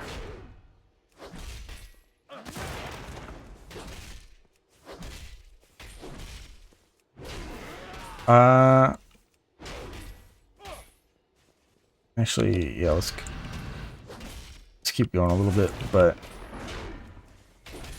since I decided to use the second shield charge, I was like, well, shoot, I should not have done that, but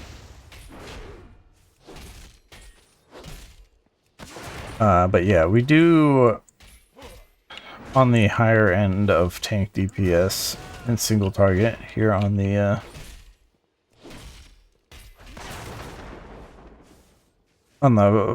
Prot Warrior.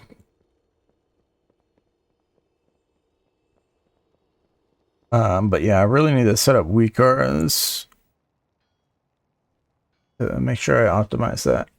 So yeah, Thunderclap you want to use for applying rend, obviously, and it costs no rage on the Prot Warrior. It does cost rage on the Arms Warrior, but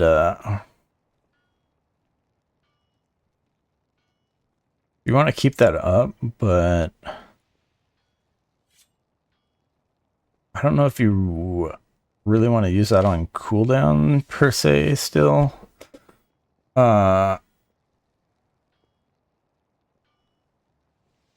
Because we're still trying to prioritize shield slam. Execute does way more damage now. I forgot. Execute does way more damage on Prot Warrior. So it's actually there's a couple talents for Execute that became a lot more attractive. I haven't tried them yet, but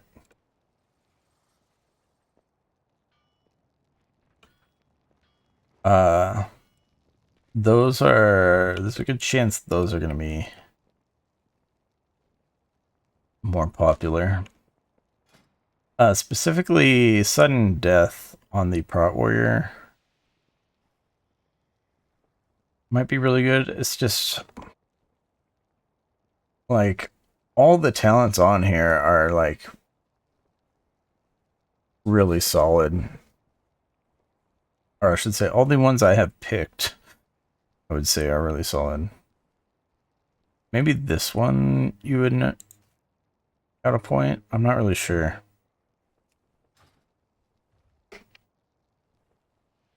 This is like a lot of AoE damage basically, so it's hard to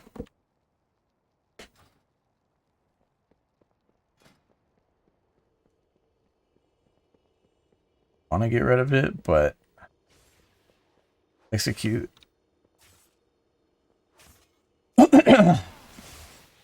is very appealing.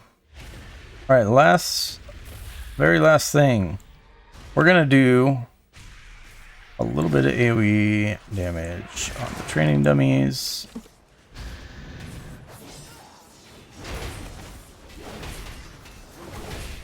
And in this case, we're no longer using Slam. Since it's AoE, we're using Revenge, but Shield Slam still generates Rage, so we still want to use that, even though it's a single target thing. And same with Thunderclap. Thunderclap does a bit less damage than Revenge does, but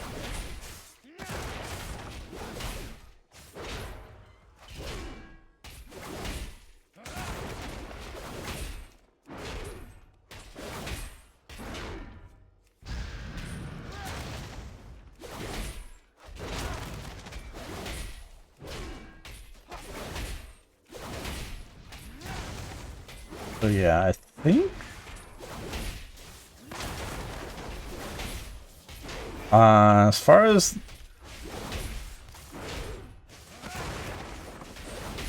my ability to play all the classes, I feel like I do the most tank damage on the Prot Warrior.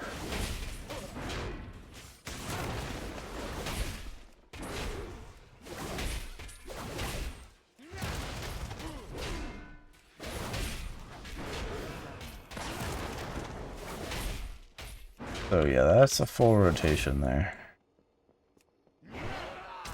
A full cycle or whatever you want to call it. So, yep, lots of revenge damage. Some bleed damage. And some other stuff, but yeah, I think, let's see, 20% damage from 2 points. It's if we give up 10% rend, deep wounds, and thunderous roar damage. How much is that? 28.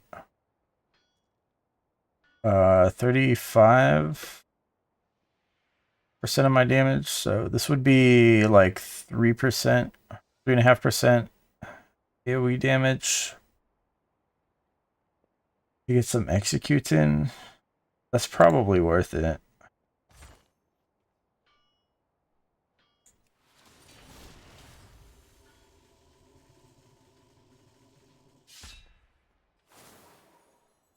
Get some procs for executes, because that execute is humongous. I don't know what it used to be, but it definitely wasn't 180,000. Like, is it even that high on the damn DPS specs? I don't think it is. Fury War is probably not a fair comparison, but let's check both Fury and Arms real quick. Fury War should be a lot less, because it generates rage. Yeah. Fury War is a lot less. Arms Warrior is also going to be a lot less, though. I'm thinking Arms is only like 80,000 or something. Yeah, 86,000. So execute on the Prot Warrior, for whatever reason, is looking really overtuned. I'll have to actually try it in practice, but it's looking overtuned. But yeah, that'll be it for all the specs in the game.